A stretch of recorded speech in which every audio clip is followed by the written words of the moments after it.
Hey my watchers, welcome. Today we are gonna see, what if Harry raised an Addams family and got obsessed with Wednesday? Join Patreon for early access and exclusive content of Super Ops stories.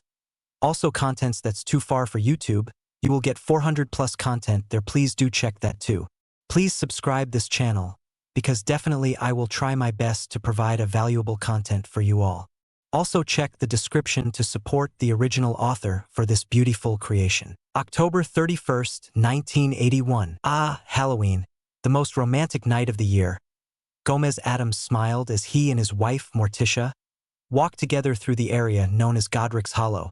Night had fallen, and their twin children, Wednesday and Pugsley, were back at the manor with Gomez's mother and also Gomez's brother, Fester. Morticia, to Gomez, was practically gliding beautifully as they walked.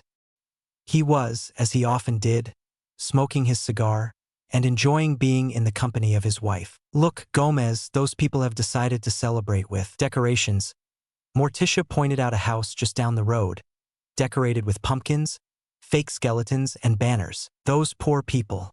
Could they not afford a real skeleton? Gomez asked sadly. He smiled at Morticia.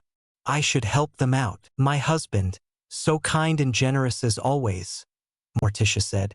Gomez was, of course, one of the most powerful wizards in the world. He didn't even need a wand to cast his spells. There were none other like him and Morticia, though they didn't often use their magic. They didn't need it, of course. As he and Morticia walked past the decorated house, Gomez waved his hand, and the skeleton shifted from plastic to bone. Perfect, as always, mon chéri, Morticia complimented. That was French, Gomez stated. Oui, Morticia confirmed. Morticia speaking French always got Gomez hot and bothered. He kissed her hand, before kissing up her arm. Oh, Gomez, can you smell that? Morticia asked. The smell of fear, of pain, of death. I can. I love that smell, Gomez said. It's so romantic, isn't it just? Morticia asked as they looked around.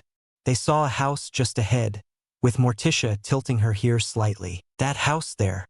There's a repelling charm for muggles on it, Morticia noted. It's where the smell of death is coming from, Gomez noted. Seeing that the house was damaged, he led Morticia over to the house, walking up the path. The front door was in pieces, and the smell of death was everywhere. Stepping into the house, the first thing that Gomez and Morticia saw was the body of a young, red-haired woman, who looked so sweet in death. Oh, the poor dear, sent to death so early without any dignity, Morticia commented, studying her with her eyes. She was killed with that dreadful spell, Gomez agreed. Do people not have the decency anymore to use knives these days? Or something with more class? Sadly not, my love. Morticia shook her head. There is more upstairs. Gomez led the way up the stairs, and in the bedroom, they saw two dead bodies, one male and one that looked disturbed and distorted. Gomez, look, it's that Dark Lord people seem to fear, Morticia commented. What was his name again? Voldemort? Gomez looked at the body with disgust. No decency, wanting to kill everyone. I love a good murder as much as the next man. But he has no style, no heart, no care in what he does, and doesn't even ask permission. Of course, Gomez and Morticia had encountered Voldemort before, when the so-called Dark Lord had come to see them, to try and recruit them to his cause after they had moved to England 2 years earlier. But whilst the Addams liked the idea of murder and death, there was no honor in killing the innocent for no reason, and they liked the presence of muggles as well. Gomez had been disgusted by the man and had sent him flying. Voldemort had attempted to retaliate, but he had failed when Gomez and Morticia had shown just a brief amount of their full strength, sending him fleeing. Gomez, look, a baby boy, Morticia said, seeing the young boy in a crib crying. Morticia reached in and picked him up, gently cradling him. He's all alone. Voldemort must have come and killed his parents. Why not him? Gomez asked. He was evil enough to kill a child. I don't know, but he has a fresh scar. Morticia pointed to the lightning-shaped scar on his head. We can't leave him here. We should take him home with us. Does he have a name? Gomez asked. Does it matter? Morticia countered. He needs to be loved and cared for. He's seen death. He'll fit in perfectly at home. I can never say no to you, Tish, Gomez agreed, nodding. We'll give him some of Pugsley's clothes until we can get him his own. We should go before others come, Morticia suggested. This house could fall down at any moment. What bliss that would be, Gomez said. But yes, we should get home and introduce the children to their new brother. What shall we call him? Morticia asked, as they walked down the stairs together.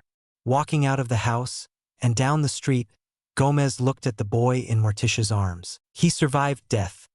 I think there's only one name we can name him, Gomez said. I agree, Morticia said, as Gomez used his magic to summon Lurch and their car. Lurch appeared in seconds, or rather, the family car appeared out of nowhere, as if it had been driving down the road. Lurch stepped out of the car, opening the door for them with a simple groan of greeting. As they got in the car, Lurch drove off, with the car vanishing from view almost immediately. None of them noticed the large shadow approaching the house. Gomez looked at the boy again, smiling. He'll grow up strong and powerful as an Addams, he promised. Yes, he will, Morticia agreed. Our little Lucifer Addams. What do you mean Harry isn't there? Sirius Black demanded, looking at Hagrid as they stood outside James and Lily's house. I'm sorry, Sirius. I came here at Professor Dumbledore's request, but there isn't anyone here, Hagrid replied.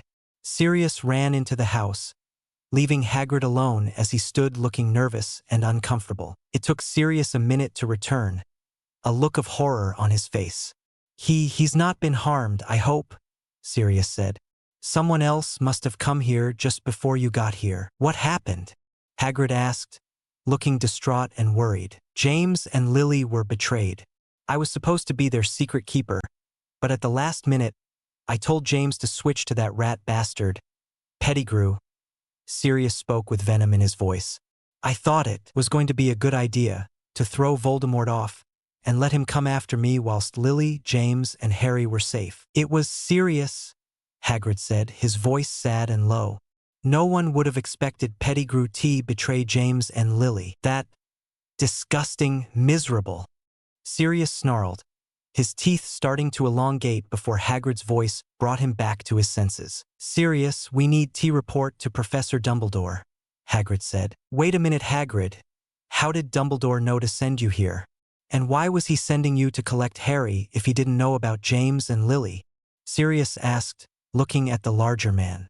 Hagrid thought for a moment but looked confused. I dunno, Hagrid admitted after a moment.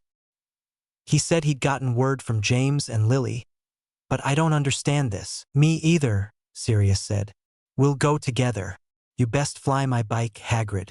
I'll sit in the passenger car with you. I want some seriously answers from that man. Aye, Hagrid agreed, as he and Sirius got into Sirius's pride and joy, his flying motorcycle. Sirius took one last look at the now ruined house, tears in his eyes. I'll find him, I promise, Sirius whispered, before Hagrid started the cycle up and flew off into the night. I must confess, this is rather distressing, Dumbledore said. He, Hagrid, Sirius, and Minerva were sitting in Dumbledore's office, along with the Minister for Magic, Millicent Bagnold, and Barty Crouch Sr., the head of the Auror office, as well as Mad-Eye Moody, one of the best Aurors in the Ministry. Agreed. I wish you had stayed as the secret keeper now, Sirius, but your idea was a good one, Minerva said. I would never have suspected Pettigrew to be the traitor. I've got my best people hunting for him. We'll find him before too long, Millicent promised. Right now, we must locate Harry Potter. If the boy is still alive, Crouch replied. He's alive, I know it, Sirius retorted quickly. Crouch had arrived and wanted to arrest Sirius, but a quick check of Sirius's memories proved he wasn't the secret keeper after all. With all due respect, Mr. Black, we will need more than feelings, Millicent replied softly and kindly. Though I hope he is. I suspect he is, Moody spoke up. If it were one of you-know-whose people that killed the lad, they'd be bragging about it, and they'd have left his body for all and sundry to see. No, someone came along, found the boy alone, surrounded by dead bodies, and took him to safety. Unfortunately, whoever it is left no magical trace whatsoever, Dumbledore said. I should have gone with Hagrid. I blame myself. I received the message, but I suspected it was too late to help. Still, I should have tried. Yes, you should have. Then maybe my godson wouldn't be missing right now in the hands of Merlin only knows who. Sirius snapped. Sirius, getting angry will not help. Minerva placed a hand gently on Sirius's shoulder. Right now, we must assume that Harry is alive and well somewhere. I promise you, we won't stop looking for him, Millicent assured the room. In the meantime, we will be able to start hunting down the last of you-know-who's Death Eaters. With the death of their master, they'll either go to ground or try and find him, thinking him still alive. Whilst he is defeated right now, I suspect that he will return. I do not know how or when, but it will only be a matter of time, Dumbledore said softly. Dumbledore, we saw his body. We burnt his body. He's dead, Crouch insisted. Lord Voldemort has experience with magics dark and powerful. I do not believe him to be fully dead, though I can't explain how. I will research the matter, of course, but we should not count him out, Dumbledore said. What would you suggest? Telling the world that he's still out there in spirit form. Crouch scoffed. That would only make people paranoid beyond belief. You're quite right. We should let the world believe him dead, for the time being at least.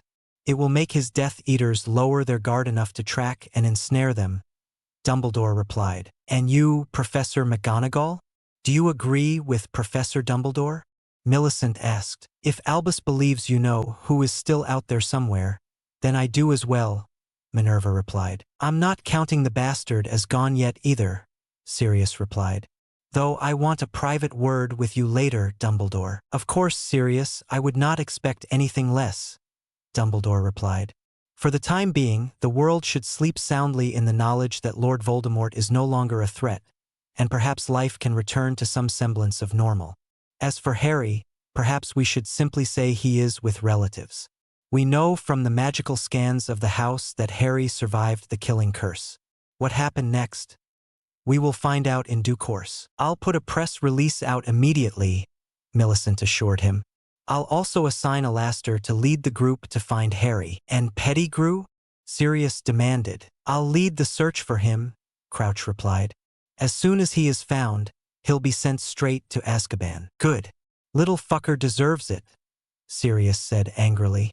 I'll be looking for him as well, and if I find him, I'm gonna tear him to pieces. Sirius, please.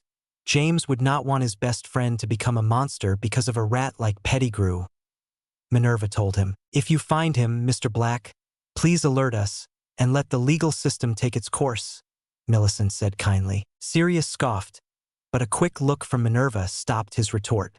Saying their farewells, Millicent and Crouch left, leaving Sirius, Minerva, Mad Eye, and Dumbledore. Right now, Sirius, I can only imagine how angry you are with me, and with good reason. Angry? Try pissed, Sirius replied, glaring at him. Not only have I lost my best friend, but my godson is somewhere with some random person? No, a magical family, to be sure. There was a Muggle-repelling charm on the Potter home, and it is still in place, Dumbledore told him. That doesn't exactly make me feel better, Sirius replied coldly. Sirius, come and stay with me, Minerva said. I don't want you alone right now, and I know you and Remus are a couple, so he can stay as well. I appreciate that, Sirius said. He's returning from the undercover mission you sent him on, Dumbledore. Yes, I received his report. He was able to stop Greyback from harming those Muggle children. I will ask Remus to help search for Harry as well, if you are okay with that, Dumbledore said. He can certainly track in places others can't, especially since his cousin's grandma created a potion to control his transformations. Sirius agreed. They did? Minerva asked, her eyes widening. Don't ask me how, I don't understand it. I barely passed potions with Slughorn as it was, Sirius pointed out. Wait, how are we getting off topic? A good question. For the time being, we must have faith that Harry will be safe, wherever he is, Dumbledore said. He sighed. This is not how I envisioned the end of the war happening, and the cost has been far too high. I just hope we can find Harry before it is too late. He definitely has the look of an Addams, Fester grinned, looking at the baby. You're sure that's a mark from the killing curse? No doubt about it, Grandmama replied, waving a totem over the crib. I've put a charm on him so whoever wanted to hurt him won't be able to find him. Lucifer is the perfect name for him, Gomez said. He's already mastered death. No one has ever survived that disgusting curse. Indeed, he's certainly blessed, though why that Voldemort person would want to harm him is beyond me. He hasn't hurt anyone, Morticia replied. Not yet, Grandmama pointed out. Give him time and training, Gomez added. He'll be the perfect Addams. Look at him. He's already happy to be here. And if anyone asks, the children were triplets. No one outside of our family has seen our children, so it won't be a problem, Morticia said. Agreed. If Voldemort tried to harm the boy, then those who follow him will want to.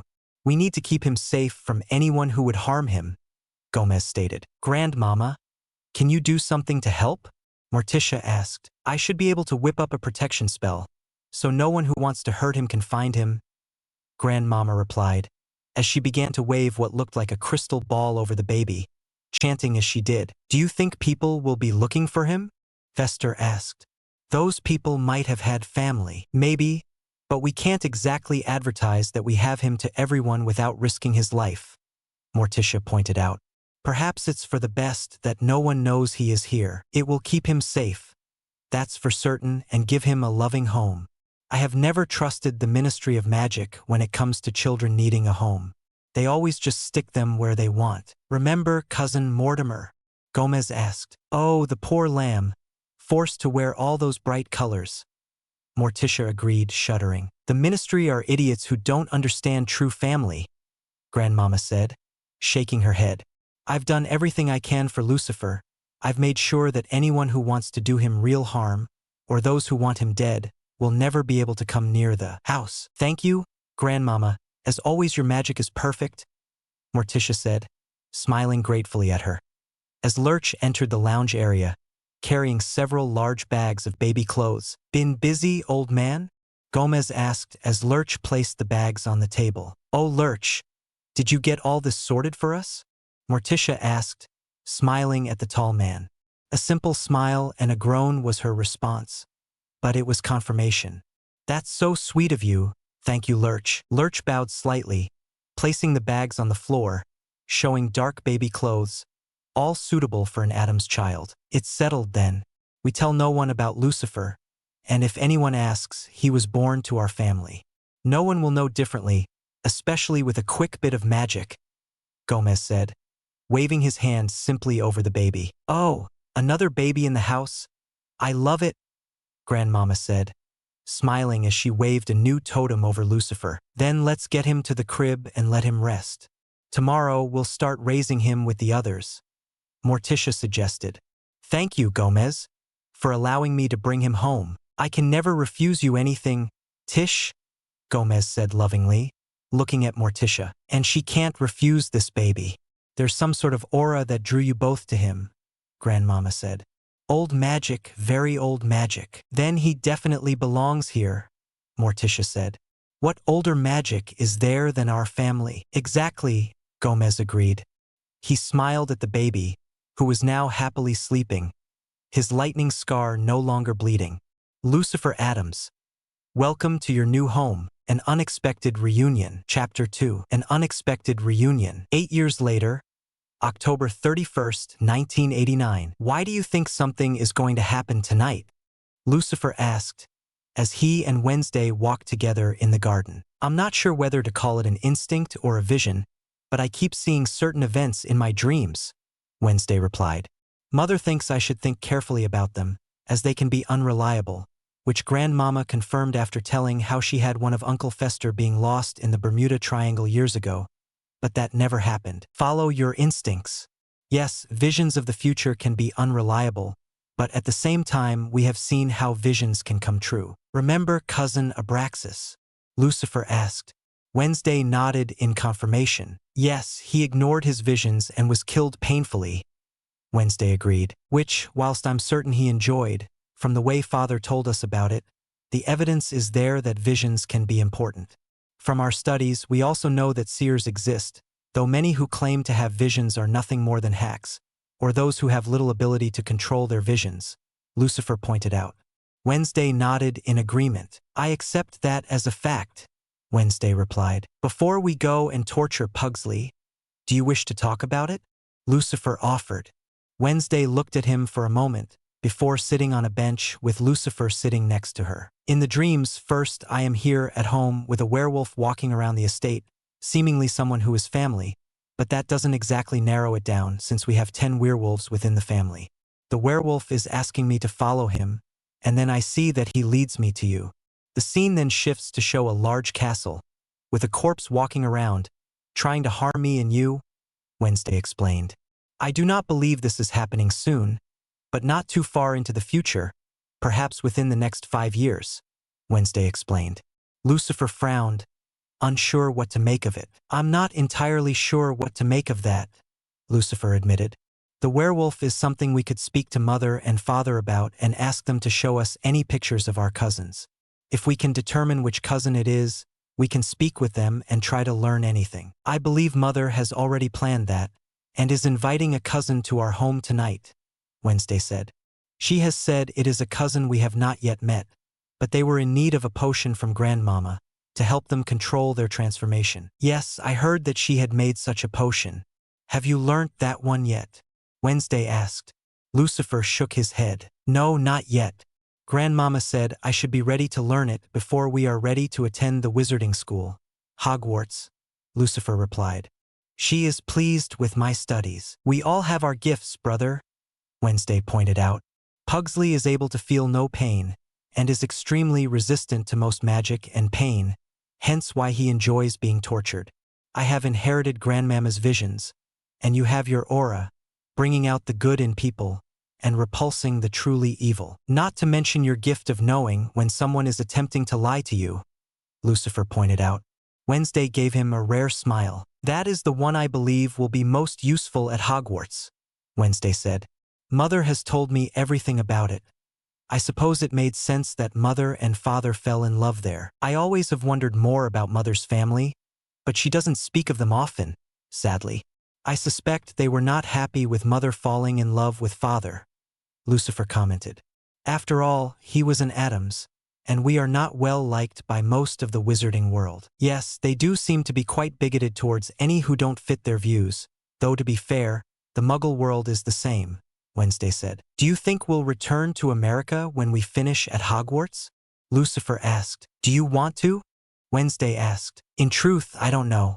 There seems to be a reason we're still here, when the original plan was to live in England for just a year after we were born, Lucifer said. Yet they have not told us. I do question why, but I suppose we will find out in time. Children, there you are, Morticia smiled, as she practically glided over to them. I was wondering why you weren't preparing for tonight's party. We were just talking about my visions, Mother, Wednesday said. Lucifer agrees that we should attempt to explore them in detail, as long as you do not allow this to become an obsession, dear. I do not want you to lose sight of your education, and of course, I do not want you to isolate yourself, Morticia said. I am taking it seriously, and as I said, Cousin Remus is coming along tonight. He has been away for 8 years now, searching for something, though he has never said what. Why not?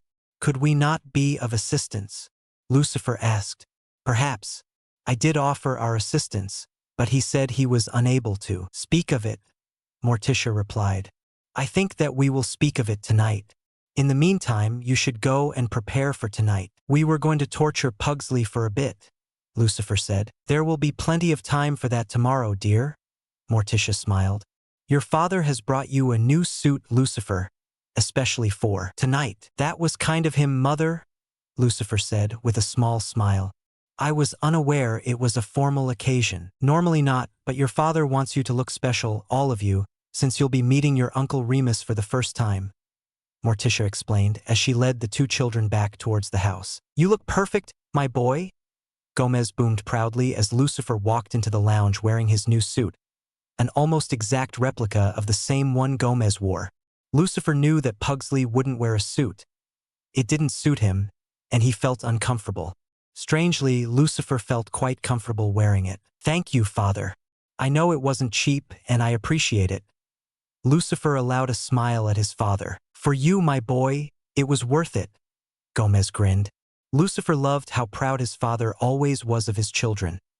The family was exceptionally wealthy, but Gomez didn't care about money.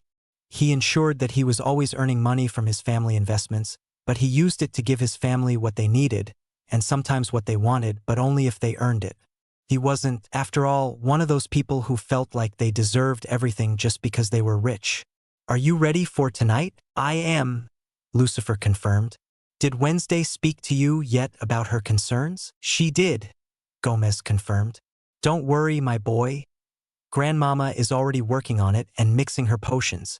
She won't let anything bad happen, especially to you. Are you concerned? A little, Lucifer admitted. He had grown up to be exactly like Gomez, although his hair was always a struggle to keep neat.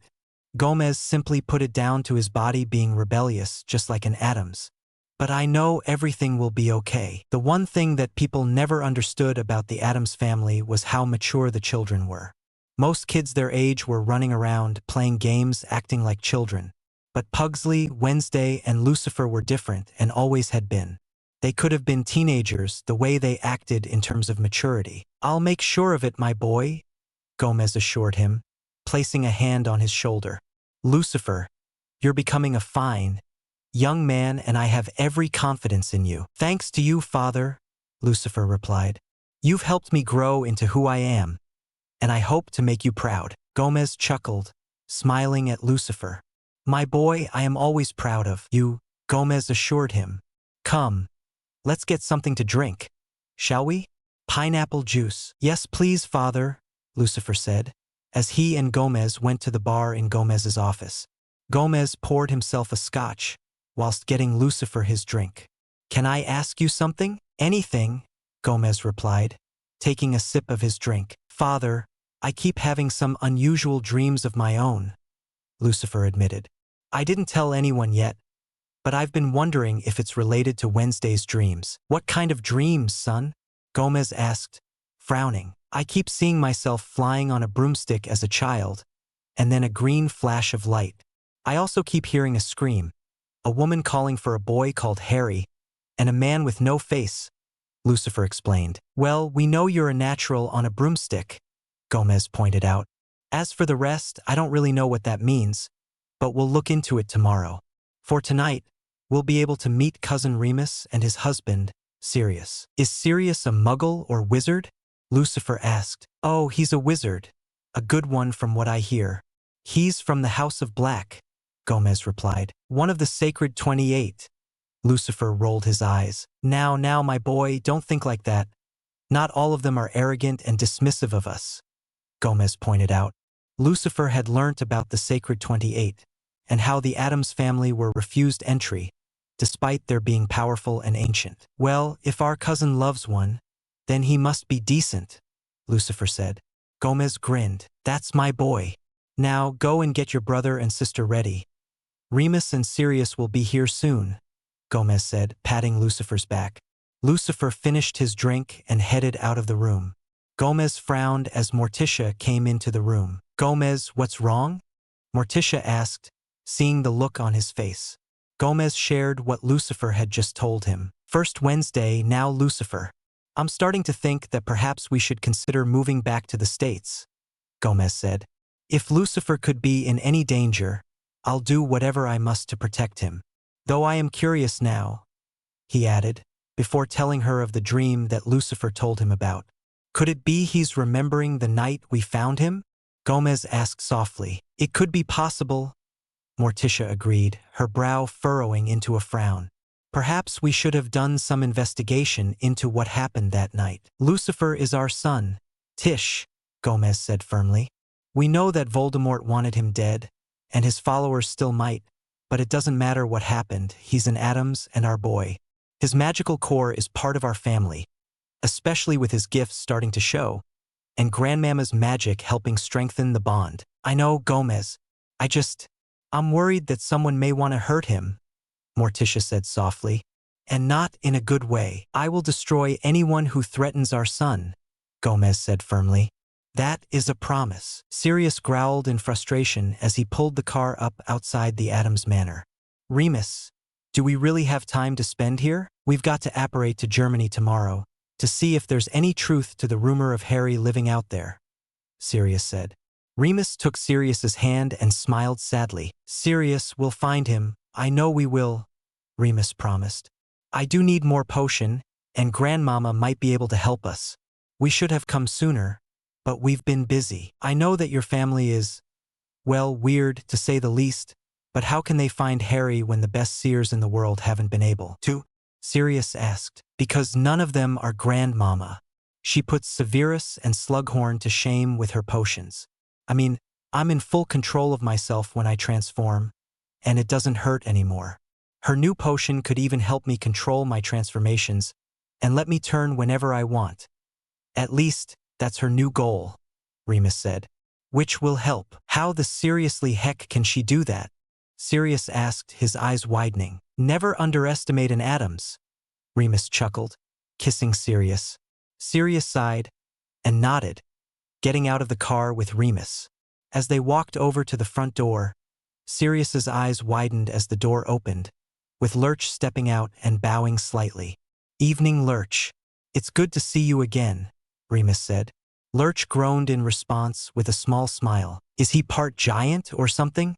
Sirius asked, staring at Lurch. No one knows. He doesn't actually speak, but he's loyal to the family.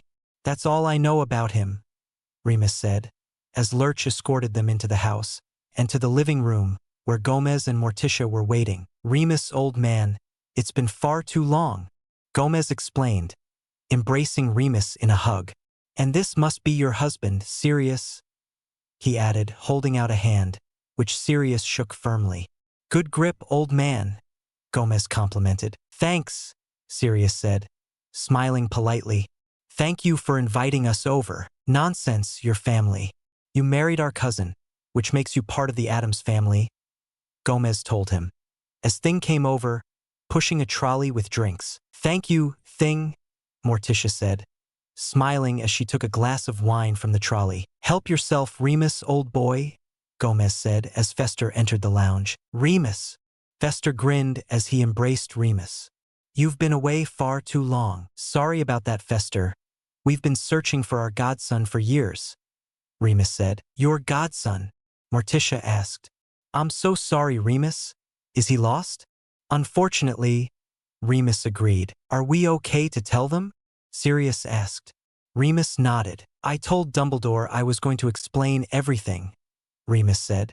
We've been under ministry orders to keep our search to ourselves. Whatever for. Family is family, Remus. We'd have been helping if you'd asked, Gomez told him. I know, Gomez, and I appreciate it. I really do, Remus said, as they sat down on the sofa. Our godson was kidnapped, and we think it has something to do with Lord Voldemort. Gomez and Morticia looked at one another, frowning. How do you mean?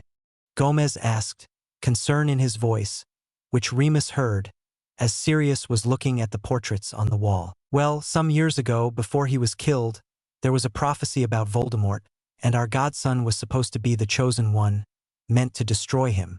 We found his body, but our godson, Harry, was missing, Remus said as Sirius froze, looking at a picture. Harry? Morticia asked, seeing Sirius before looking at Gomez. She and Gomez both closed their eyes, shaking their heads. Remus, I wish you had told us sooner. What? Remus asked, confused, as Sirius finally spoke. You have him? I'm sorry, what?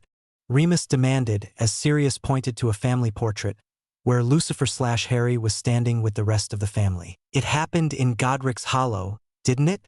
Gomez asked. Remus, old man, if I had known. We didn't have any idea of who he was. What? Remus's voice was close to breaking, as was Sirius's. You found him?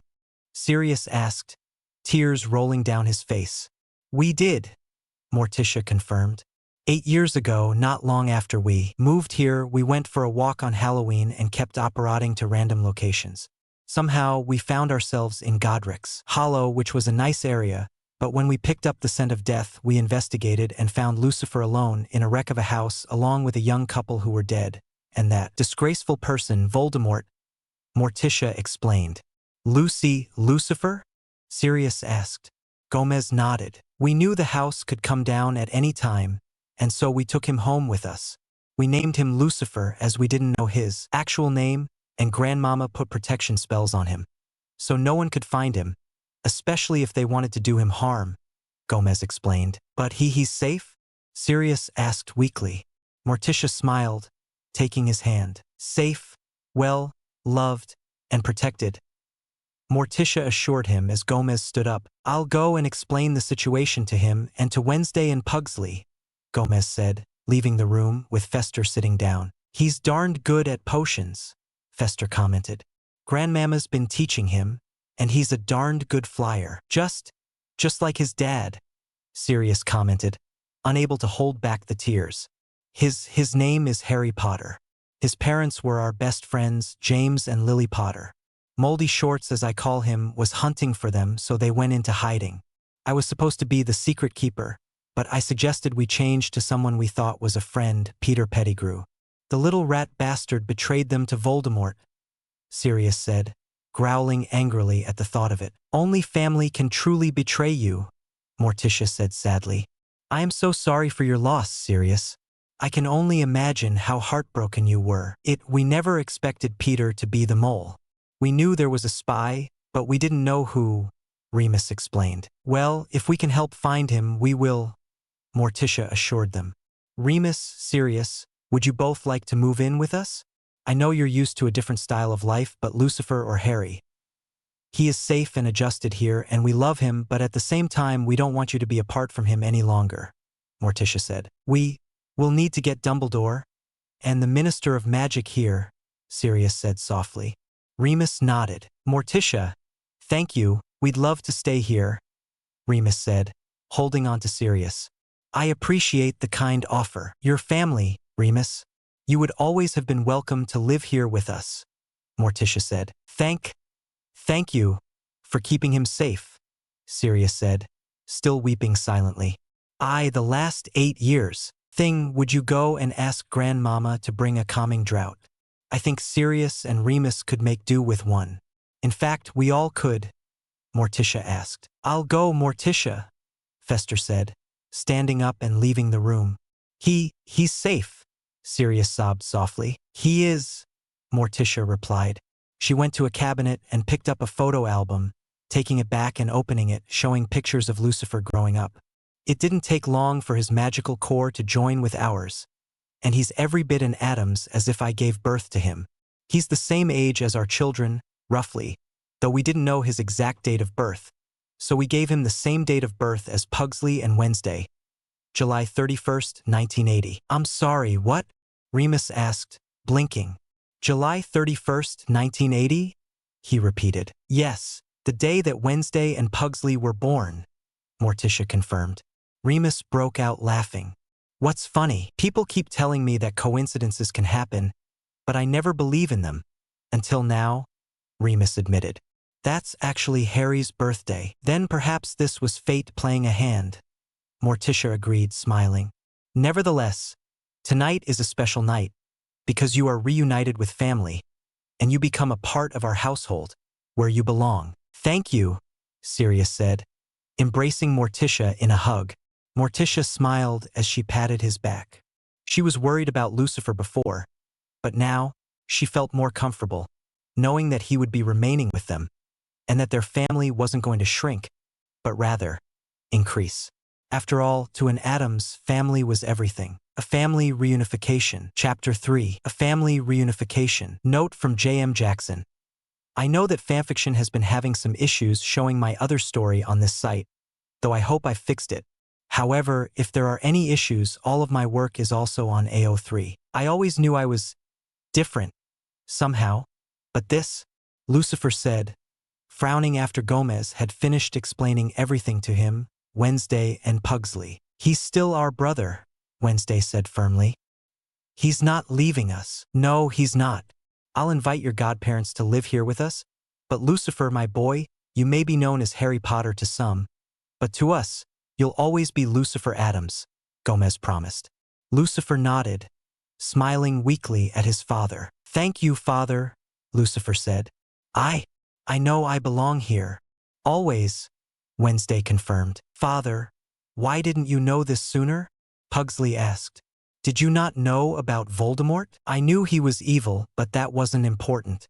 Your mother and I felt that if we began to investigate, there was a chance that anyone who served that man, if indeed he can be called a man, would come looking for revenge. Too many people are stupid enough to try something, and whilst we could take on anyone who tried to attack, we wanted you to have a normal life, Gomez said. After all, as much as we like murder and mayhem, there has to be an order to things. You're not wrong, Lucifer agreed. Will I need to change my name? Do you want to be known as Harry Potter? Gomez asked. Lucifer thought for a moment and shook his head. No. That's not a name I know, and I will always be an Addams, Lucifer said. Gomez smiled proudly, embracing him in a hug. That's my boy, Gomez complimented. I'm proud of you, my son, and I'll always be your father. But Remus and Sirius are family, and they are good people, so they deserve to know you. They've spent 8 years looking for you, so let's give them some peace, shall we? All three of the kids stood up, following Gomez down to the living room. As soon as Lucifer walked in, he saw Remus and Sirius, whom were both introduced by Morticia. As she finished saying their names, Sirius and Remus both got up and ran to Lucifer, embracing him in a hug. Oh, Harry, it's darn. I can't believe this, Sirius said weakly. It was clear he'd been crying. Lucifer felt a little uncomfortable, but he could sense the genuine emotion from the two men and the relief they felt as they saw him. I am sorry, but I prefer to go by Lucifer, if that's okay, Lucifer asked. Sirius and Remus smiled as they let him go from the hug, nodding. If that's your name, Lucifer, then so be it, Sirius said. You're our godson either way, and you look so good. You look so much like your father, though you have your mother's eyes. Ido? Lucifer asked. Sirius nodded, pulling out a picture of James, Lily, and Harry standing in a garden. This was taken on your first birthday, Sirius said. That's James Potter, your father, and Lily Potter, your mother. James was our best friend, and when Lily started to date James, she became a part of our family group. Lucifer looked at the picture, almost frozen. Lucifer, Morticia asked. My dreams. I keep seeing these too, Lucifer said. Before a green flash of light. We can explain some of what happened, though we don't fully understand all of it, Remus said, as they all sat down, with Remus and Sirius sitting on either side of Lucifer. First, I invited Remus and Sirius to move in with us. Is that okay with you, Lucifer? Morticia asked. Lucifer nodded. I could sense their relief and the love they feel for each other and for myself, Lucifer said. Father was going to do the same thing. That's just how love works, my boy. Your mother and I are always in sync with one another, Gomez chuckled. You were the best part of our lives when you were born, Lucifer, Remus explained. We were both there, and your father was so proud. He said you were going to be someone important, and he knew that for a fact. You were also going to be a heck of a Quidditch player, Sirius added. We went back to the house before we began searching for you and found this, he said, waving his wand. A backpack appeared out of nowhere, and Sirius opened it, pulling out a toy broomstick. Lucifer frowned. That was in my dream that I told you about, Father, Lucifer said, before explaining his dream to everyone. Sirius chuckled. Yeah, I brought you this as a birthday present for your first birthday. You loved it immediately. Do you fly and play Quidditch now? Sirius asked. Lucifer nodded. I always feel some comfortable in the air, Lucifer replied. We always get him the new clean sweep when they come out, Gomez said proudly. He plays Seeker when playing with family, and he's the best. Remus and Sirius chuckled. That's what his father played as Seeker. He was the best in Hogwarts history, Sirius said. Well, we're learning a lot tonight, Grandmama said, smiling. It was then that Lucifer noticed glasses of potions in the room. He looked at them and sniffed one. A calming draught? Lucifer asked. Yeah, your mum would be proud. She loved potions as well, Remus said, smiling. Lucifer is a natural, Grandmama said, as she took a sip of her drink. We were a little overwhelmed. We've been searching for you for 8 years, Remus explained. I understand. I can sense your emotions, Lucifer said. Sirius looked at him, then at Morticia. Is that part of his Potter line? Or because he became part of your family? Sirius asked. Oh, that's an Addams trait, Morticia confirmed. We Addams all have traits.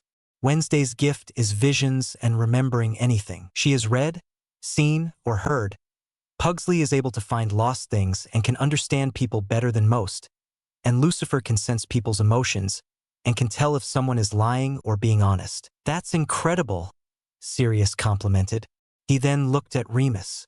What's your gift? How do you think I understand every language when we've been to new countries? Remus chuckled. I'd be surprised if you didn't end up getting some sort of gift the longer we live here. I honestly never thought of that, Sirius confessed, chuckling. Don't worry, Padfoot. My love. I think of everything we need to think about, Remus teased, kissing him, just as the doorbell rang. That's likely going to be Dumbledore and the Minister of Magic, Sirius said, as they heard Lurch groan as he opened the door. Dumbledore? Lucifer asked. He's the headmaster of Hogwarts, Remus explained. He led the fight against Voldemort last time and has been helping in looking for you. Is he a good man then? Lucifer asked. Sirius rolled his eyes. I still question his sanity at times, Sirius replied. Especially since I learnt what he was planning to do if Gomez and Morticia hadn't found you first. What is what? Wednesday asked. He wanted you to live with your Muggle relatives, who wouldn't have loved you like your parents here have done, Sirius replied. For that, I am glad that you were raised here. So am I, old boy, Gomez agreed, smiling as the door opened, with Lurch escorting Dumbledore and the Minister of Magic, Millicent, into the room. Sirius, Remus, thank you for your message, Dumbledore said. Lucifer noticed there was practically a twinkle in the man's eye. Mr. and Mrs. Addams? Millicent asked. Oh, call us Gomez and Morticia, Gomez insisted. We don't stand on ceremony here. Very well, Millicent said. I must confess, I was starting to lose hope that Harry was still in this country. Excuse me, Lucifer spoke up, but whilst I respect my birth parents, I have only ever known the name Lucifer, he said. Quite right, Dumbledore said. It's removed to meet you, Lucifer. He held out his hand. Lucifer shook it with a small smile. Quite the sharp suit. Perhaps I should think about wearing them again. Again? You mean you used to wear suits? Remus asked, raising an eyebrow. Oh, absolutely. I still have my suits, but as I got older, I felt that perhaps I could be forgiven for some eccentric behaviors, Dumbledore said. And here I thought you were born insane, Sirius remarked, prompting a round of laughter from everyone. As Thing began to hand out drinks, Millicent looked at Thing, her eyes wide. What is that? Millicent asked. Oh, that's Thing. He's a part of our family, Morticia replied with a small smile. No wonder everyone told me to prepare to see anything before setting off tonight, Millicent said. Oh, Thing's harmless, Fester chuckled. He's always been one to lend a hand, he added. Everyone except for Millicent burst out laughing. Oldie but a goodie, Remus commented. I am thankful for the relaxed aura in the air tonight, Dumbledore said, as he sat down. It is welcome to see that Lucifer has been so loved and protected. Of course he was. He's my boy, Gomez said proudly. He then began to explain how the evening had gone, and how he and Morticia had found Lucifer/Harry as a baby. We knew it had to be a magical family, but we couldn't risk telling everyone that Harry. Sorry Lucifer was missing, otherwise it would cause chaos, with Death Eaters searching for him, and perhaps leading a new war, Millicent explained. I can understand that, Morticia said. Whilst we enjoy death and destruction, war never does anything good. I'm sorry, you enjoy death and destruction? Millicent asked, confused. Minister, what you need to understand is that my family are unusual. They are quite immune to pain and find it enjoyable, but they never harm anyone without permission, Remus explained. Quite right, It would be rude to cause pain or torture someone who doesn't wish to be tortured, Gomez explained. But we're also not bothered by death. We can't die easily. And believe me, people have tried. Luck is also with us, always. I really should read more into your family, Millicent commented. Still, knowing that Lucifer is safe is the main thing, and seeing him here, he looks happy, I think, in a macabre way. That is fairly likely the Addams family motto, happy in a macabre way. We may not understand them, but they have a bond stronger than any I've seen before, Dumbledore explained. I suspect there is much to learn about Lucifer, and I believe you will have questions yourself? A few, Lucifer agreed. Why did Voldemort? He noticed that Millicent shuddered when he spoke the name. Want me dead? Sirius explained some of that whilst your father was talking with you, Morticia said. May I? Dumbledore asked.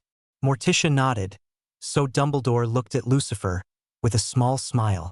You see, Lucifer, your parents were good people and fought against Lord Voldemort, which he couldn't abide. But some years ago, a prophecy was told whereby the one who would destroy him would be born at the end of July and born to those who had defied him 3 times. Your parents had fought him 3 times successfully, which he couldn't stand, and so he determined that you were the one destined to destroy him, Dumbledore explained. So, he went after my son to kill him before he could become a threat? Gomez scoffed. Shameful play. Indeed, Millicent agreed. We don't know what happened that night, but we know he died, after killing your parents. I remember a flash of green light, Lucifer replied. That was likely the killing curse, Dumbledore said. I have a suspicion of what happened, though I believe it to be an educated guess. You feel confident about it, though, Lucifer commented. Dumbledore smiled, his eyes twinkling. Indeed, I could be wrong, but I doubt that I am. You see, I believe that your mother sacrificed herself for you, offering herself in place of you. I knew your mother well, and that is something she would do without hesitation. When he killed her, Voldemort, Millicent shuddered again, Lucifer noted, created a barrier between him and you. There is an old magic that Voldemort failed to understand. Love. It is a powerful weapon, and your mother's sacrifice ensured that you would be protected from him. The curse struck you and reflected back on him. That, I believe, is where you got your scar from, Dumbledore explained. I've heard of that. I always knew it was true, but people kept calling me insane, Grandmama explained. Will it keep me safe from ever being hurt? Lucifer asked. I believe it will keep you safe against Lord Voldemort only, though he is currently defeated, Dumbledore replied. Defeated, but not dead? Wednesday asked, frowning. Dumbledore smiled. You are quite observant, Wednesday, Dumbledore complimented. Most believe him dead, but I suspect he is still around in some form, though I do not quite know how. Doesn't matter. If he comes for our boy, we'll destroy him, Gomez said. Perhaps we should have done something sooner, but we hadn't been in the country long and weren't quite sure of what was going on. He'd have likely tried to recruit you, Millicent remarked. Everyone knows that your family is powerful. He did come, the second week after we arrived, but we sent him packing, Gomez said. He was as dishonorable as he was disgusting. He wanted to kill or control muggles. We may enjoy death, but there are muggles within our family, and many are quite respectful. I entirely agree, Dumbledore said. It heartens me to know that you see the same in muggles. Some are children, others may be misguided, but many are good people who care for others, Morticia said. We've helped them as best we can when we see those in need. We've invited Remus and Sirius to move in with us, so they can be around Lucifer and learn about him, Gomez said. Now we know where he is. In 2 years, he will be welcome at Hogwarts. In fact, all your children will. I can sense the strength of their magic, and whilst I don't know your view of a traditional education, I know they are learning much here, though I believe Hogwarts could help them, Dumbledore said. They'll be going to Hogwarts, Morticia confirmed. After all, Gomez and I both went, and we found it to be a most acceptable school. It's where we met, after all, which you should remember, Professor. I certainly remember the number of times you both snuck out to dance beneath the moonlight, as does Professor McGonagall, Dumbledore replied, chuckling. I believe she will be glad to visit, if you are accepting of that. Of course, though we ask for not many others. Lucifer is still a growing boy and does not need to be overwhelmed, Morticia said. Understandable. In the meantime, I'll begin the paperwork to confirm that you are Lucifer's adoptive parents officially. I should mention, Lucifer, that you do have access to the Potter family vault. Your grandparents invented a hair care product used in both the Wizarding world and the Muggle world called Sleekeasy, and is still very popular today, so the family wealth does belong to you, Millicent explained. It can be added to the Addams family vault, Lucifer remarked. I think it might be best to keep it separate, my boy, Gomez commented. It will give you a chance to learn about finances and business. Of course I'll teach you, but we can use this as an opportunity for lessons. Of course, Father, Lucifer agreed with a slight bow of his head. That does make sense. Excellent. And Lucifer, I hope to see you again soon, Millicent said. I will need to get you to fill out some paperwork as well, but I do believe you are right where you should be, with a loving family and safe. Of course he's safe. I made sure of it, Grandmama replied, chuckling. No one can get past my spells. Or your potions, Lucifer added. Do you study potions, Lucifer? Dumbledore asked. Lucifer nodded. Grandmama has been teaching me since I was 5. I enjoy making potions and finding new ones to make, Lucifer said. Your mother enjoyed potions as well, Lucifer, and I believe she would be quite proud of the young man you're becoming, Dumbledore said. Lucifer could feel his sincerity, and he found himself touched by the simple comment. Would you like to join us for dinner? Morticia offered. I can't. I'm needed back at the ministry, Millicent said with a smile. I do have some spare time, so thank you. It would be a removed, Dumbledore said, smiling as Millicent stood up. It's been a removed, and a relief to meet you, Lucifer, Millicent said. Thank you, Morticia Gomez, for looking after him so well and for your hospitality. It's not a bother, Gomez said. I'll show you out, Minister, Morticia offered, leading the woman from the room. When we go to Hogwarts, will we be in the same dorm area? Lucifer asked. We have a specific way of sorting people into houses, Lucifer, Dumbledore said. The sorting hat is a tradition, and it knows where people should be. There are 4 houses. Gryffindor, known for bravery and courage. Ravenclaw, known for their wisdom and intelligence. Hufflepuff are known for practicality, and Slytherin are known for their power. And their darkness, Sirius remarked. Sirius, Remus admonished. You shouldn't paint them all with the same brush. Oh, Wednesday asked, frowning. Well, Voldemort and most dark wizards started in Slytherin, Sirius explained. My family expected me to be there, but I was in Gryffindor along with Lucifer's parents and Remus. Do our choices matter? Pugsley asked.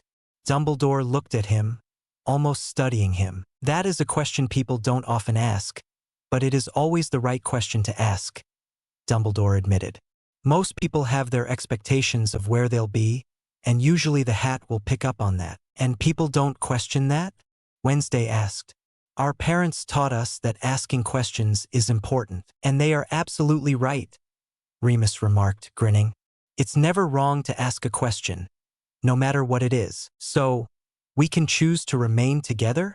Lucifer asked.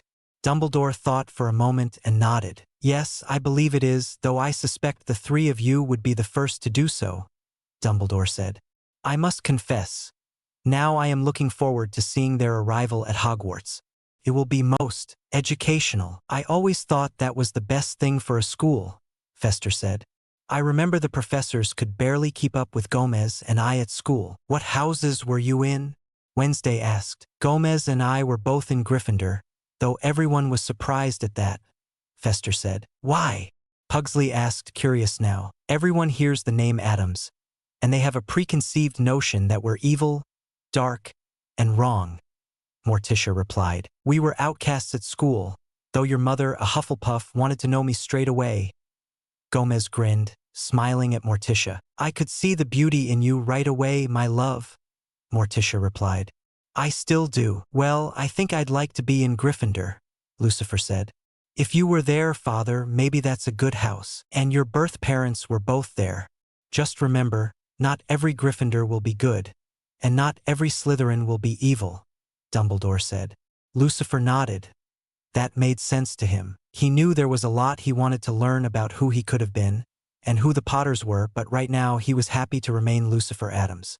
What the future brought him, however, he couldn't tell, but somehow he knew it wouldn't be boring. A Hatred of Magic. Chapter 4. A Hatred of Magic. 2 years later, as Lucifer looked at Minerva, who was visiting as she often did in her spare time, he looked back at the letter she had given to him earlier that day. Pugsley and Wednesday each had their own letters, of course, and they had read them together. She looked unnerved about something. "Aunt Minerva, are you okay?" Lucifer asked. "No, I have had a difficult morning," Minerva admitted, looking at the group. "Gomez, I need your help. I just went to meet the parents of a Muggle-born witch and it went badly. She's got a lot of potential, but when they found out she was a witch, they took it badly, demanded I leave, threatening violence, and I heard shouting. I came straight here. She needs to be saved," Minerva said. "Say no more, Minerva," Gomez said, as he took a puff on his cigar, before stubbing it out in an ashtray. Morticia, sitting next to him, smiled as Gomez stood up quickly. "Lurch, prepare a room for our new guest. Minerva, tell me where she is, and I shall go and fetch the poor girl immediately. My husband, ever the kind-hearted man." Morticia smiled proudly at Gomez. "I am so proud of you, mon chéri." "Tish, that was French," Gomez said as Morticia stood up. Minerva rolled her eyes as Gomez kissed Morticia's hand, then up her arm. Being a regular visitor to the Addams house, this was standard behavior. "Want some company, Gomez?" Sirius asked as he finished his drink. He had been sitting near the bar in the lounge, having been speaking to Lucifer about Hogwarts. "From you? Absolutely, old man," Gomez replied, smiling. "Thank you, Gomez, Morticia, and you Sirius and Remus," Minerva said, writing down the address. "I'm honestly worried for Miss Granger. She has a lot of potential. 1 minute in her presence and I could tell that. Every child deserves to be showered with love and kindness," Morticia said calmly, as Gomez accepted the address from Minerva. "Please be quick. I went there before here. I was going to come here later, but I knew I needed to act, and quickly," Minerva said. Gomez nodded as he and Sirius simply left the room. Lucifer knew they would take the car to ensure they could get all the poor girl's belongings. "What's her name?" Lucifer asked. "Hermione Granger," Wednesday spoke up first. "She's okay, and Father and Uncle Sirius will arrive in time, though she is in pain." "Your visions are developing greatly," Minerva said. "I am sorry to say that divination is not something you can take until year 3, though I might need to get you a better teacher." "Is the current teacher not any good?" Morticia asked. Minerva sighed, pursing her lips. "I don't like to speak ill of my colleagues," Minerva began. "However, I fear she is not as apt as others could be." "Why is she there then?" Lucifer asked. "Professor Dumbledore insists on keeping her at Hogwarts, though he has not told me why," Minerva replied. "Please don't misunderstand me. Sybil is an absolutely lovely woman and has a great heart. She understands the material, but her methods are not what I would consider useful for the topic. Still, I am sure she is there for a reason," Morticia replied. "I have spoken with Albus many times over the last 2 years. There is much he will not speak of, but he has his reasons." "You're more forgiving than I am," Remus admitted bitterly. He wanted Lucifer to grow up with muggles who can't stand magic. What kind of childhood would that have been? "Not one I would have wanted to experience," Lucifer replied calmly. "Don't worry, Uncle Remus. I am here, and I am an Addams, not with muggles who hate magic. Is this why you thought to ask us, Aunt Minerva?" Minerva smiled softly at Lucifer. He had long since accepted her as a surrogate aunt, and she had taken to the role with gusto. She was even dating Cousin, having met him during Lucifer, Pugsley, and Wednesday's 10th birthday party. Minerva had fallen in love with him quickly, and Cousin had fallen for her, so much so they were now living together at Hogwarts, with it helping Minerva with some of her lessons, as well as helping Argus Filch keep the school protected and clean. "It is," Minerva confirmed. "I know you were taught about the Dursleys, and that you've seen how they live. You also know kindness and decency, more than many I've met. I have long since found that everyone makes false assumptions about this family." They expect you to be like Lord Voldemort, and that is so far from the truth. Minerva had, of course, learnt to not fear the name, especially since she, too, was now considered a part of the Addams family, and she was thankful for that. She had learnt so much since meeting the family, including falling in love with it, and even enjoying spending time with Morticia, understanding deeper magics that many had long since forgotten. I have never understood why people wish to be bigoted, Wednesday said calmly. I see muggles living their lives, and they can be evil, but they can also be friendly and kind, if not a little flowery, liking such things as roses, daisies, and children's movies. Well, not everyone is like you, but that, I fear, is their loss. Being accepted by you all has improved my life greatly, Minerva said. Morticia smiled. You were the one who welcomed us, Minerva, and you belong here as well. I understand, cousin, and you are looking forward to going away for 2 weeks to Transylvania? Minerva asked. Yes, it was his idea to go traveling, and I know he wants to see some family out there, Minerva replied. We leave in a week. Make sure you take plenty of protection with you. Muggles out there can be so superstitious, Morticia said. If you like, I will ask Grandmama to whip up a potion to ensure they cannot harm you. Thank you, Morticia. I appreciate that. Minerva smiled in gratitude. As Lucifer went back to looking at the list of items for his first school year, Aunt Minerva, would Thing be able to count as a pet? Or perhaps an assistant for us?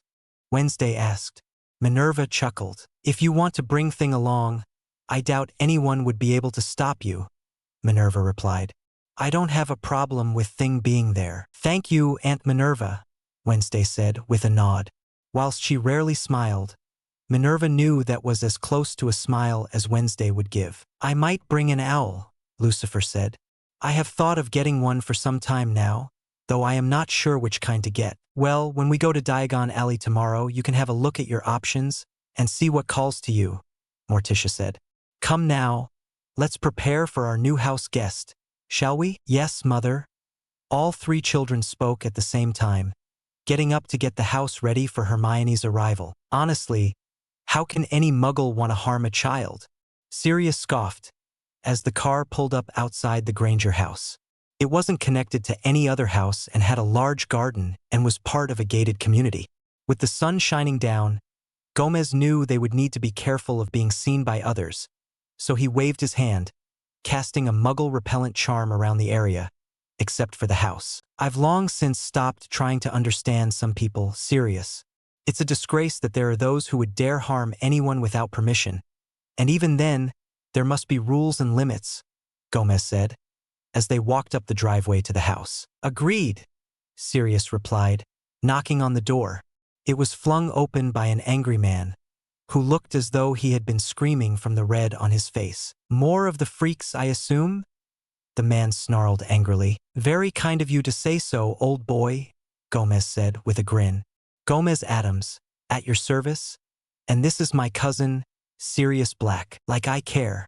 You can take the little brat with you and never bring her back here. The man snarled. Brat? Sirius asked. What, you don't understand how to love your own kid?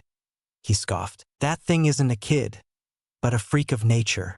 Girl, get down. Here, the man shouted. Gomez and Sirius looked at each other, a second before they heard a scream of pain. No. Please, leave her alone, a girl's voice cried out. Gomez wasn't going to accept any of this behavior. He waved his hand, sending the man flying backwards as he and Sirius walked into the house and marching up the stairs. They saw a woman about to strike whom Gomez could only assume was Hermione, so he waved his hand again, with the woman letting out a cry and finding herself pinned against the wall. How dare! The woman tried to shout, but Sirius pulled out his wand and waved it at the woman, immediately silencing her. He knew there would be some issues to deal with at the Ministry of Magic for this, but he didn't care at that moment in time. Hermione Granger? Gomez asked, kneeling in front of the girl, who was crying and holding onto a beautiful cat. She was black and white, and not too large, but she was very sweet-looking, though she also looked afraid as she held onto Hermione, who nodded. What's her name? Sirius asked, gently stroking the cat, who seemed to be calming down a little. Beatrix. Hermione sniffed. They thought she was evil because she's black. She wept. Not at all, Gomez said. He saw a wound on the cat, so he waved his hand, the wound healing immediately. My name is Gomez Addams. This is Sirius Black. We're here to take you away from this place of evil and to safety. But my mum and dad, they... Hermione sniffed. Sirius pulled a handkerchief from his suit pocket and gently wiped her tears away. They don't deserve to have a child as brilliant as you, Sirius said, seeing trophies on the floor and pictures of awards smashed in the wreckage of the bedroom. As the door opened, Sirius recognized the man immediately as Kingsley Shacklebolt, an Auror at the Ministry. The two of them were friends. Kingsley had helped greatly when searching for Harry/Lucifer. Sirius, what's going on? Kingsley asked, frowning as he took in the scene around him. Minerva asked us to come and look after this poor girl. She's a witch, but her parents are muggles, and you can see how they reacted to Minerva's visit this morning. Telling them that Hermione here is a witch, Sirius said. Kingsley looked at Hermione and then at Gomez. You must be Gomez Addams, Kingsley said, his deep voice less concerned now. I've heard a lot about you. All bad, I trust? Gomez chuckled. I know the rules, but we arrived at this scene and needed to do something. No explanation needed. Saving a child is a very acceptable use of magic, Kingsley said, glaring at Hermione's mother. Muggles like you don't deserve children, so you'll never have to worry about the poor girl again. She can't talk, Sirius said. I didn't want to hear her shouts. Understandable, Kingsley said. He smiled at Hermione. Don't worry, miss.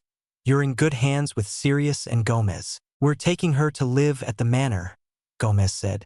Minerva asked if we wouldn't mind. I wish I'd know sooner. The poor girl is terrified. Hermione, do you wish you come with us? Sirius asked. Hermione looked at her mother, who looked furious as she attempted to scream and struggle, before looking at Sirius, who was holding out a hand. Still holding onto Beatrix, she took Sirius's offered hand. Let's get her belongings together. Sirius, you get the poor girl into the car, Gomez said. Sirius nodded, leading Hermione and Beatrix outside. What are you thinking for them? Kingsley asked, as another man came into the room. Kingsley, what's the news? The man, Rufus Scrimgeour, asked. Sirius recognized the man immediately. He was known for his work against dark witches and wizards and was passionate about his job. Gomez, this is Rufus, my partner in the Auror office. Kingsley introduced them. Gomez Addams. I've heard all about you, Rufus said with a nod. I've already got people wiping the memories of anyone who heard the ruckus here. That girl you saw being escorted out by Sirius Black was Hermione Granger. Her parents just found out she is a witch, and they were being very abusive towards her. Gomez and Sirius are taking her to the Addams Manor to live, Kingsley explained. Damned decent of you, Rufus said, as Gomez magicked up a trunk, making all of Hermione's belongings fly into it.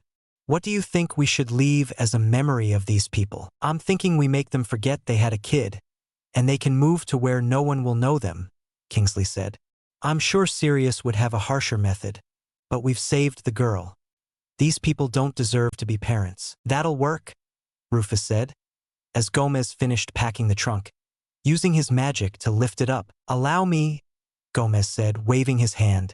The room, now clear of the trophies, awards, and pictures, began to change, with the bed and wardrobe disappearing, and the room becoming an office.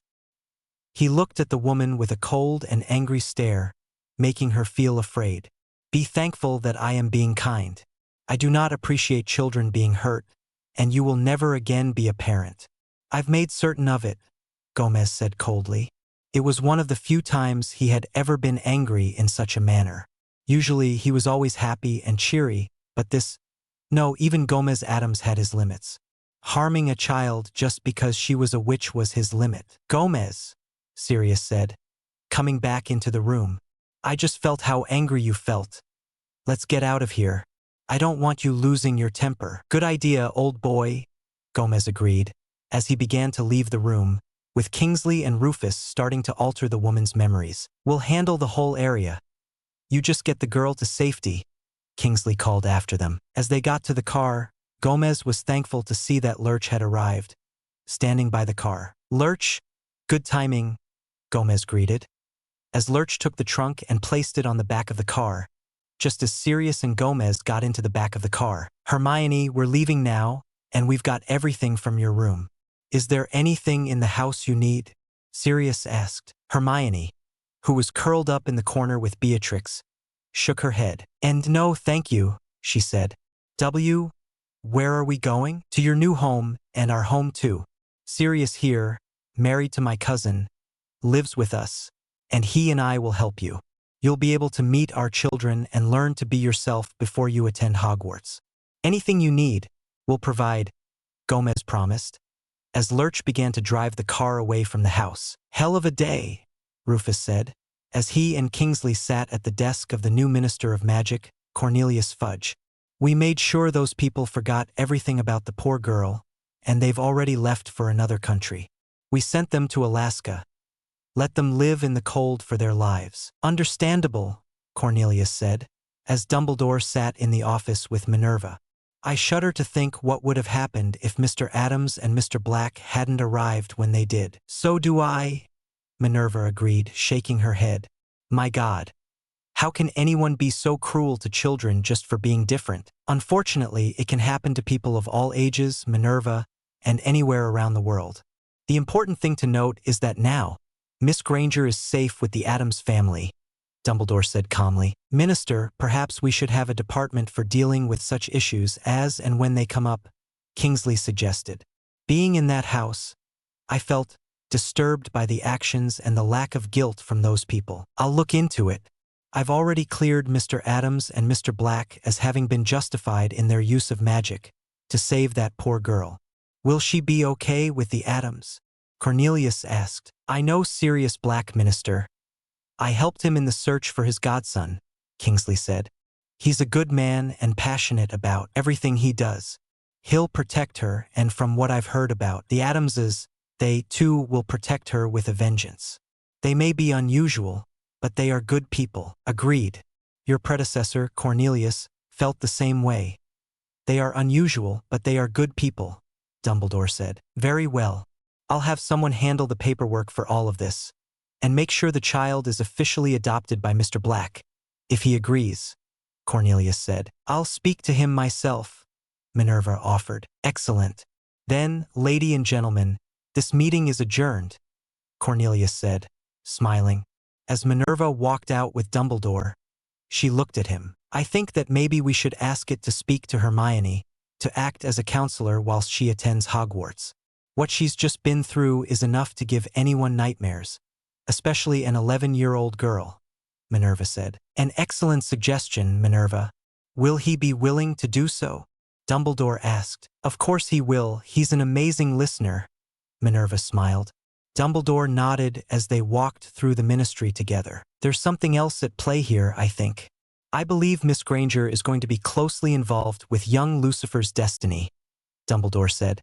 I do not know how yet, but things are certainly moving in a different direction than I had expected. That started the night Gomez and Morticia found Lucifer, Minerva pointed out. Dumbledore nodded in agreement. Yes, it did. He stroked his beard thoughtfully as he spoke. I just hope that whatever happens next, it is going to be for the best and not for the worst, he added, as the two of them left the ministry together. Dumbledore had long since stopped trying to predict the way events would move, but something told him that this would, in fact, work for the greater good, something he would encourage in any way possible. A New Destiny? Chapter 5. A New Destiny? Hermione looked nervous as she walked into the Addams Manor, still scared from everything that had happened. There was so much going on, and she wasn't sure how to react to anything. Thankfully, Sirius had conjured up a carry case for Beatrix to stop her from running away, and as Hermione kept hold of the case, with Beatrix purring softly, Hermione had asked for a blanket to cover the case with, saving Beatrix from seeing what was going on. Hello, my dear, Morticia greeted, looking at her. Hermione looked up at Morticia, shaking slightly. I know you're scared, but you're going to be safe here. I thought I was safe there. Hermione whimpered. Morticia gently smiled at her. I know, sweetheart, but now you get to be safe to be who you really are, Morticia said. She restrained herself from hugging or comforting the girl. Morticia understood trauma perfectly and knew that the poor girl would just shrink back from any touch. You are a witch and a good one. You'll be a powerful witch in time, but you have a lot to do and a lot to learn. Not everyone is as evil as your parents were, though sadly both the wizarding and muggle world have evil people. Muggle? Hermione asked meekly. That's our term for non-wizarding people. Every country has their own name. America, where we lived for years, called them no. Maes, Gomes explained. Why are you helping me? Hermione asked as Grandmama entered the room. Hermione shrunk back, though Grandmama held out a glass with a blue liquid in it. It's a calming draught, dear, Grandmama said. Drink it all down, she added. Hermione accepted the glass and sniffed it. It smells like peppermint, Hermione said meekly. Grandmama smiled. You've got a good nose, she complimented. Peppermint oil is one of the ingredients.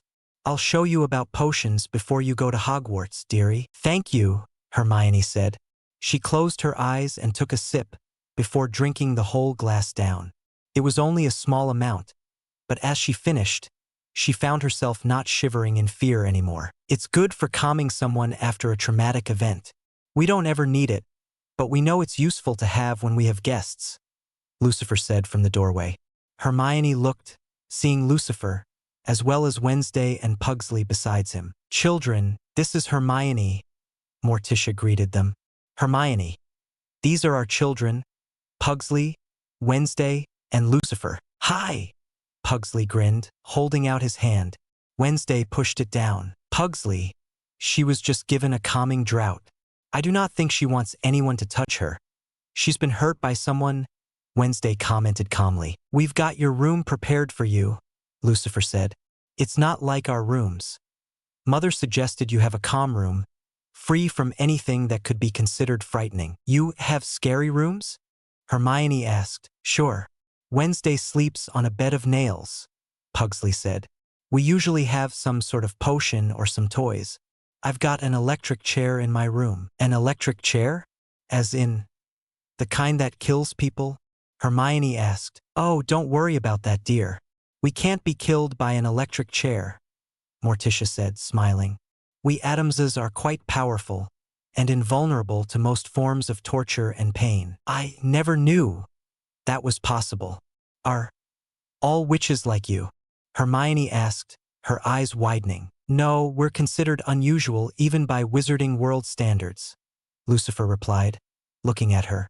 Simply put, we are stronger than many, but we're considered outcasts because of it. Because you're different? Like how? Hermione begun but couldn't finish her sentence. Exactly, Morticia replied. That is why we were asked to take you in. Because we know what it's like to be different. Why are people like that? Hermione asked, her voice calmer but still close to breaking. Wish I knew, kid, Sirius replied. Too many uncaring people in the world, believing that they are the better people, and anyone not like them are considered deformed or ill. I don't understand why though, Hermione replied. Me neither, kid. Me neither, but here you'll be able to be yourself, Sirius said. I'll take guardianship of you with my husband, Remus, if you are okay with that. That means you'll be my parent, right? Hermione asked. I know a lot about that kind of thing. I love to study and research, and when I see something I've not heard of before, I want to know all about it. That's a great skill and desire to have, Hermione, Sirius said. And that is exactly what it means. Those people didn't deserve to be called your parents. I'd like to stay here with you, Hermione said with a small smile. You saved me. You walked right in and stopped her from hurting me and Beatrix. Least we can do, kid, when we see someone in trouble, Sirius said, smiling. Over the next month, we'll teach you what we can before you go to Hogwarts, Remus added. That's what Professor McGonagall talked about, Hermione remembered. Before she was thrown out of the house. Yes, she's the deputy headmistress there, and she'll be one of your instructors, Sirius confirmed. 1 month here, my dear, and you'll know a lot more. We value education and learning above everything, Morticia said, smiling at her. Lucifer, Wednesday, why don't you show Hermione the library? Pugsley, you can help repair some of the damage done to Hermione's awards and belongings. That is your area of expertise, and you can show Hermione how to cast the spell. Repair them? Hermione asked. Pugsley smiled as he revealed his wand. Usually, we're not meant to get these until we start school, but Grandmama made one for each of us 3 years ago. She makes amazing wands, Pugsley said proudly. Well, Ollivanders are usually better for people who aren't part of our family, Grandmama said. He doesn't use the materials we do. I'll tell you more about wands tomorrow. Okay, Hermione agreed, as she opened the trunk that Gomez had conjured up, taking out some of the broken awards. Pugsley smiled and waved his wand. Reparo. Pugsley cast the spell, and Hermione watched, amazed, as one of the trophies came together and looked brand new. You try, he said, offering her his wand. It's better to use your own wand, but you can borrow mine to try. I'll make you a wand soon, dear, Grandmama promised. Hermione nodded, holding the wand the way Pugsley had. No, like this. Lucifer walked over to her, showing her how to hold his wand. Everyone has a different way of holding their wands. You need to find what works best for you. Pugsley holds it differently than we do, but he's trained himself like that. Okay? Hermione smiled at Lucifer, letting him help her find a comfortable position for the wand. He then drew his wand and showed her the movement. Like this, Lucifer explained, waving his wand in a small circle before pointing. Is this safe? Hermione asked. Lucifer nodded, and Gomez spoke up. We don't believe in making you read everything before trying. We learn by doing, Gomez said. Go ahead, okay? Hermione said, smiling as she waved the wand like Lucifer did. Reparo, she said calmly, and watched, grinning, as another of her awards came together. That's my girl, Sirius exclaimed happily, grinning. Hermione smiled warmly at Sirius. It was clear to Lucifer that she wanted to be praised and told that she was doing good and not being abused, which every child wanted. But Sirius saying what he did had given Hermione a boost. She cast the spell several times, with Pugsley helping, until everything was intact again. Now that's how it's done, Gomez said, equally as proud. My girl, you're going to fit in perfectly here. Mr. Black, if you're going to be my parent, does that make Mr. Addams my uncle? Hermione asked. Absolutely, Gomez replied, a wide smile on his face. And I think the name Granger isn't needed anymore. I think Hermione Black will be a much better name. No need to credit those darn muggles who abused you. Just remember, not all muggles are like them. Hermione Black, Hermione repeated, smiling. It sounds perfect. Then it's settled, Sirius grinned, a tear in his eye as he embraced Hermione in a hug, which she reciprocated. Welcome to the family, Hermione. As the children left the room, Morticia smiled at Sirius and Remus. We have a house in Hogsmeade you can use if you want to be close to Hermione this year. I suspect that Minerva will be okay with you seeing her at weekends, especially with everything she's been through, Morticia said. Thank you, Morticia. I appreciate that. That kid has a lot of potential, and she deserves to be shown love and respect, Sirius said, sitting down.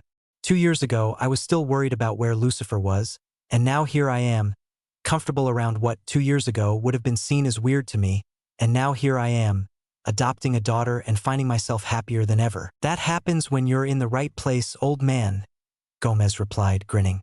Come on, we'll let the kids get settled whilst we have a workout. You mean fencing? Sirius asked, returning the grin as Thing threw a sword towards Sirius, who grabbed it easily.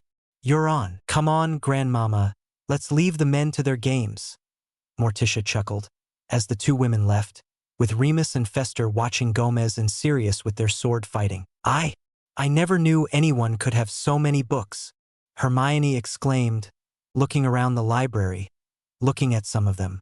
How old are they? Some are old, others newer, and some we suggest you keep clear from. Some of them are alive in a sense, Lucifer said, getting a book and opening it slightly. The room began to fill with a gale wind, and the sounds of screaming could be heard. Lucifer closed the book, with the wind immediately stopping. How is that even possible? Hermione asked as Lucifer put the book back. You'll learn that impossible isn't a word us Addamses know, Wednesday said calmly. She looked at Hermione. Your hair is too wild, like you were dragged through a bush, she said. Oh, I'm. Hermione stammered, as Wednesday pulled out her wand and pointed it at Hermione, casting a spell. Hermione felt a tingling in her head, staring into a mirror, her eyes wide, as her hair became flatter and became black, like Wednesday's. Hermione smiled as the tingling stopped, feeling her hair. That looks better and it suits you, Wednesday said. I love it, Hermione exclaimed, embracing Wednesday in a hug. She looked uncomfortable and stepped back, causing Hermione to blush. I'm sorry, she said. I don't like hugs, Wednesday said. That's her way. She's the best of us at spells, Lucifer said. We'll show you the books you'll want to study and learn for our first year at Hogwarts. Is there anything I'll need to know about Hogwarts? Hermione asked. Plenty, but we'll explain everything over the next few days. Today, you should settle in your room. We haven't put anything you might find uncomfortable in there, Wednesday said, as the group led Hermione out of the library and to the bedroom that they had helped set up. It was a simple look with black walls and no plants, but there were books, an empty bookshelf next to the full one, an open wardrobe with clothes that Wednesday had selected from her own wardrobe, so Hermione had some clothes, as well as a dresser and a bed and mattress. This is your room. I'm next door if you need anything, Wednesday said. I've put some of my spare clothes here so you can wear something better and clean. I don't know what clothes you had, but we don't really do pastels or light colors in this house. I like darker colors anyway, Hermione smiled. Thank you, all of you. I feel comfortable here. Good, Pugsley smiled. Later, you can help throw the switch on the electric chair for me, if you like. Electric chair? Hermione asked. Doesn't affect us. It just tickles more than anything, Pugsley reassured her, smiling. Okay, if you're sure, Hermione agreed. Lucifer looked at her. You're safe here, don't worry. I found out 2 years ago that I was adopted when I was a child, after a wizard called Lord Voldemort tried and failed to kill me, but he killed my parents. Mother and father found me, brought me here and adopted me, Lucifer explained. Apparently, there are a lot of books featuring me, though under the name Harry Potter. I'm so sorry, Hermione said, taking Lucifer's hand. That can't have been nice. I don't really remember it, other than a flash of green, Lucifer said. I am an Addams and not Harry Potter, so it doesn't really affect me. Apparently, this is how I got the scar. Lucifer pointed to his forehead, where the lightning scar sat just above his glasses. They were rectangular and simple, yet they gave Lucifer a more mature look. I don't get it. Why is that important? Hermione asked. Lucifer is the only person who has ever survived the killing curse, Wednesday said simply. When we go to Hogwarts, there are going to be those who want to know him for that. I intend to protect Lucifer, Pugsley, and now you, Wednesday added. You want to protect me? Hermione asked. Yes, Wednesday said. You're now a part of this family, which means if anyone tries to mess with you, they will have to deal with me. And believe me, that's not something anyone will want to do. Wednesday is powerful, and she can instill fear into anyone who tries to hurt us. For years ago, someone tried to bully Pugsley. They ran away screaming when Wednesday introduced them to Thing, Lucifer explained. It was amusing to watch. I wish I could have seen that. I've been bullied a lot, Hermione admitted sadly. Because I'm smarter than most and remember everything I've read. People mocked me, bullied me, and hurt me, just because they could. Anyone who does to try that will pay, Wednesday said. Being intelligent is a good thing, and if anyone says otherwise, then they are a fool. Being smart is a good thing, and you'll be encouraged here, Lucifer replied. You should rest for a while. Dinner will be at 6, and you have a bathroom of your own, he added, showing the entrance to her private bathroom. Thank you. Will my hair stay this way? Hermione asked, looking at herself in the mirror. Yes, Wednesday replied. I shall be next door. It is soon my writing time. I spend an hour a day working on stories. That sounds fun, Hermione smiled. It is more of a way to relax and to maintain my routine, Wednesday said. We will see you later, Hermione. Scream if you need anything, Lucifer said, as he, Pugsley, and Wednesday left the room. Hermione put the carrier with Beatrix in on her bed and opened it, gently taking the cat out and stroking her, sitting down on the bed, which was comfortable. Don't worry, Beatrix. We're going to be safe here, Hermione said softly, kissing her head gently. Beatrix simply replied by purring and laying on Hermione's lap. Hermione smiled as she closed her eyes, allowing herself to feel a little more comfortable than she had done in a while. Even before she found out she was a witch, Hermione had always been seen by her parents as a weird child, and had barely found time to spend with her, leaving her alone to study. She had hated it, but now she was somewhere else. She felt tears rolling down her cheek, though she knew it was because she still had a lot to process. In one day, she had found out she was a witch, been attacked by her parents, made homeless, and now was going to be adopted by a wizard and his husband, and given a new last name. Hermione Black, she said to herself, looking at her reflection in the mirror.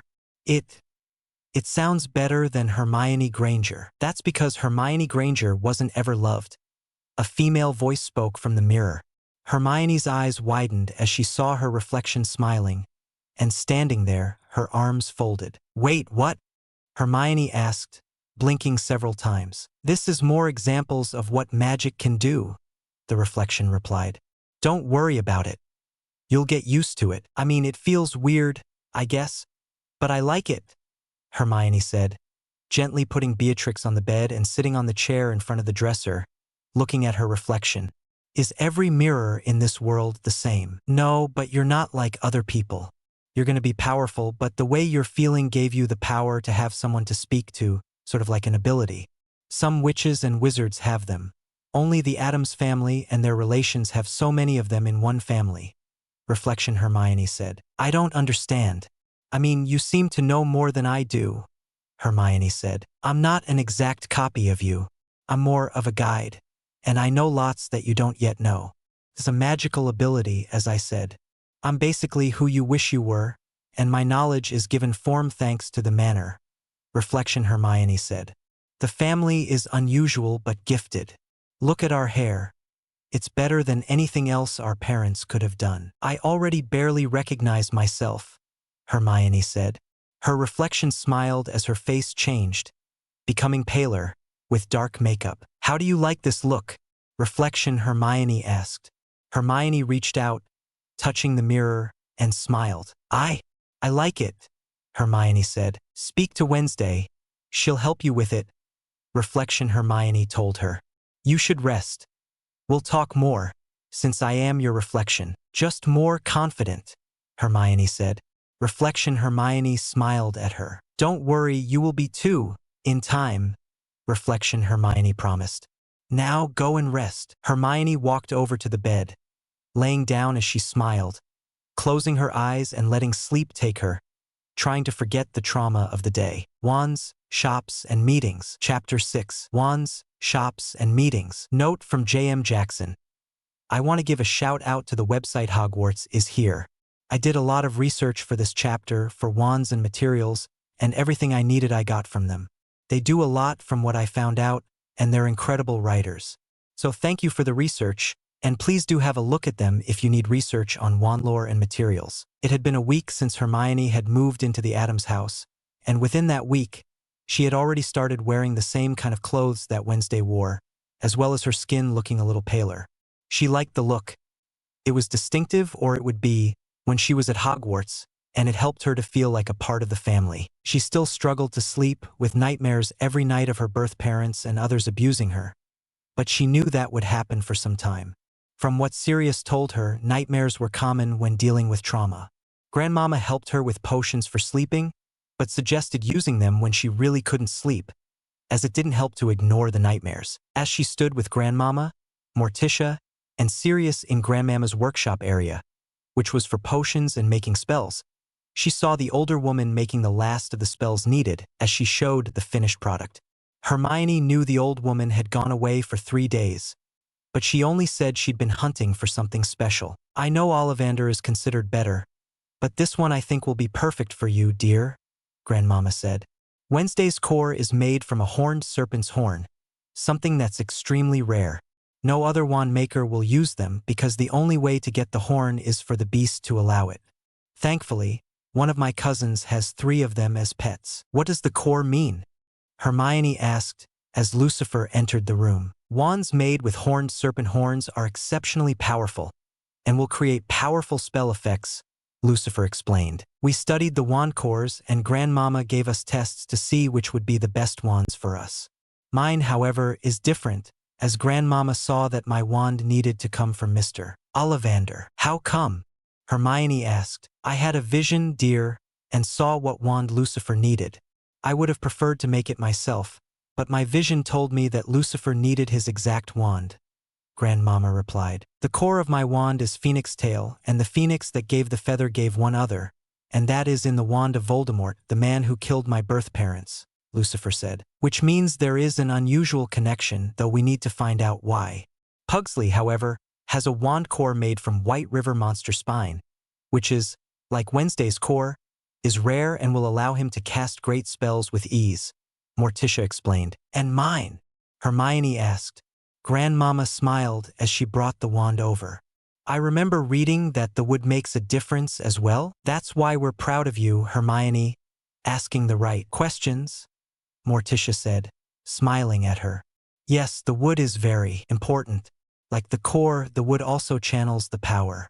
Wednesday's wand is made from acacia, which will only allow magic to be produced by Wednesday, and will allow her to cast powerful spells, as it is bonded, removed ly with her. Mine is also made from acacia, though I barely need my wand anymore. Pugsley is made of aspen, best for those who will seek quests and revolutions. It does suit him, I think, Lucifer continued. And mine is made from holly. Yours, my dear, is made from cedar. It is perfect for those with perception and a talent for good insight, something I think you have a great skill for, Grandmama replied. Hermione smiled at the compliment, as Sirius, Remus, and Gomez entered. Did I miss it? Sirius asked. No, I just finished, Grandmama replied. Cedar? Nice, Remus complimented.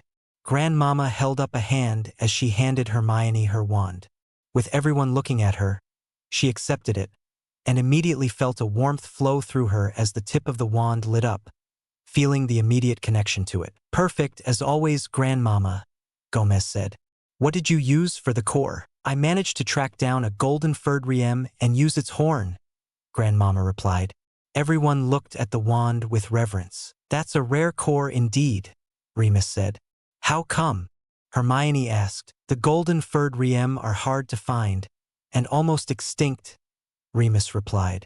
I study all kinds of creatures, and even I've never seen one. When used in a wand, the horn gives the owner an enormous magical boost, Sirius explained.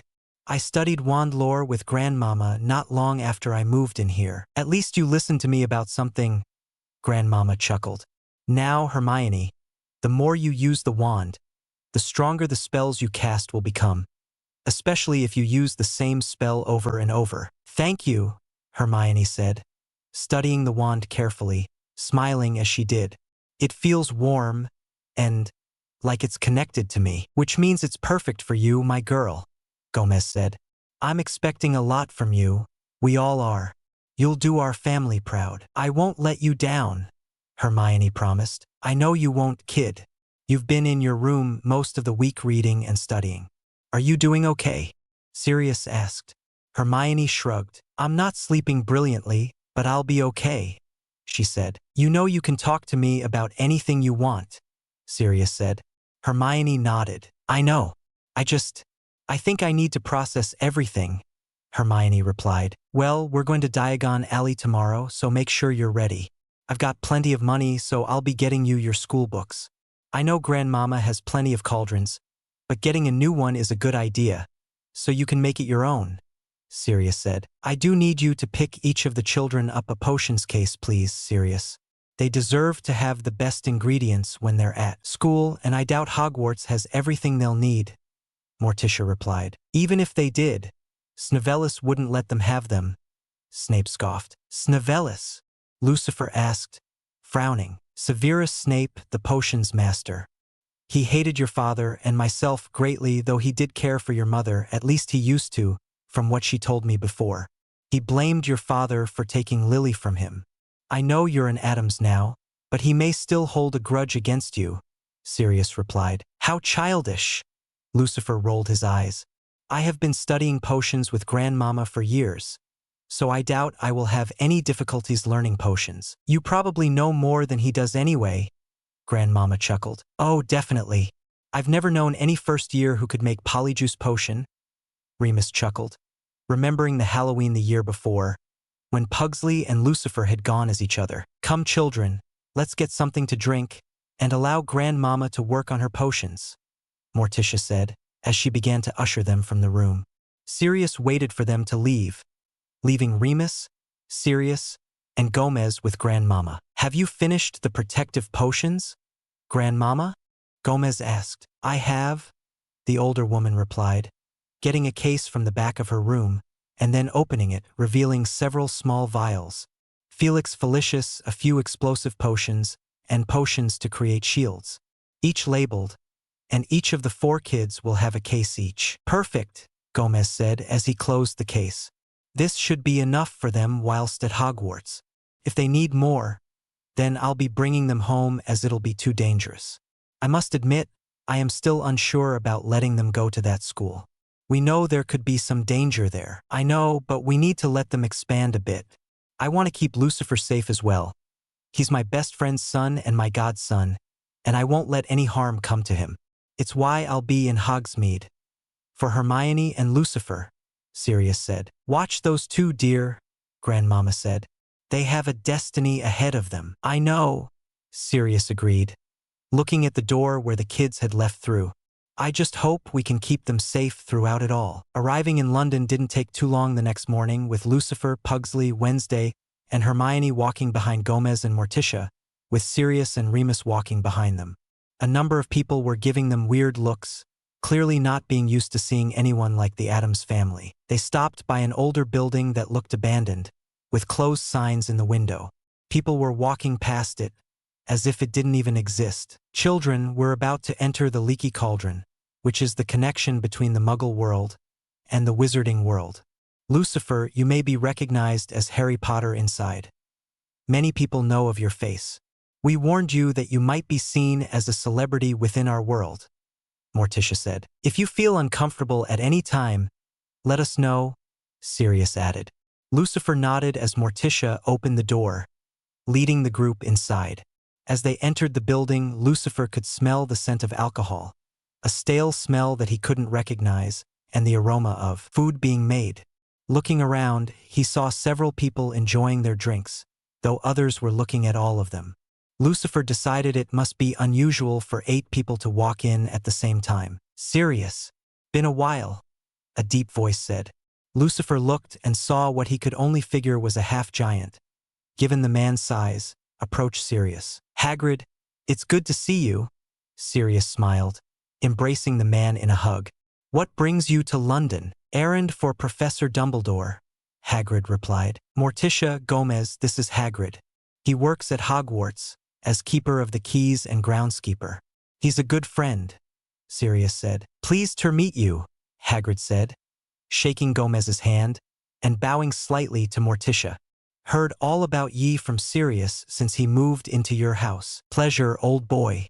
Any friend of Sirius's is a friend of ours, Gomez smiled. Just bringing the kids to get their school supplies. Hagrid looked at them, with his eyes stopping on Lucifer. Is that? He began. Lucifer Addams, Lucifer said, stopping the man from saying the other name. The last thing he wanted was to be mobbed by people he didn't know. Hagrid nodded in understanding. Good to see you again, Lucifer, Hagrid said. I saw you not long after you were born.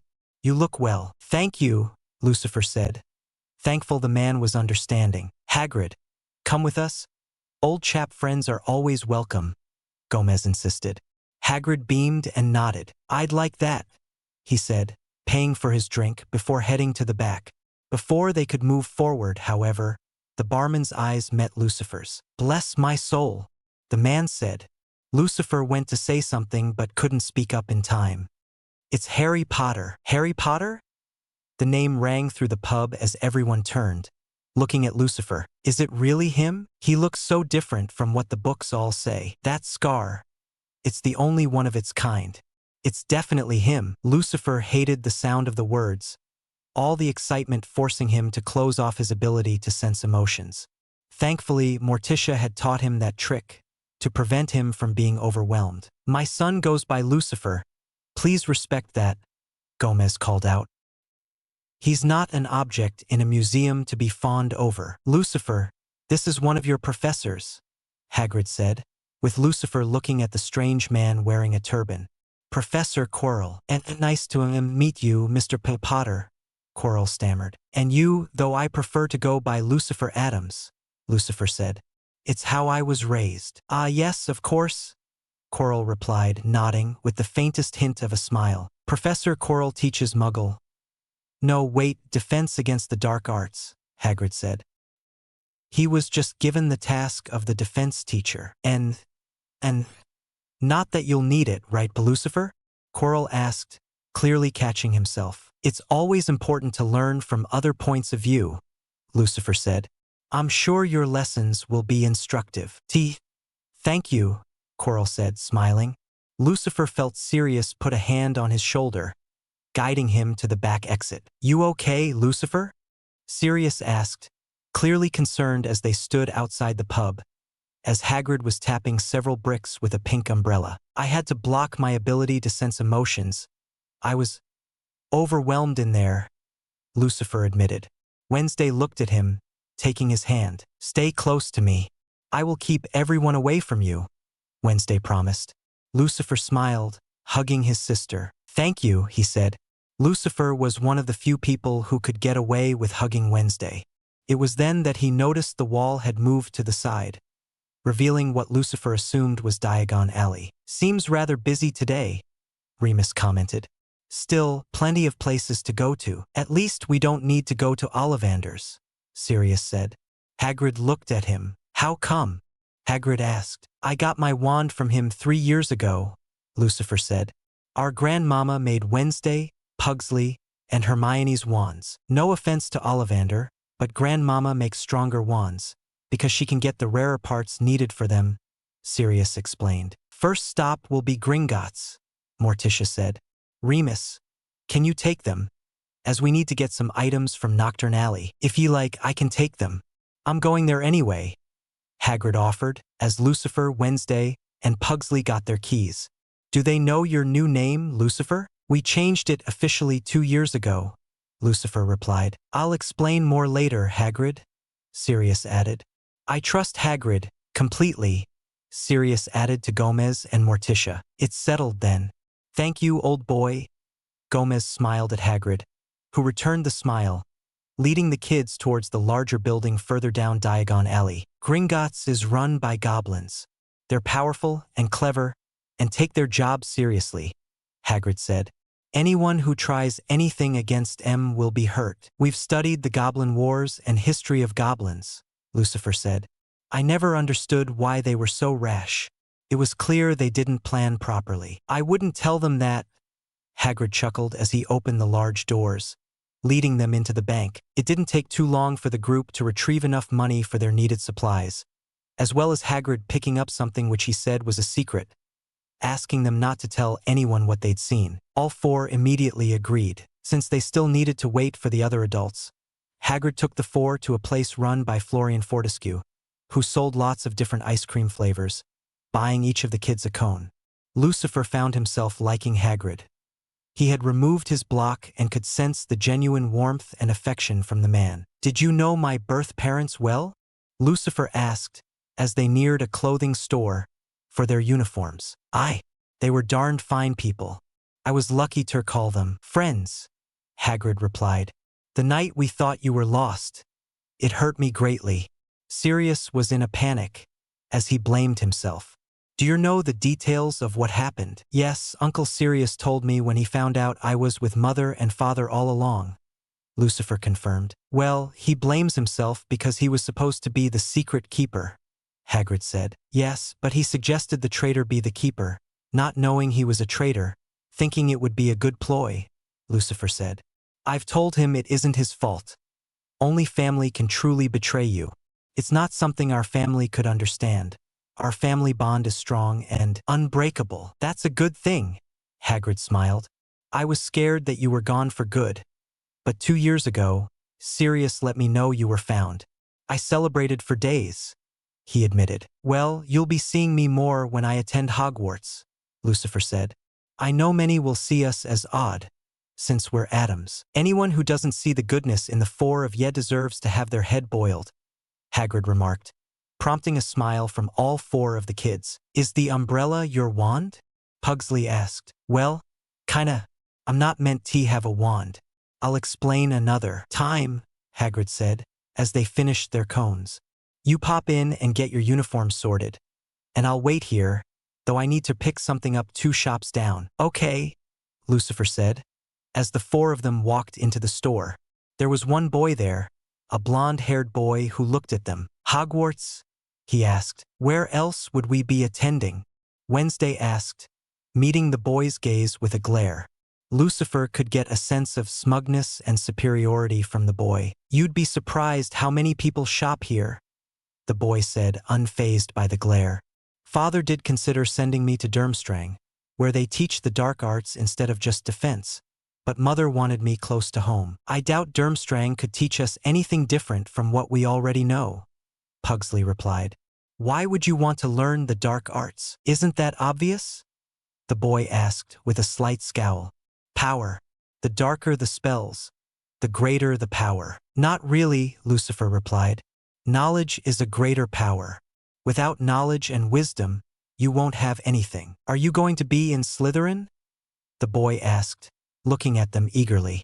Lucifer realized the boy had now either guessed who they were, or suspected they had power and wanted to know about it. We won't know until we get there, Wednesday said. My whole family has only ever been in Slytherin. Imagine being in Ravenclaw or Hufflepuff. I'd leave, I think. Wouldn't you? He asked. No, Lucifer said simply, as an older lady came from the back, giving the boy a bag, who accepted it before leaving. By the time they had their uniforms ready, Morticia, Gomez, Sirius, and Remus had returned, with Hagrid waiting outside, surprising Lucifer with a white, snowy owl. Lucifer smiled at the bird. He could sense the feeling of joy and happiness from her. He remembered his texts and decided to call her Hedwig, from one of the books he had studied growing up. Thank you, Hagrid. That's darn decent of you, Gomez complimented. 'Twas nothing, Hagrid said, blushing slightly. I should be getting off, but I'll see ye all at Hogwarts. Look after yourself, Hagrid, Sirius said. The large group, after finishing their shopping, went to the Leaky Cauldron, renting a room to get something to eat. Lucifer told them about the boy they'd met in the clothing store, Madame Malkin's. Yeah, you'll find more than a few kids like that, sadly, Remus said, shaking his head. Some people believe they're superior to everyone else, just because of their bloodline. Of course, that kid won't have anything on you. All 4 of you are going to be the finest witches and wizards the world's ever seen, Sirius said. After all, you're part of the Addams family, he finished. Here, here, Gomez agreed, raising his glass in a toast. To the Addams family. Everyone raised their glasses, sharing in the toast, smiling as they took a sip of their drink. Lucifer knew he didn't like that blonde-haired boy, but he did like Hagrid. Hagrid seemed to be very kind and genuine. I could sense warmth and affection from him, Lucifer said. Hagrid is one of the finest people you'll ever know, Sirius explained. He was kicked out of Hogwarts in his 2nd year, but Professor Dumbledore ensured he could stay on as groundskeeper, giving him a home since he had no one to care for him. He never explained why, but I know it hurt him. He's part giant, isn't he? Wednesday asked. I know Lucifer thought the same thing. I did, Lucifer confirmed. Giants are real?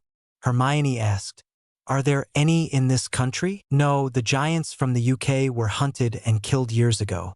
Most giants are dangerous and love to cause trouble.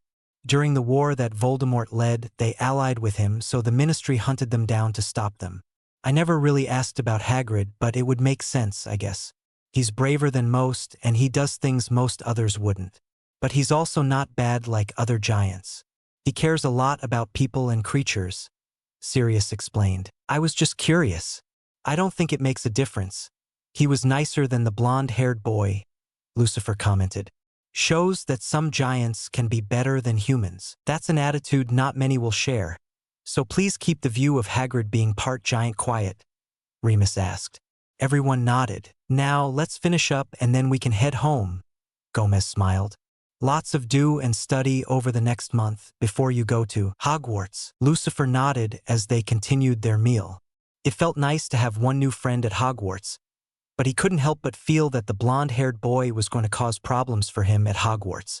If he did, then he knew that Wednesday would back him up, and they'd make anyone who started trouble regret ever meeting the Addams family. Questions without answers. Chapter 7. Questions without answers. Note from J.M. Jackson. I will be the first to admit that sometimes I can make some mistakes with writing, and a review of the last chapter pointed out an error that I did not consider, and that was how did everyone know about Lucifer/Harry when he had been hidden, so I've spent the last week considering this.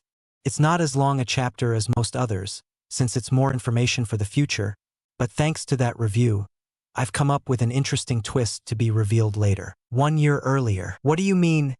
Everyone knows what Lucifer looks like?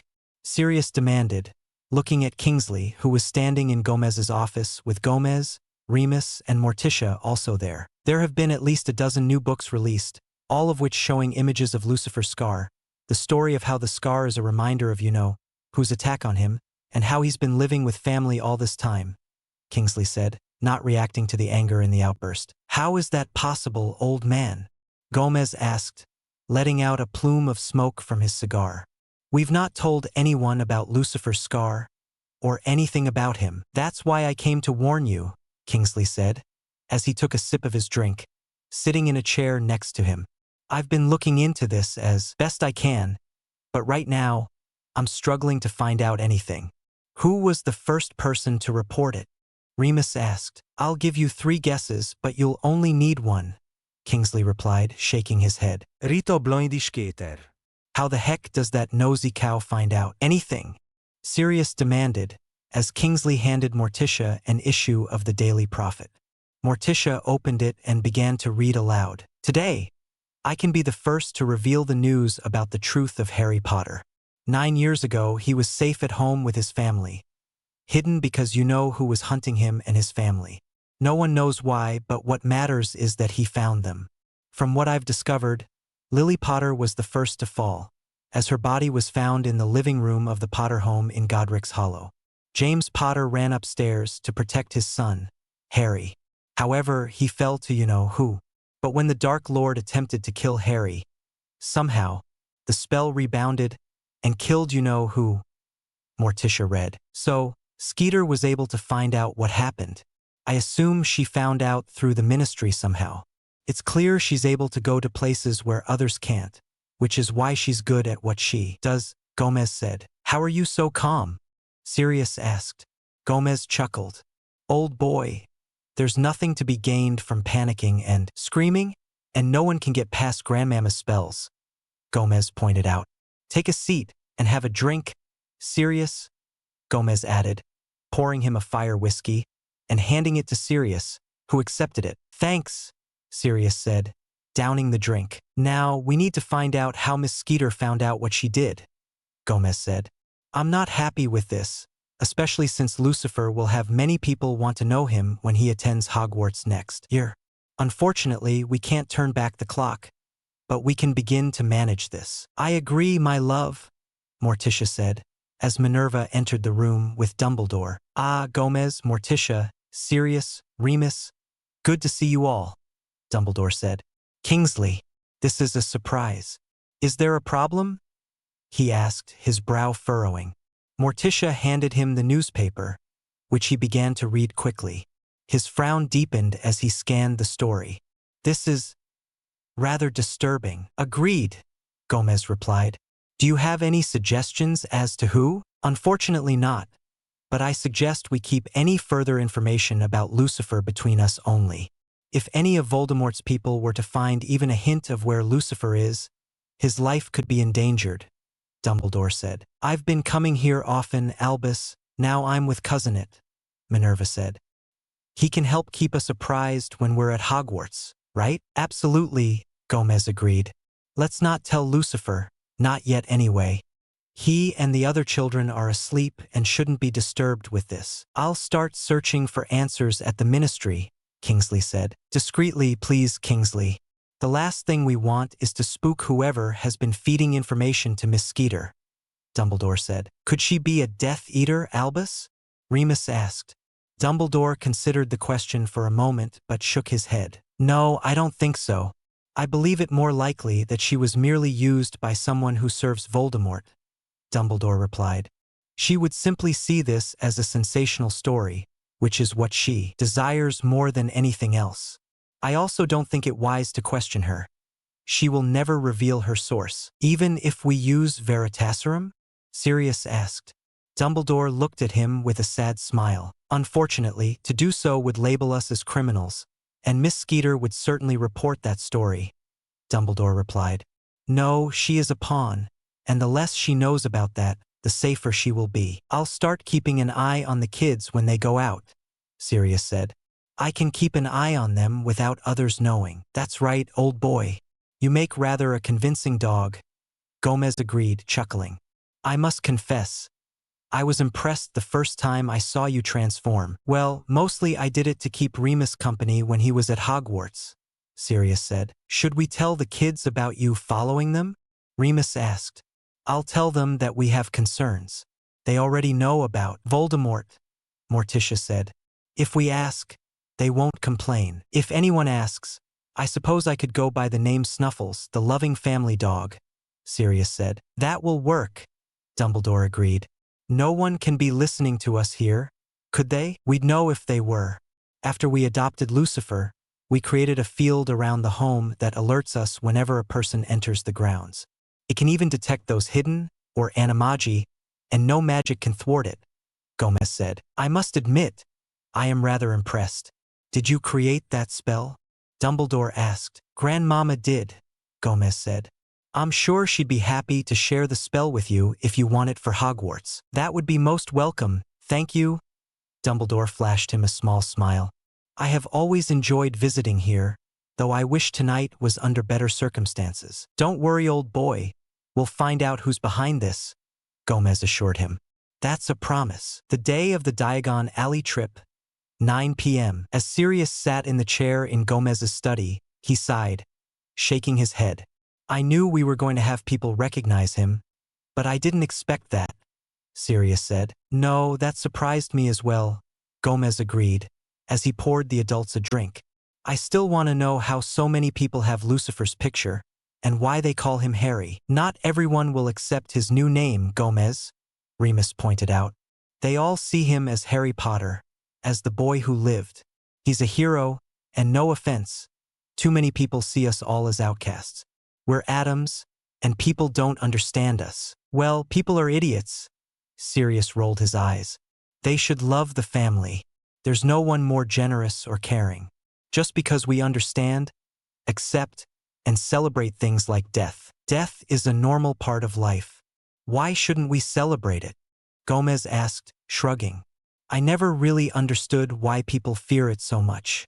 It's so peaceful and beautiful. Still, I want to find out more of who released the information, Sirius said, changing the topic. I researched all the people who wrote those books, Grandmama said, shaking her head.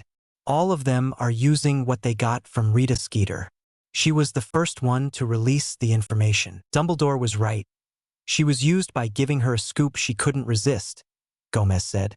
Once the children are at Hogwarts, we'll be able to start finding out more about whoever was leaking the information. I'll be staying at Hogsmeade with Remus, in case the kids need us, Sirius said. But we can help in turns as well, travel around and go where needed. I'll be glad to help, Fester said. I've got a few ideas about how to find whoever did this. Have you heard from Kingsley? Minerva asked, frowning. I know he's been busy with making sure there aren't any more repercussions from dealing with the Grangers. Nothing new. It's like someone knew all along and waited for the right time to release it, Sirius said. I don't understand any of this. How the heck could anyone have found out about Lucifer? I suspect that Voldemort has someone around, But the question is who? Clearly, he's more powerful than we expected. But how could he still be around? Remus asked. There are many ways, all of them dark and evil, Gomez said. But we can't say for certain, old boy, not without evidence. Then we'll keep searching. I know I'm not going to rest properly until we figure this out, Remus said. I mean, there's several people who could be behind it, including Lucius Malfoy. Sounds like it was Draco that Lucifer met in Diagon Alley. Yeah, sounds right. I'm also wondering if Pettigrew could be behind this. We know he's still somewhere out there, Sirius said, growling softly. I just want 5 minutes with that rat bastard. You'll get your chance, old boy. Let's relax a little and settle down for the night, Gomez said. Whilst he was putting on a calm face, however, inside he was seething, and wanted to know who was behind this. I don't understand how anyone knew of you, Lucifer, Wednesday said, frowning. I have been considering everything since this morning, when Mother told us that you might be recognized. But I don't know how. Do you think Mum and Dad know? Pugsley asked. Probably. They were the ones who told us, but if they don't know, then they want to find out, Lucifer said. I was able to pick up several texts from the bookstore, including all books released in the last year that tell of you, Lucifer, Hermione said. I've started going through them, but they only talk about what happened in theories only. I don't think anyone knows exactly how you survived the killing curse. I don't either, but I am thankful that I did, Lucifer said. My concern is that someone could be trying to hunt me down. Someone working for Voldemort? Wednesday asked.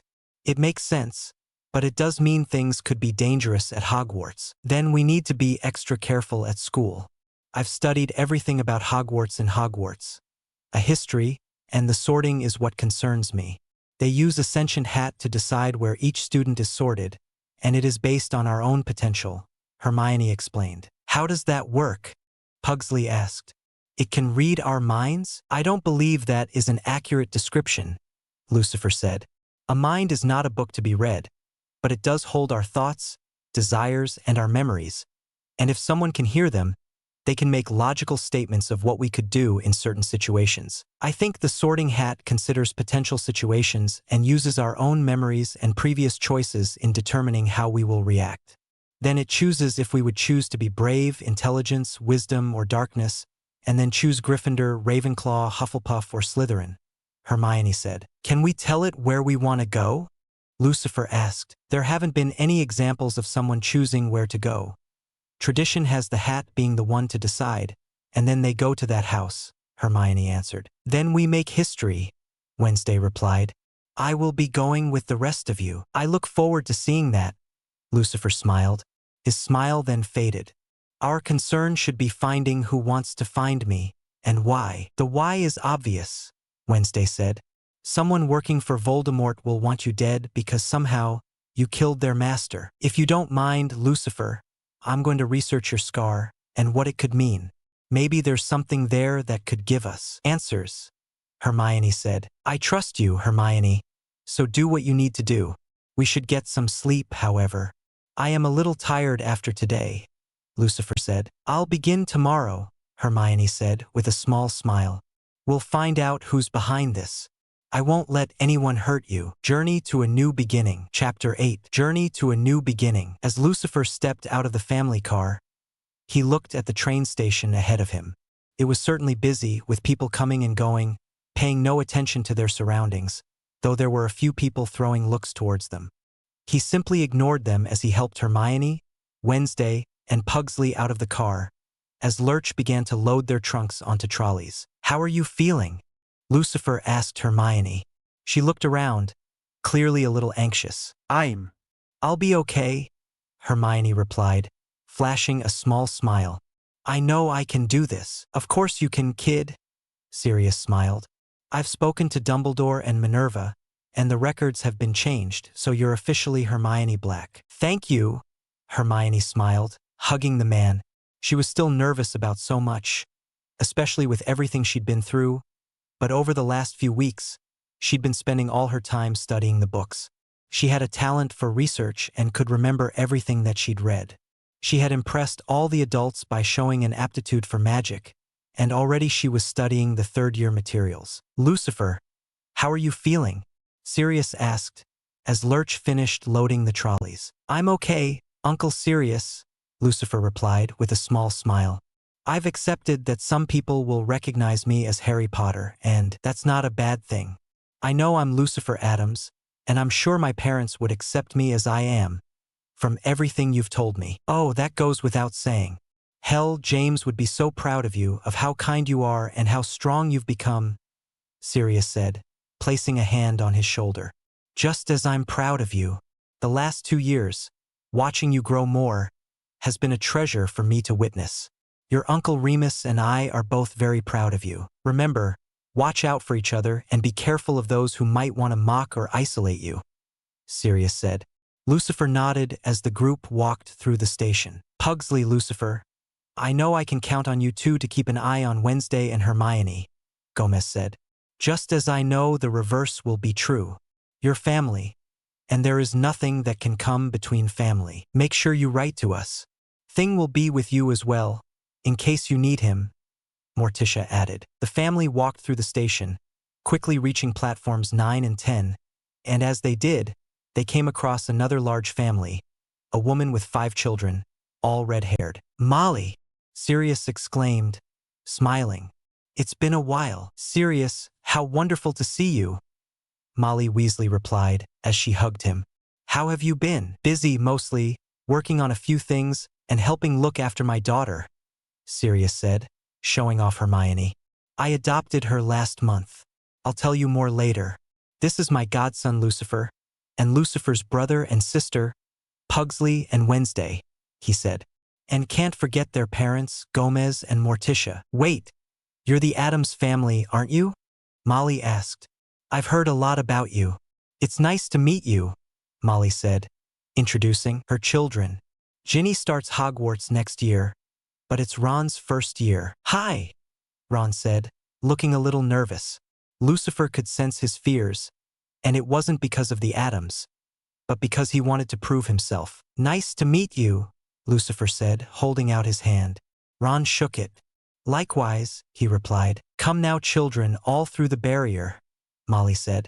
George, you first. I'm Fred, the boy replied. Honestly, woman, call yourself our mother? The other boy asked. I don't have time for your pranks, George, Molly replied, glaring at the first boy, clearly knowing which son was which. Sorry, Mum, George said, though he was smirking, before running at the barrier. So, we just run at that wall? Pugsley asked. That's all there is to it. I mean, you can walk, but most people run, Remus replied, showing that by walking through the barrier. As everyone got through, Lucifer found himself impressed by the train. It was an older style of train and one he liked the look of. It looked more comfortable than modern trains, though he often wondered why technology wasn't more improved in the magical world. It was something he was working on to make better technology using magic. Now, when you get to Hogsmeade Station, Hagrid will be there. First years follow him using boats to get to the castle. Never understood why, but it's just tradition, Sirius explained. And we know you're gonna show them all how brilliant you are, he added, smiling proudly at them. Hermione embraced Sirius in a hug, holding on to him. Thank you, Father, she said softly. She had felt proud to be introduced as his daughter, and it felt nice to call him father. Sirius smiled and kissed her forehead. Show them how brilliant you are, and don't let anyone make you feel less than brilliant, Sirius told her. Hermione nodded, determined to do just that. Finding an empty carriage wasn't difficult, with Ron joining Lucifer, Hermione, Wednesday, and Pugsley. Thanks for letting me join you, Ron said. I guess I'm just a little nervous about being at Hogwarts. How come? Pugsley asked. I'm the 6th Weasley brother to attend Hogwarts, and Fred and George, as you saw, love their pranks and games. My brother Percy is a prefect, and my other 2 brothers, Charlie and Bill, were legends at the school, Ron explained. So, you're stuck in their shadow, and you want to make your own name, Wednesday surmised. I can understand that. Our parents are well known, though I think we will have different reasons to make our own names. And I have a name I am trying to not be known by, Lucifer said. When I was born, I was called Harry Potter. I was raised by my parents as Lucifer Addams. Wait, the Harry Potter? Ron asked, his eyes widening. Bloody heck. Do you know how famous you are? I have an idea, though I am not overly fond of the idea of being famous because of my name and because Voldemort failed to kill me, Lucifer replied. He noticed how Ron winced at hearing the name. Does the name scare you? A little, Ron admitted. It scares everyone. He's just known as you-know-who. That's ridiculous, Hermione replied. Not you, Ron, but the fact that people are afraid of a name. That's all it is, a name or a word. After everything he did, he almost destroyed everyone, wanting to be in charge of everything, Ron explained. Unless a name is taboo, there is no reason to fear it, Wednesday said. What's a taboo? Ron asked, frowning. It means the Ministry of Magic will have outlawed it, and anyone who says it will be tracked. We know that is not the case since we use it when speaking of the past, Wednesday explained. Try it, Lucifer said. Ron nodded, seemingly struggling. Bol. He began before sighing. Voldemort, he said, looking around. When nothing happened, he smiled. Voldemort, that's not really hard to say, he said. No, it isn't, Lucifer agreed, nodding. A name is a name. Don't allow fear to control you. We're afraid of nothing because we face our fears. That's incredible, Ron smiled. I know people have whispered about your family, but it's nice to have made some new friends. I don't have many friends, he said softly. Why not? Hermione asked. Fred and George always love playing pranks, but I've never been able to do anything like them, and I always felt, well, small, compared to them, Ron replied. We can teach you to be more confident, Lucifer said. It's about your attitude, and you need to learn how to carry yourself. I wish I'd met you sooner, Ron admitted. It's, well, having someone who could believe in me. I mean, Mom and Dad are amazing, but still, being the youngest brother, they have expectations as well. So, I'm just trying to figure out myself. There has to be something you're good at, Hermione said. I'm really good at studying. Wednesday and Lucifer are brilliant fencers, and Pugsley is great at planning things. Well, I'm good at wizard chess, Ron said a little meekly. That's a difficult game to learn, and being 11 and being good is a great feat. Take pride in that, Lucifer told him. Ron nodded as the door opened, with a woman pushing a trolley. Anything from the trolley, dears? The woman asked. Lucifer nodded, taking out his coin purse. Ron, are you hungry? Lucifer asked. I can't afford anything. I've got a sandwich, though, Ron replied. I didn't ask if you could afford anything. I asked if you were hungry, Lucifer said, before buying a large selection for all of them to share. Pick anything, Ron. Uncle Sirius said this train journey was a long one, so we should make sure we have enough to eat. Thank you, Ron said, picking up a pasty, discarding his sandwiches. Lucifer is always kind and caring, Wednesday said, admiration in her voice. He cares about everyone and helps those he can because he can. Mother and father are the same way and raised us the same. It makes sense to help those who need help, Lucifer pointed out as he picked up a pasty of his own. Do you have a pet? Yeah, but he's not really impressive, Ron replied, pulling a rat from his pocket. His name's Scabbers. He doesn't do much other than sleep. Rats are like that the older they get, Lucifer said. He must be about 2 years old. Actually, he's been around for about 10 years, Ron replied. Wednesday frowned. Then he's a magical rat, because normal rats only live for 2 to 3 years, Wednesday said, frowning. I didn't know that, Ron said, shrugging. Like I said, he's been in the family for years. Well, magical rats can live for up to 20 years, though most of them don't do much after they reach midlife, Pugsley said. I studied them closely when I was 6. I cut a few open, wanting to know how they worked. You cut them open?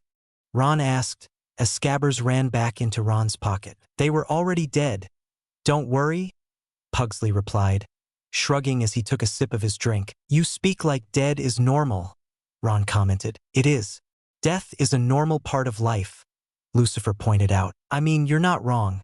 I guess Ron agreed, as the door to the room opened, revealing the blonde-haired boy they'd seen in Madame Malkin's, along with 2 more people who looked, in Lucifer's opinion, like they were brainless idiots. He could barely sense anything from them. So it's true then, Harry Potter has come to Hogwarts, the boy said. I prefer to be called Lucifer Addams, Lucifer replied. The boy continued as if Lucifer hadn't said anything. This is Crabbe and Goyle. My name's Malfoy, Draco Malfoy. He introduced himself. Ron snickered, causing the boy to glare at him. No need to ask your name. Red hair and hand-me-down robes. You must be a Weasley, Malfoy said. You don't want to be hanging out with the wrong sort. I can help you there, Malfoy added, holding out his hand. Lucifer glared at him. I know the wrong sort for myself, thank you, Lucifer said. I may be an Addams, but I'm not a bigot like you. Now leave, before you regret it. Malfoy narrowed his eyes, but before he could say anything else, Wednesday drew her wand, sending him flying out of the room, closing the door. I have better things to think about than people like him, Wednesday said calmly. Malfoy tried to open the door, but couldn't, so he stormed away. His family are famous for serving Voldemort, Ron scoffed. His father works at the Ministry. My father does too in the misuse of Muggle artifacts office. His father is rich, and no one really knows what they do. If he causes you problems, let us know, Lucifer replied. We'll handle him and make sure he regrets it. Thank you, Ron smiled. Your wand. I've never seen anything like it, he said to Wednesday, who drew her wand, showing it. Our grandmama made it. It's better than Ollivander's wands, as it uses rarer materials, Lucifer explained. Mine was made by Ollivander, but that was because grandmama saw a vision that told her that I needed a specific wand. Your grandmama can see the future? Ron asked. A seer does not see the future. They see possibilities, Wednesday replied.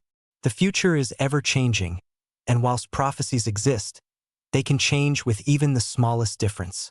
That is what many don't understand. That makes sense, Ron said, nodding in understanding. I think being at Hogwarts isn't going to be so bad with you there. You might be alone in that view, Hermione said. Apparently, the Addams family isn't seen favorably. They're idiots, then, Ron replied. I want to be friends with you. I like you, and it feels good to have friends like you. Then we'll be glad to have you as our friend, Lucifer replied as the door opened again, revealing another student who was slightly chubby and looked like he was out of breath. Sorry, have you seen a toad? I've lost my pet, Trevor, the boy said. Pugsley stood up, closing his eyes briefly before opening them again, smiling. I know where he is, Pugsley said, leading the boy from the cabin. What just happened? Ron asked. Pugsley has an innate gift. He can find lost things and just know where they are, Hermione replied. It's a good skill to have. You're telling me? Ron exclaimed, his eyes widening, impressed with what he'd seen and been told. Let's relax. We still have a little time before we get to Hogsmeade Station, Lucifer said, leaning back in his seat. Reaching Hogwarts didn't take too long, and as they reached the castle after being taken on the boats by Hagrid, Lucifer could sense people looking at him, clearly knowing he was known as Harry Potter. He tried to ignore the feelings from everyone as he saw Minerva explaining about the sorting and how the hat worked. She looked at Lucifer, Wednesday, Pugsley, and Hermione, and Lucifer knew she was looking forward to seeing how this progressed. Several students went first ahead of them, but soon, out of the group, Ron went first. The hat seemed to know where to place him immediately. Another Weasley. I know just where to place you. Gryffindor. The hat cried out loudly. Wednesday went next and took her seat. As the hat was placed on her head, the hat spoke thoughtfully. Complicated and interesting. A great mind. A thirst for knowledge and power, and to protect your family and friends, the hat said. I choose Gryffindor, Wednesday said calmly, and that is where I will be placed. Lucifer smirked as he heard gasps from around the hall. Even the teachers looked confused. It was clear that no one had ever said anything like that. Are you sure? The hat asked. You could do well in other houses. Ravenclaw would suit your intelligence, or Slytherin your power. No, I'm in Gryffindor, and so are my family, Wednesday said. The hat chuckled. Or you'll turn me into confetti, correct? The hat asked, laughing. This caused another gasp from everyone, and Lucifer noticed even Dumbledore was studying Wednesday curiously. You are the most interesting student I've ever sorted. I think it's clear you have courage and heart, which means there is only one place for you. Gryffindor, the hat shouted. There were cheers as Wednesday stood up, going over to the Gryffindor table, with Pugsley going next. Ah, another Addams. I see you want to be with your family. You have great skills and dedication. I think it's clear that your family should stay together, the hat said. Gryffindor. Hermione took a seat, and likewise, she was immediately sorted into Gryffindor. As Lucifer took his seat, the hat began speaking. Quite a curious mind you have. You have a lot of questions about yourself, and a determination to be better. Are you sure you don't want to be in Slytherin? There's something in you, and Slytherin could help you bring it out, the hat said. I'm certain, thank you, Lucifer replied. I would like to be in Gryffindor. That's your choice, is it? The hat asked. You don't know much about the other houses, do you? No, but I know what each house stands for, and I know Gryffindor is where I need to be, Lucifer replied. With my family. That's my path, to be with those who complete me. Then who am I to mess with destiny? The hat asked. Gryffindor, he called out. Lucifer looked at Minerva, who flashed him a small smile, as Lucifer joined the others at the Gryffindor table. As the feast began, Lucifer noted that Dumbledore was studying him, and the others, but what mattered was that they were where they wanted to be and together. Felt like they had passed the first hurdle of the school year. He just hoped the others would be as easy to deal with as this one was. First Lessons. Chapter 9. First Lessons. Despite growing up as Lucifer Addams, it didn't take long for everyone to recognize Lucifer as Harry Potter. It bothered him slightly, but he tended to ignore people when they addressed him by that name. The first full day at Hogwarts was one for the first years to get to know the area, with the house prefect, who, in Lucifer's case, was Ron's brother Percy, showing the first years around the castle. He had to admit it was interesting to see how the castle worked, especially the moving staircases, though he wasn't overly surprised such things were possible, given how the Addams Manor was practically alive. The first day of lessons, however, did come as a surprise to him. The first lesson he had was Transfiguration with Aunt Minerva. He was interested to see how she taught, although she had already shown him some skills over the last 2 years. He, Wednesday, Pugsley, Hermione, and Ron were the first to arrive for class, though Ron hadn't been too happy to have to get up at what he called stupid o'clock to get ready for breakfast. The others had been up since 5 a.m. for their morning workout. Hermione was still getting used to it, but she was getting better at it. Their workout included an hour of jogging around the castle. Cousin It had been watching them, as they weren't allowed to be outside the castle on their own, and Minerva had accepted the fact that they needed to train early. She was busy with preparing her lessons, of course. Ah, excellent. First to arrive, Minerva complimented. It is the first class of the day, so it makes sense to be here early, Lucifer commented. Minerva chuckled. I wish the other students would follow your example, Minerva admitted. Hermione, have you been studying hard at the Addams Manor? Yes, Professor. I studied the books you gave me every day, Hermione replied. Good. Then, before the other students arrive, perhaps you could turn the mouse in front of you into a goblet? I know it's a Year 2 book, but I would like to see how you're progressing, Minerva asked. Hermione produced her wand and nodded, pointing her wand at the mouse, tapping the air 3 times before casting. Vera Verto, Hermione said clearly. Minerva was clearly delighted as the mouse became a clear crystal goblet. It looks like I was right. You have a lot of potential, Minerva complimented. 10 points to Gryffindor, she added, turning the goblet back, before the other students began to enter the room, including Draco Malfoy.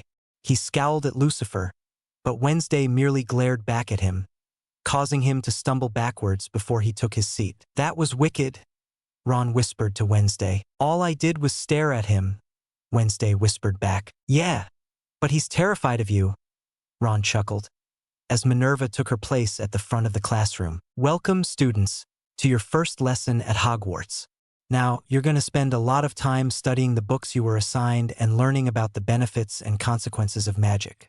Just because you can do magic, it doesn't mean you can do everything. What would happen, for example, if you relied on magic for everything in life? Minerva asked. Hermione immediately stuck up her hand. Yes, Miss Black. Minerva asked. If someone becomes too dependent on magic, then they can become arrogant and it will lead to a lack of self-reliance, recklessness, and in most cases magical exhaustion, which will mean they'll be unable to cast any magic, Hermione said. Minerva nodded approvingly. Absolutely right. Magic can help us, but if we become too reliant on it, then we will fail in life. Now, magic isn't just about casting spells and waving a wand. In fact, there are some wizards who don't even need a wand for casting magic, Minerva said. Lucifer was surprised when Draco put up a hand. I'm sorry, but how can someone perform magic without a wand? Draco scoffed, sounding arrogant. In my case, like this, Minerva said, before she transformed into a beautiful cat in front of the class. Everyone cheered and clapped as she then transformed herself back. Lucifer held up his hand. Yes, Mr. Addams? Minerva said. Transfiguration is just one example of magic without wands, Lucifer said. My father hasn't needed to use a wand for years now, though he keeps it with him. Indeed, Minerva agreed. Can you think of other forms of magic that need no wand? Potion making, Lucifer said immediately. Good. Anyone else? Minerva asked. Lucifer saw a sour look on Malfoy's face, and somehow, it made him feel elated inside, though he was surprised that someone that claimed to be a pure blood didn't know this. Apparition, someone from the back said. Yes, that's quite correct, Miss Brown, Minerva confirmed. As you can see, Mr. Malfoy, there are plenty of forms of wandless magic. Now, to begin this lesson, I want all of you to write down what some consequences of reliance of magic can be, and how a person can suffer if they do rely too much on their magic, Minerva said. And 10 points for Miss Black, Miss Brown, and Mr. Addams for correct answers, she added. The first time Lucifer entered the potions class, he felt like he was back with Grandmama in her little lab. He remembered the first time he'd been taught by her, and of course he and the others had their potions cases with them. If you need anything, I'm sure I have plenty to spare, Lucifer said to Ron. Thanks, mate. Appreciate it, Ron replied gratefully. I have the basics, but Mum couldn't get any ingredients. How come? Lucifer asked. Ron sighed. We don't have much money, Ron admitted. Lucifer nodded. Don't worry, we'll sort some ingredients out for you, Pugsley spoke up. Before Ron could reply, the room went silent as the professor walked up to the front of the class, ignoring everyone, as he began a monologue of what they would learn in potions. There will be no foolish wand waving or silly incantations in this class, Snape began, studying the class in front of him. As such, I don't expect many of you to understand the subtle science and exact art that is potion making, he continued, his eyes stopping on Lucifer. He then looked at Malfoy, who Lucifer could see was smirking. However, for those select few who possess the predisposition, he began, which Lucifer guessed was his way of showing who he would favor in the class. He had been warned that Snape would definitely favor a Slytherin student, and Malfoy was clearly arrogant enough to lap up the attention. Snape then looked at the whole class again. I can teach you how to bewitch the mind and ensnare the senses. I can tell you how to bottle fame, brew glory, and even put a stopper in death, he finished. Lucifer, however, wasn't entranced by the speech. Of course, any potions master could do that. He was making a couple of notes, mostly about what he could see in the classroom. He wanted to see if he could identify any of the ingredients. Then again, he spoke up, with his attention on Lucifer, which he noted as he stopped writing. Maybe some of you have come to Hogwarts in possession of abilities so formidable enough to not pay attention. Lucifer hated how he seemed to put emphasis on each word as Snape stepped over, stopping in front of him. Mr. Potter, he began. Sir, with all due respect, I go by Lucifer Addams, Lucifer spoke up. Snape glared at him, before continuing as if he hadn't spoken at all. Tell me, what would I get if I added a powder root of asphodel to an infusion of wormwood? Snape asked. Lucifer remembered that one immediately. It was a family favorite, a powerful sleeping potion known as the Draught of Living Death. Sir, Lucifer replied. That's one of our Uncle Fester's favorites when he struggles to sleep. Snape raised an eyebrow, studying him. Lucifer, meanwhile, was also studying Snape. He was curious about why the man had asked that particular question. "Where would you find me a bezoar?" Snape asked. "A bezoar is a stone taken from the stomach of a goat and will act as an antidote to most poisons. I've got several in my potions kit," Lucifer replied calmly. "And what is the difference between monkshood and wolfsbane?" Snape asked. "There is none. They're the same plant, which also goes by aconite." "I've got some of that as well," Lucifer replied. "You carry aconite in your potions kit?" Snape asked. Lucifer nodded. "Grandmama insisted." Wednesday spoke up. "All four of us have the same ingredients. Whilst it is a dangerous plant at times, it has been known to be used in the wolfsbane potion, but it can also be used in a pain reliever. It was stopped years ago, but when prepared correctly, it's still useful," she continued. Snape looked at the group of them on the front row, studying them all carefully. "Interesting," he spoke up. He looked at the rest of the class. "Well, why aren't the rest of you writing this down?" Snape demanded, prompting the class to start making the notes of what was just said. Lucifer, meanwhile, looked at Snape, who met his gaze. He could sense something from the man, maybe a hint of sorrow? Was that why he asked the first question? Lucifer didn't know, but he was going to speak to the others about it later. "What do you mean, a hidden statement?" Ron asked, confused, as all five of them sat in chairs in the Gryffindor common room. Dinner had finished, and most of the students were already upstairs in their beds. "You don't know much about asphodel and wormwood?" Lucifer asked. "I'd never heard about them until today," Ron confessed. "Well, in the Victorian flower language, asphodel is a symbol for a statement. 'My regrets follow you to the grave,'" Lucifer explained. "And it's a type of lily," Wednesday added, which was Lucifer's birth mother's name, so it could be meaning he regrets his mother's death, because we know that he used to have feelings for Lucifer's mother. "That's not the only meaning," Hermione spoke up. "I remember studying the plants with Grandmama, and she told me that wormwood used to be burnt as a protective offering by the ancient Greeks to their gods." "Which means what?" Ron asked. Lucifer took a sip of his drink. "Well, the exact meaning could be 'on Lily's grave, I swear to protect you,' but that doesn't make any sense, because I know he could hate me for my birth father. My uncle, Sirius, said that he likely holds a grudge still. So he holds a grudge, and yet he swears to protect you? You're right, that doesn't make any sense, mate," Ron agreed, taking a sip of his cola. "It's known he's mean to everyone except Slytherin students, but I bet he didn't expect you to know the answers to his questions. I started studying potions when I was 5. Grandmama insisted. Wednesday did too," Lucifer explained. "I wasn't really interested in potions, so father taught me instead with fencing and self-defense," Pugsley explained. "What about you, Hermione? Did you study potions with them?" Ron asked. Hermione shook her head. "I joined the family at the start of August.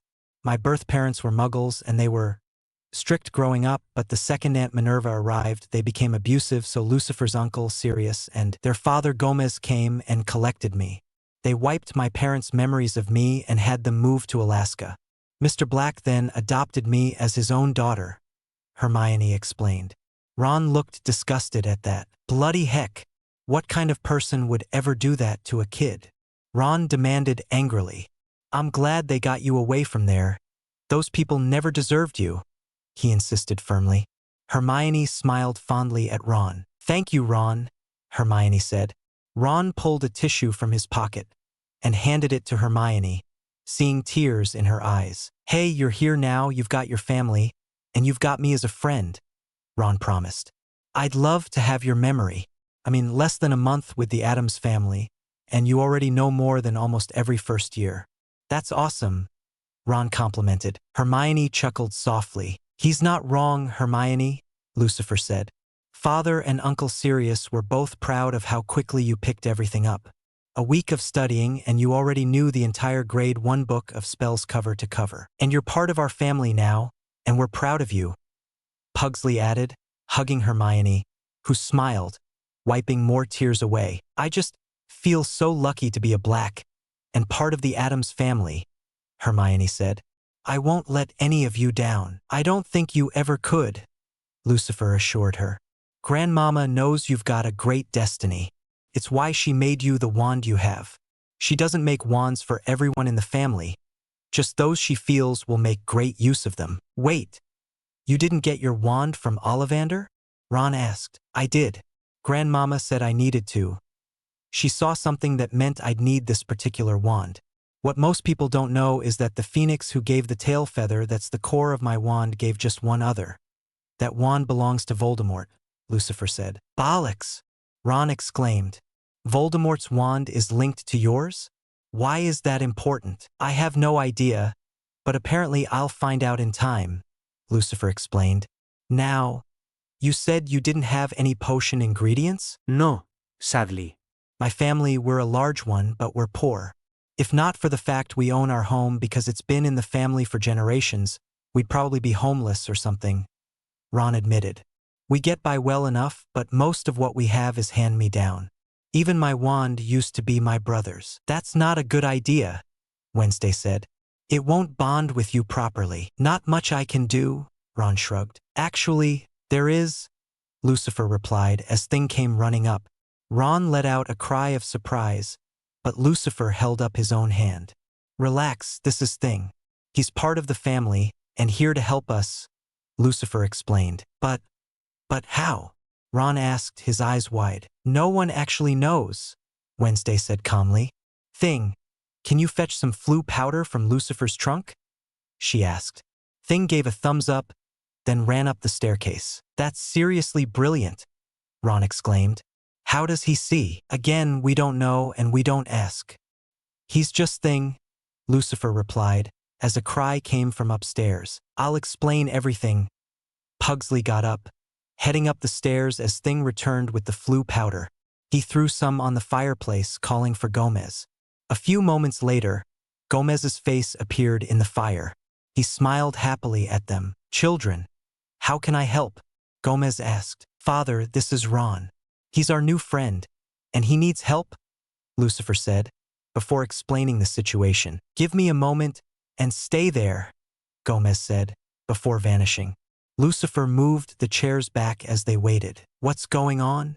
Ron asked. You're about to meet our grandmama and parents, Lucifer explained, as Pugsley came back downstairs. After 5 minutes, Gomez, Morticia, and grandmama stepped out of the fire, with Gomez holding a potions case like the others. Hermione, dear, your father will contact you soon. He's staying in Hogsmeade, in case you need him.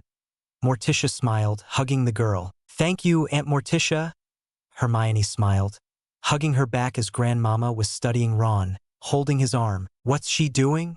Ron asked. I'm getting a measure of you, dear, grandmama replied, seeing Ron's wand. She tooted, shaking her head. No, that won't do at all. It'll end up hurting you, she said. Once again, my children showing how amazing and generous you all are, Gomez said. Ron, my boy, we have potions cabinets ready for if the children need extra. This one you can have.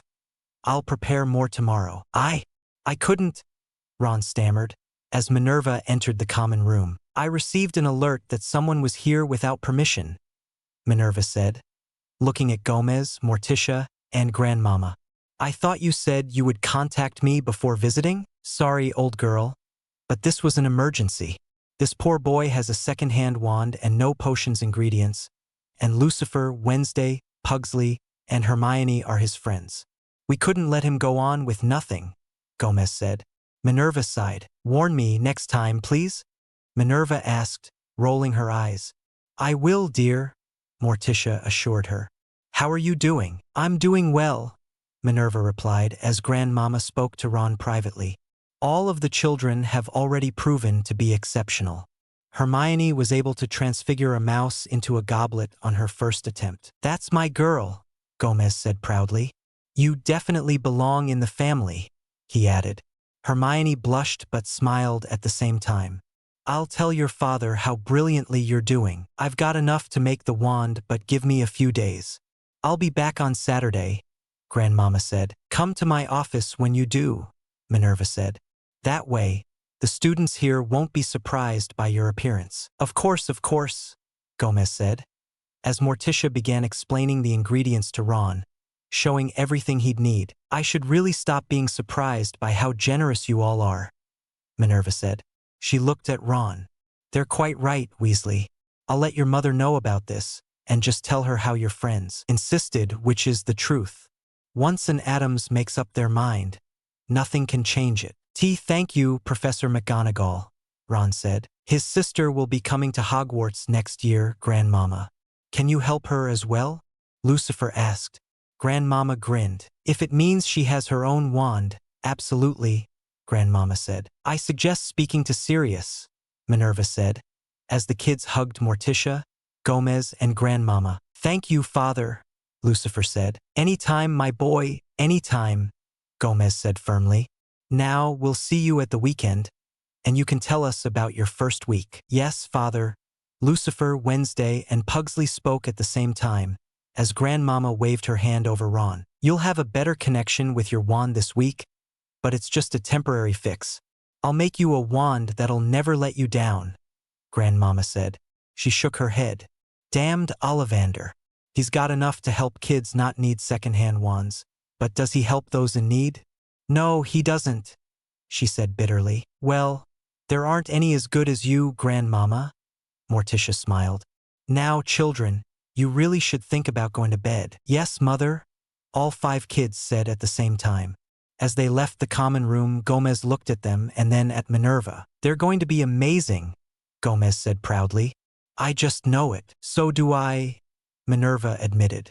I just hope my nerves can take it, she chuckled, turning and leaving at the same time as Gomez, Morticia, and Grandmama, unable to hide her smile any longer. The Addams may be unusual, but they were generous to a fault. She knew that Ron Weasley was going to struggle, but now, she suspected he'd prove to be one of the best students the school would turn out.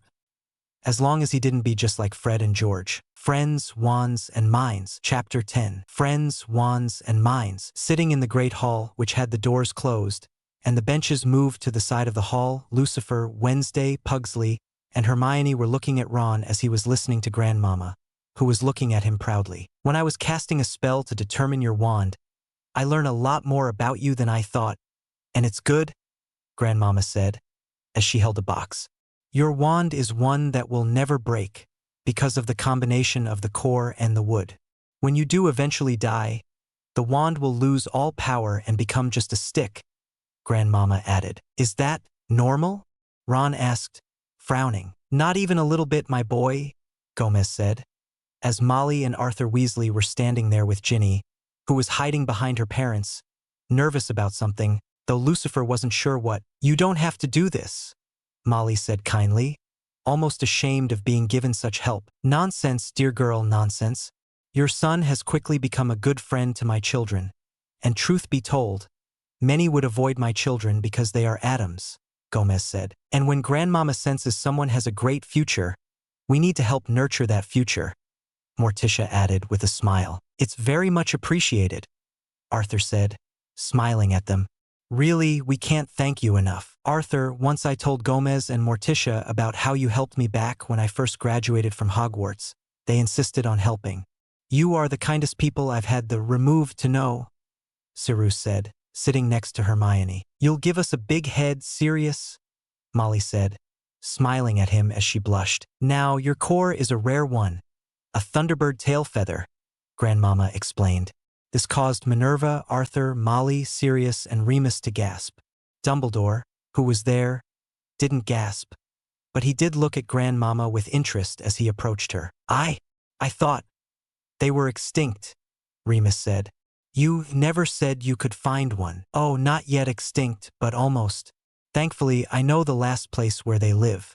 An old friend is trying to breed them to bring them back, Grandmama replied. If there is something that is considered impossible, Grandmama will do it.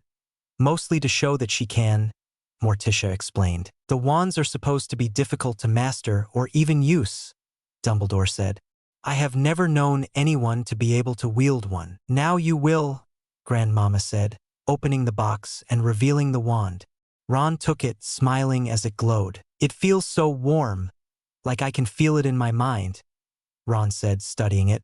Grandmama chuckled and clapped. That means it knows you're worthy to be its owner, Grandmama said happily. You've got a heck of a son, Molly, Gomez said firmly, placing a hand on Ron's shoulder. I can almost hear something telling me that the wand itself will warn me of danger.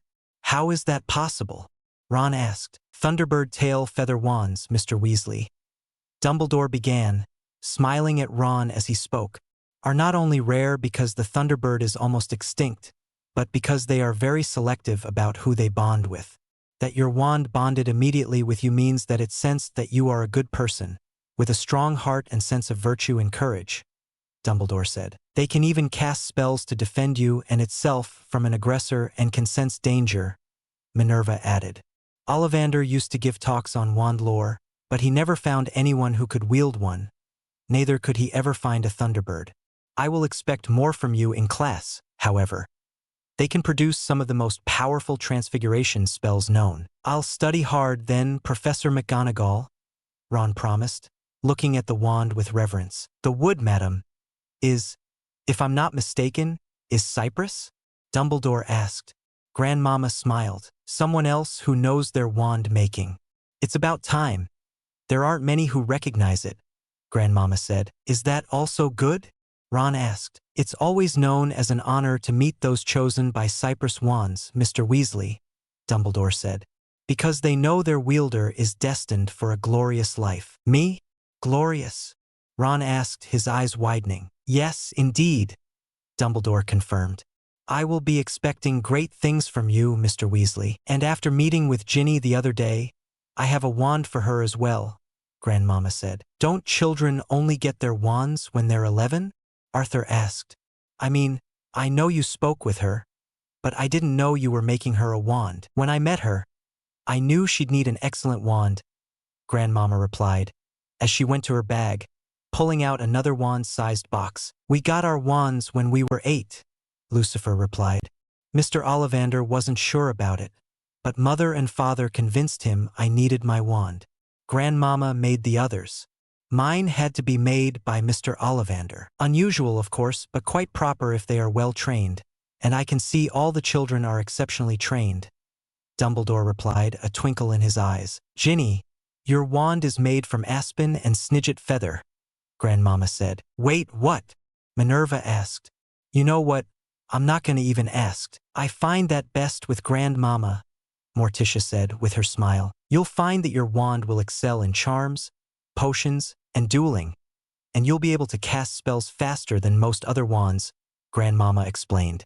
But you won't be as good at transfiguration without a lot of hard work. She'll manage, I have every confidence, Minerva replied. If I remember my wand lore correctly, they bond with those who have a glorious and fulfilling future ahead of them, Dumbledore said. And Aspenwood is prized for its outstanding charm work, with their owners destined to be accomplished duelists. Really? Ginny spoke up for the first time, as Grandmama opened the box for Ginny, who took her wand. Like Ron's, it glowed with Ginny smiling. You truly are gifted with this, madam, Dumbledore said, looking over the rim of his glasses, smiling as he did. Just experienced. I've made all the family wands for a long time, Grandmama replied, as she began to pack up her items. Now, Ron, anytime your potions case is getting low, let one of the children know, and we'll send supplies for you, Gomez said. Can't have you running out of potions ingredients, can we? Indeed not, Dumbledore agreed. Molly smiled as she looked at the Addams and at Sirius and Remus. We really can't thank you enough for this, Molly said. It was nothing, dear girl, Gomez said, as he had his arm hooked with Morticia's arm. We're glad to help. Any friend of Sirius and our children is a friend of ours. Absolutely, Morticia agreed. If you like, we can give Ginny some tuition with her wand and help her find her confidence. We can tell she's a little nervous. We wouldn't want to be a bother, Molly replied. Nonsense, Molly. Come. Why don't you all come back to the manor for lunch? Lurch will have a wonderful spread prepared, Morticia said. Trust me, you'll love Lurch's cooking, Sirius told them. He then looked at the children. Now, keep together, look out for each other, and you'll be fine. You've already made me proud, all of you, he said. And you, Hermione, you're giving the Black family a darned good name. Keep it up.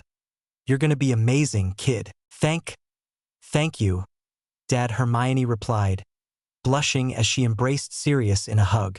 Lucifer also gave Sirius a hug, as well as Remus. Thank you for coming, Lucifer said, before hugging Gomez. Anytime, kid, anytime, Sirius replied. Absolutely. Family sticks together, no matter what, Gomez said, embracing his family happily. Ron loved testing out his new wand that afternoon, his magic rapidly improving. Hermione showed him the spell she used to turn the mouse into a goblet, and he tried it on Scabbers, turning him into a perfect crystal goblet before turning him back. Scabbers, however, didn't like it, and hid in his cage for the rest of the weekend. Seriously, I can't thank you guys enough for this, Ron said happily, looking at the wand. It's beautiful, and I can feel it, telling me when I'm safe or when danger's coming. How does it know? Magic melded with instinct. We all know what is dangerous and what isn't, and the wand can sense that. Wands have a sense of self, though most people don't believe that. They just see their wands as a tool or object. Those who truly bond with their wands, look after them, and work with them will find that the wands give them greater strength, Wednesday replied. I've always found wand lore fascinating, and so I studied it a lot when I was younger. Your grandmama is amazing. She found animals that were practically extinct, just for our wands. Ron grinned. She enjoys the challenge. There isn't much that challenges her anymore, so when she finds something that most will consider impossible, she sets out to do it to prove that she can. She can also understand a person's magical core and their aura, which was how she knew what the perfect wand would be, Lucifer explained. Because she can see possibilities? Ron asked. So, she could see what would happen with each wand core, and she'd know which would be the best fit for me? Exactly, Wednesday smiled at him, which Lucifer knew was rare for her. That's something not many understand. But you remembered what I told you on the train. I've been replaying everything you've told me, so I can commit it to memory, Ron replied. Seems like you know exactly what you're talking about. So when you speak, I listen. Smart, Wednesday complimented. Now we should talk more about transfiguration.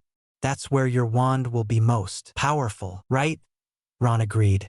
Tell me anything I need to know, he added, as he sat on the grass. Lucifer, can I talk to you? Hermione asked. Lucifer nodded, leading Hermione away from the others. What's wrong? Lucifer asked. I can tell you're nervous about something. It's more, well, just that I'm afraid of letting everyone down, Hermione explained. I mean, you've all been so sweet to me, and I especially love how Wednesday's made my hair better, and how I even look more like the rest of you with my face a little paler, but I guess I still have nightmares of those people. That's bound to happen, Lucifer said, as they walked over to a bench, sitting down. I don't tell the others this, but I sometimes have nightmares of the night my parents were killed. I remember the man with the snake-like face and a green flash and a scream. It haunts me at times, and not in the way I find comfortable. How do you cope with that? Hermione asked. I've been meditating, which Mother suggested I take up after I met Uncle Sirius for the first time, when the dreams began to be stronger and clearer. I also began to study something known as occlumency. Usually, it's used for blocking people from being able to see into your mind, but an important part of it is about clearing your mind as well, Lucifer explained. If you like, I can begin instructing you in it. I'd like that, thank you, Hermione replied, smiling. I'll do anything to stop the nightmares. I can make you a potion for a dreamless sleep, if you like. Madame Pomfrey should be able to make it as well, and perhaps hers will be better, but I know the potion. It's a much weaker version of the draft of living death, and it gives you 8 hours uninterrupted sleep, no dreams, no nightmares, but it can be dangerous to take too often as you could become reliant on it, Lucifer said. Like Professor McGonagall said about becoming reliant on magic, Hermione replied. Exactly, Lucifer confirmed. We can try to begin today with meditation and occlumency if you like. The potion will come later if needed. Good idea, Hermione agreed, nodding. I do keep thinking of how lucky I was to meet Professor McGonagall, and how Dad and Uncle Gomez came to save me that day. So does Uncle Sirius. He told me he was scared that he wouldn't be there in time after Aunt Minerva told him about you, Lucifer said. He knew immediately what he needed to do, though I suspect a part of it was also because he felt like he had failed me and refused to fail again. How did he fail you? Hermione asked. Because he thought he got there too late the night your parents died? Exactly. He's thankful I was raised by loving parents, but a part of him still feels like he failed, as he swore he'd be there if anything happened to my birth parents, Lucifer explained. That's ridiculous. He never failed you at all, Hermione said. I think everything happened how it was meant to happen. So do I, but I think a part of Uncle Sirius will always fight to ensure that he never fails anyone. When he heard about you being in trouble, and Aunt Minerva asked for help, he didn't even hesitate. Neither did Father for that matter, Lucifer told him, smiling as he looked out at Ron, Pugsley, and Wednesday working on spells. I'm glad that I have Pugsley as my brother, and Wednesday as my sister. Ron and you are both great friends. I can sense your sincerity and goodness, and in this castle, it's definitely appreciated. What do you mean? Hermione asked, frowning. Since I've been here, I can sense a darkness and a hatred from within the castle, but my abilities aren't strong enough to isolate it, so I don't know where it's coming from.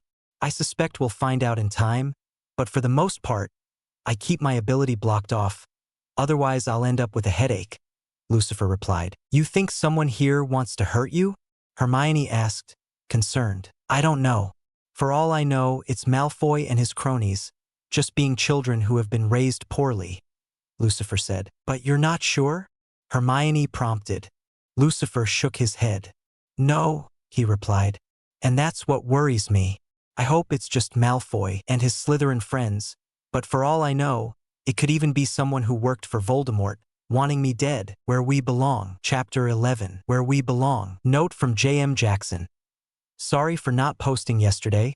It was hectic, but here's this week's update. One lesson Lucifer was looking forward to was the first flying lesson. Of course, he already could fly and was good if Gomez was correct, which he usually was. Unfortunately, his clean sweep was at home, since first years weren't allowed their brooms. Neither were they allowed to play Quidditch, a rule that Lucifer wasn't happy with, but he was determined to try out for the team next year. Madame Hooch reminded Lucifer of his Muggle teachers growing up. Stern, yet a trace of warmth within her tones. She spoke clearly, making sure everyone could understand her. As she began to instruct people how to direct their brooms to come off the ground, Lucifer had no troubles with it. Neither did Wednesday, Pugsley, or Ron. Hermione, however, struggled as her broom was jumping up and down when she called for it. Firmly, Hermione, Lucifer said. Clear your mind, and direct the broom to obey you, he added softly, so only she could hear him. Hermione took a breath, closed her eyes, and then opened them. Up, she commanded firmly, her voice bold and strong. The broom immediately flew up into her hand. Lucifer smiled. Nicely done, Mr. Addams. Perhaps you should be a teacher one day, Madame Hooch said. Lucifer then noticed that Madame Hooch had been standing behind them. Thank you, Madame Hooch, Lucifer said. He could sense the woman was being genuine and not sarcastic with her words. I always feel at home in the sky. That can happen with some people. Hold on to that feeling, lad, Madame Hooch said. Lucifer fought to contain a laugh as he saw Crabbe and Goyle's brooms fly up and strike them both in the face, whilst Malfoy needed several attempts to get his broom up. When everyone had their broom, Madame Hooch's next instruction was how to get onto the broom. Unfortunately, one of the boys in Gryffindor, Neville, lifted off into the air as soon as he got on his broom, with the broom waving wildly in the air. Lucifer and Wednesday immediately drew their wands and aimed them at Neville. You get Neville, Wednesday said. Lucifer nodded. Arresto momentum. Both of them cast at the same time. Both the broom and Neville froze in the air, as Hermione waved her wand. Wingardium Leviosa. Hermione cast, using the charm to bring Neville carefully down to the ground. Madame Hooch had been watching the three of them with great interest. TT thanks, guys, Neville said, smiling weakly at the three. I don't know what happened. It can happen when nerves are overwhelming you, Lucifer said. 30 points to Gryffindor, Madame Hooch said. That was something else. I've not seen any first-year manage to do something like that, she added, clearly impressed. We needed to do something, otherwise Neville would have been hurt, though I believe he is close to fainting from shock, Lucifer commented. Madame Hooch nodded, seeing the pale look on Neville's face. Come on, lad. Let's get you to the medical wing. And if I catch anyone on their brooms, that student will have heck to pay, Madame Hooch commanded, before leading Neville away from the area. It was then that Lucifer saw Malfoy pick something up from the ground. The fat lump dropped his remembrall, Malfoy taunted. Maybe if he'd given it a squeeze, he'd have remembered to hold on. Give that here, Malfoy, Lucifer demanded angrily. You want it, Malfoy taunted, getting on his broom. Come and get it. He kicked off from the ground. Lucifer immediately grabbed his broom, as did Wednesday. Both of them kicked off from the ground, with Lucifer hearing Hermione telling him to be careful. As the two of them got into the air, Lucifer scowled at Malfoy. Not so cocky up here without your bullies, are you, Malfoy? Lucifer said. Now, give me that immediately. Go fetch it. Malfoy threw it as hard as he could. As Wednesday waved her wand at Malfoy, Lucifer immediately sped up, turning sharply and flying to catch the remembrall, grabbing it before it hit one of the windows of the castle. He didn't notice Minerva in her office as he threw it up slightly, catching it and smiling before flying back to the flying lesson, seeing Malfoy on the ground with a black eye and Wednesday standing over him. Next time, I'll give you 2 black eyes, Wednesday warned. Malfoy scuttled backwards as Lucifer landed easily next to Wednesday, holding the remembrall. That was seriously brilliant, Ron chuckled. You really are a natural flyer, Hermione smiled at Lucifer. It's just something I feel comfortable doing, Lucifer replied, before Minerva came marching out onto the field. Mr. Addams, with me? Minerva said as Cousin It joined her. The rest of you will remain here with it until Madame Hooch returns, she added firmly. Cousin It spoke up, warning that anyone else who tried to fly would be severely punished. Of course, he mostly squeaked, but his magical aura allowed anyone to understand him. Minerva led Lucifer through the castle, leaving him confused. Was he going to be punished, or was there something else?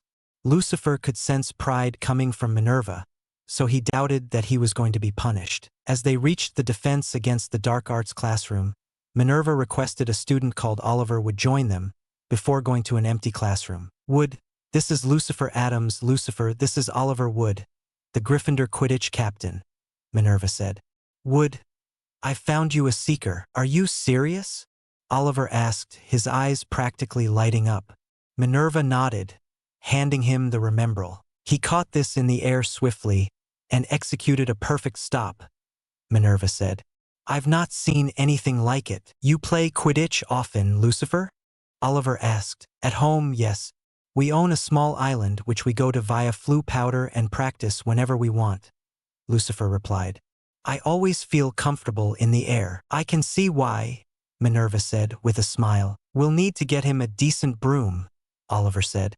Perhaps a clean sweep or a nimbus. I can ask my father to send my broom here, Lucifer replied. Oliver nodded. Then after class, I want you to spend time with Wood here and practice, Minerva said. She placed a hand on his shoulder. Your father would have been proud of you. He was a seeker as well, and an amazing flyer. Thank you, Professor, Lucifer said. He found himself surprised at how touched he was by the simple comment. He could barely remember his birth parents, and yet the comment of his father being proud threatened to make him cry. I did some research, Lucifer, and it's been a long time since any first year was allowed to play Quidditch, Ron explained. And seeker. That's a heck of a position. A century, more or less, Lucifer replied. Wood told me. I could feel the joy emanating from him and Aunt Minerva. Oliver was more excited when he saw me in action earlier after practice. It had been a few days since the incident, and the group were sitting outside the castle, spending time with each other. Neville had joined them on Lucifer's request. I can't thank you enough, Lucifer, Neville said. Gran gave me that remembrall. I don't want anything to happen to it. I don't like bullies, Lucifer replied. None of us do.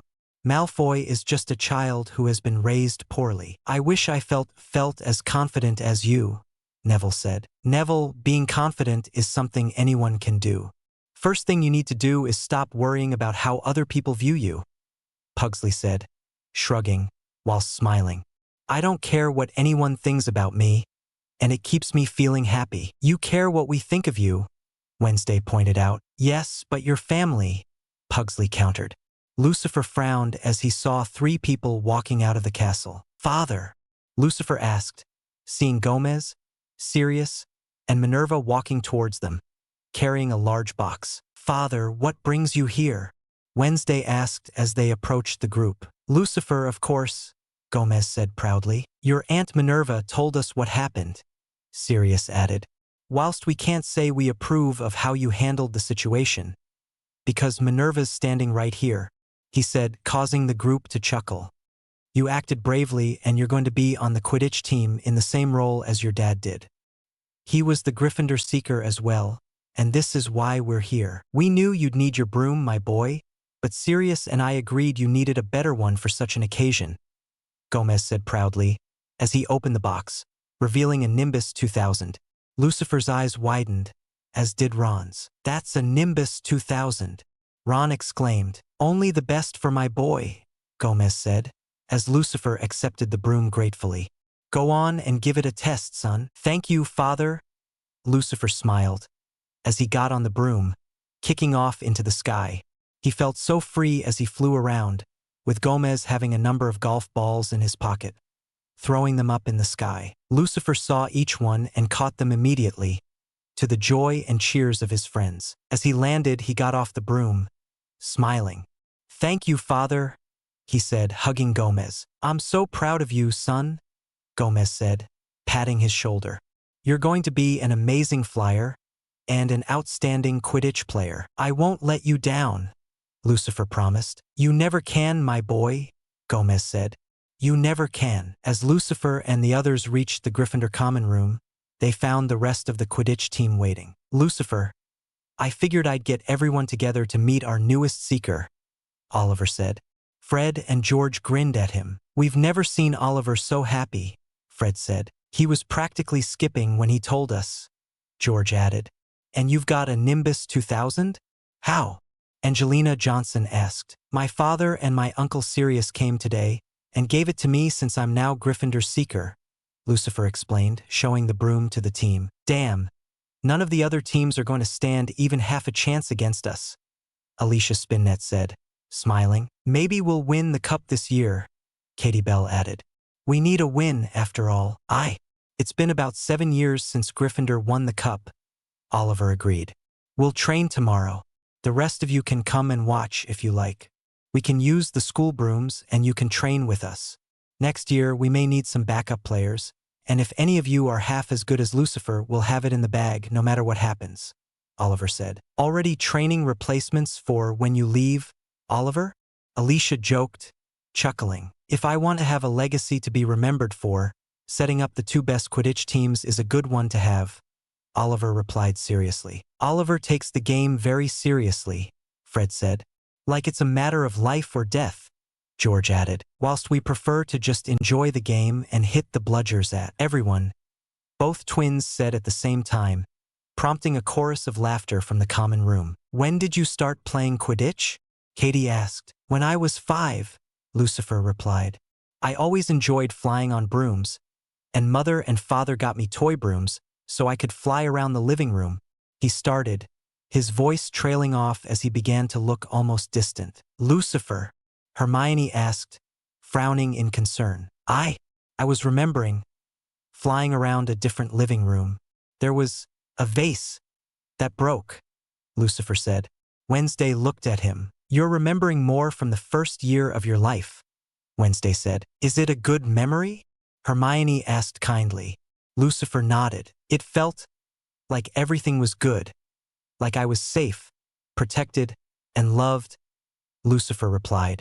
My mother, I remember her face. Then you've been given a great gift, Wednesday said. Treasure it, and don't let that memory go. I won't, Lucifer replied, several tears rolling down his pale face. I felt happy then. They loved you, Hermione said. Just as Mother and Father love you, And just as we love you, Pugsley added. Lucifer nodded, wiping the tears away and looking at the others. Sorry, I got lost in my thoughts, Lucifer said. Lucifer, never apologize for that. You've been through things no one ever should.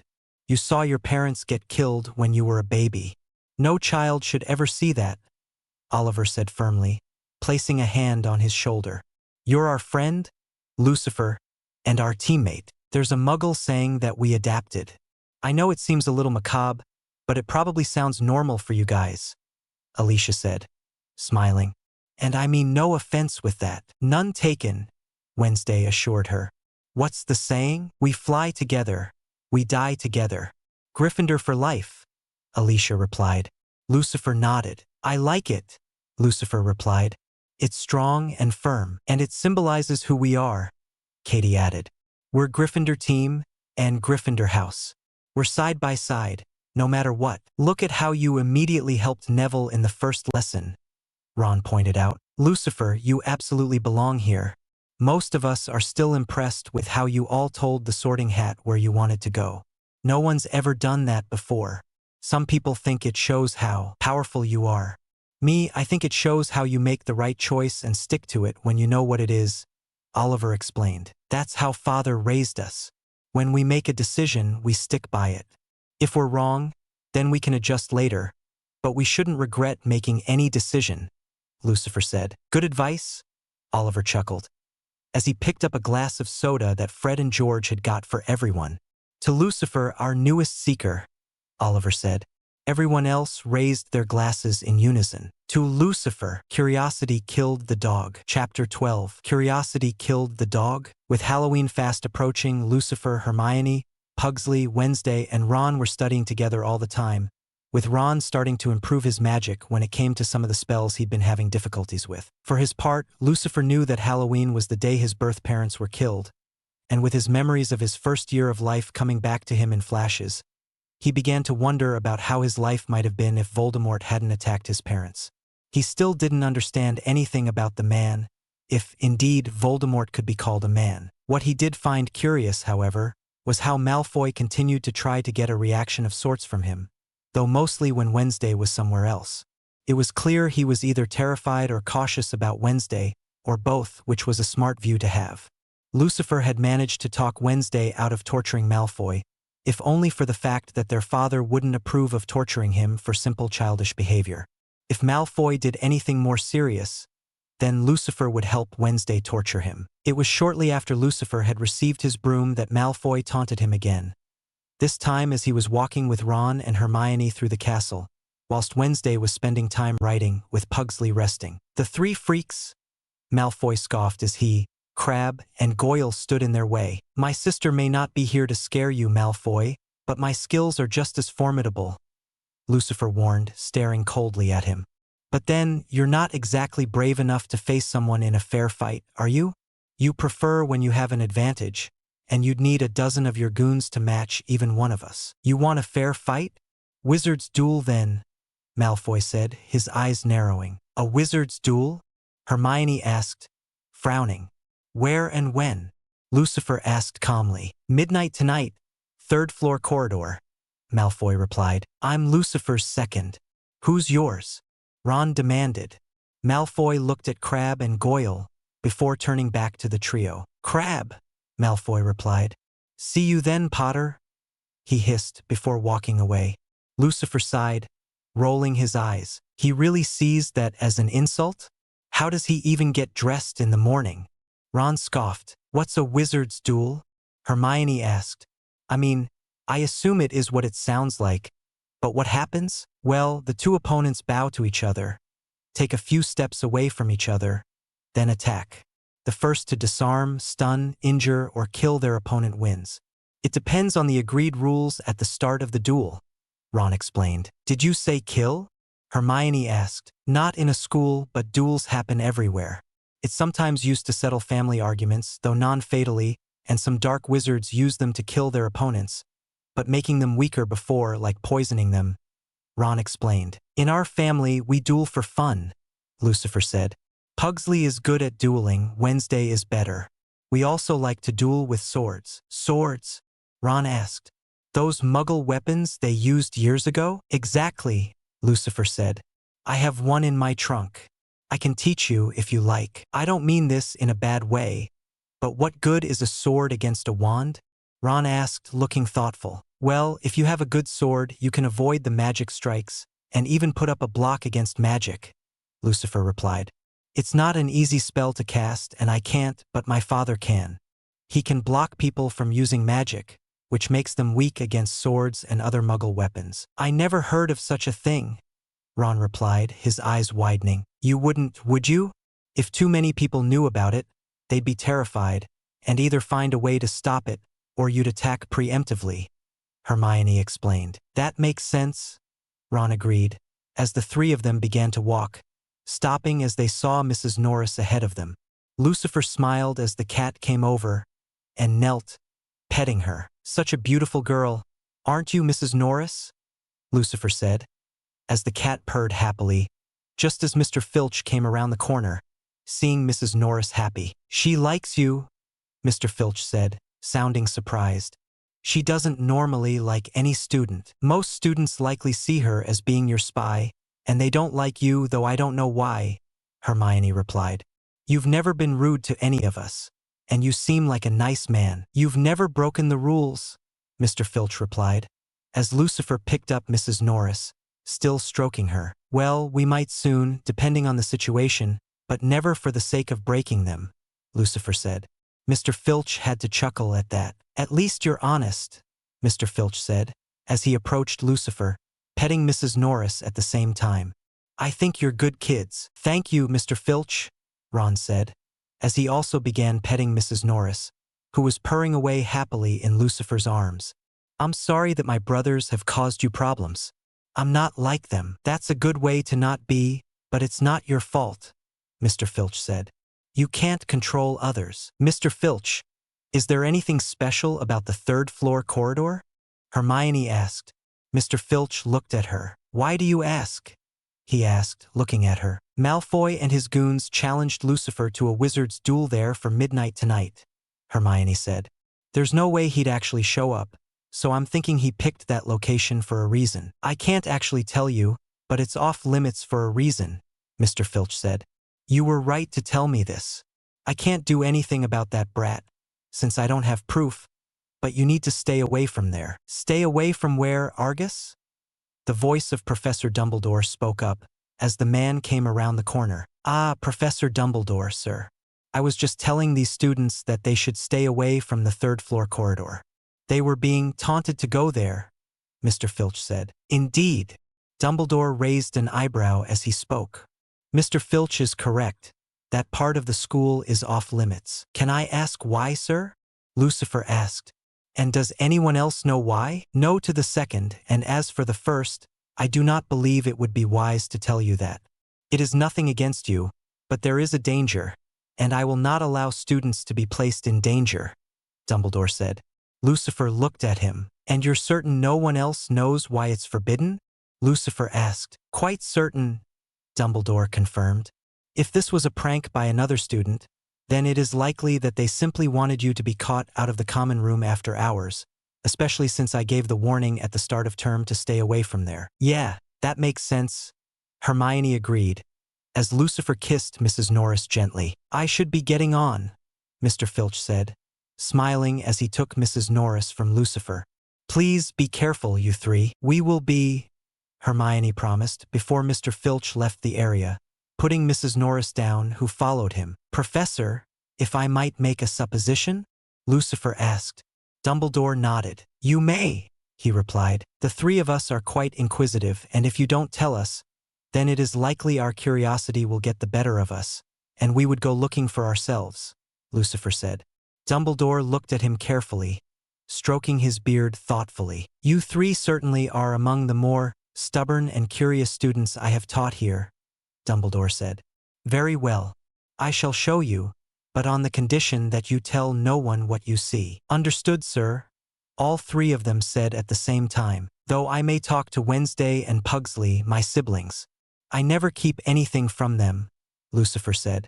Dumbledore thought for a moment. Very well, Dumbledore said, leading the way through the school. They walked in silence until they reached the corridor, where they stood in front of a locked door.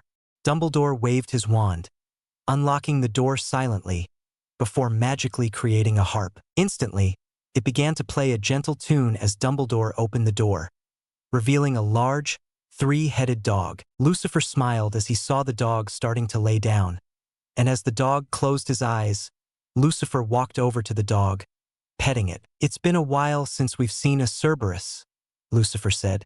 Dumbledore looked surprised for the first time since Lucifer had met him. "You have experience with these creatures before?" Dumbledore asked. "I have. We have cousins who have them as pets. When handled properly, they are sweet pets," Lucifer explained. Dumbledore nodded. "It's standing on a trapdoor," Hermione commented, looking at it. "Your powers of observation serve you well," Dumbledore replied. "This animal is known as Fluffy and is Hagrid's dog. He, I suppose, may be told that you know of Fluffy 3. I am aware you spend plenty of time with him and have become friends." "Yes, he's a good man, and I enjoy his company. He has a great passion for all kinds of creatures, and for this school," Lucifer said. Dumbledore chuckled. "Yes, he certainly does," Dumbledore agreed. "I have always been impressed by his dedication and loyalty to the school. And to you, sir. He always describes you as a great man," Ron said. "Which you are," he added. "Thank you for saying so, Mr. Weasley," Dumbledore replied appreciatively. "I will endeavor to be worthy of such praise." "We'll make sure to steer clear of this corridor," Lucifer assured him. "I'm gonna kill Malfoy," Ron said bitterly. He then looked at Dumbledore, who was studying him. "Sorry, sir, but he wanted us to come here. He merely wanted you to get in trouble. This is, after all, the only part of the castle that is off limits, and you would be punished if caught here after hours. Without proof, I would not be able to punish him. Do not get me wrong. I do believe you," Dumbledore said, "but without proof, you can't do anything. You need evidence to be able to act," Lucifer replied. "Exactly," Dumbledore agreed. "We should be going now," he added, as he led the three from the room, removing the harp as he closed the door. "Please join me in my office, so we may talk," he added, leading the way. Sitting in Dumbledore's office, Lucifer was impressed at his phoenix, Fawkes, who was now perched on Lucifer's chair, a soft tune coming from him. "Now, this is something I was not expecting, Lucifer," Dumbledore said, "though I confess I am not overly surprised. You have been an exemplary student and friend to others. I can see your friendship with Mr. Weasley, and in the short span of time you've been here, I have seen how your friendship has helped Mr. Weasley greatly." "He's been a great friend, sir," Ron agreed. "I'm glad I got to meet him. Likewise, Neville Longbottom seems to be developing well also," Dumbledore said with a smile. "I want to encourage you to continue to be a friend to those who need one, though I do wish to give you a word of caution." "What about, sir?" Lucifer asked. "Is this related to the thing that Hagrid got from Gringotts? Do you know much about that?" Dumbledore asked. "Just that he fetched something from a vault for you, and the vault was one that someone attempted to steal from later," Lucifer replied. Dumbledore nodded. "I can't and won't tell you what it was, but all you need to know is that it is imperative that you do not attempt to go and see the dog again. Neither is anyone else permitted to go there," Dumbledore said. "I only showed you the dog to show you why you can't go there. Do you understand?" Lucifer looked at the others, with all three of them nodding. "We understand, Professor," Lucifer said. "We will refrain from going there." "Thank you. I appreciate your understanding," Dumbledore said. "You may speak to your brother and sister, Lucifer, but please ensure that the five of you are the only ones who are aware of the dog's location." "I'll make sure they understand," Lucifer promised. "I just want to say that I appreciate the trust that you've shown us today. I appreciate the wisdom you've shown today. You were encouraged to break the rules in a dangerous manner, and you have not," Dumbledore said. "That is the kind of behavior I want to encourage in you. There will be many times that those who do not share your views on life or your wisdom, and they will encourage you to act rashly. When you are in any situation like that, I counsel wisdom and patience. You will have time to close your eyes, take a deep breath, and consider all courses of action." "Wise words, sir," Hermione said. "I'll focus on those words," and make sure that I don't let you down. Thank you, Miss Black. I believe that you will do an excellent job with that. Now, I suggest the three of you head off to enjoy the rest of your day." Dumbledore smiled at the three of them. "The weather is excellent, and you should not need to be inside in such fine weather." "You still having nightmares, Hermione?" Lucifer asked, as the three of them walked out into the grounds of Hogwarts. "Sometimes, yeah," Hermione admitted. I keep feeling scared of doing something wrong and being ignored or being kicked out of Hogwarts." "Your parents really were evil, Hermione," Ron said bitterly. "No kid should be made to feel that way." "He's right. Father always said that when we act, we should always focus on what we want and what we think is right. Our parents are meant to encourage our passions, not make us do what they want," Lucifer explained. "You were the first person my age who didn't see me as a teacher's pet or a nerd or geek," Hermione said. "It's why I didn't have any real friends growing up, because I had such a good memory, and I was eager to learn.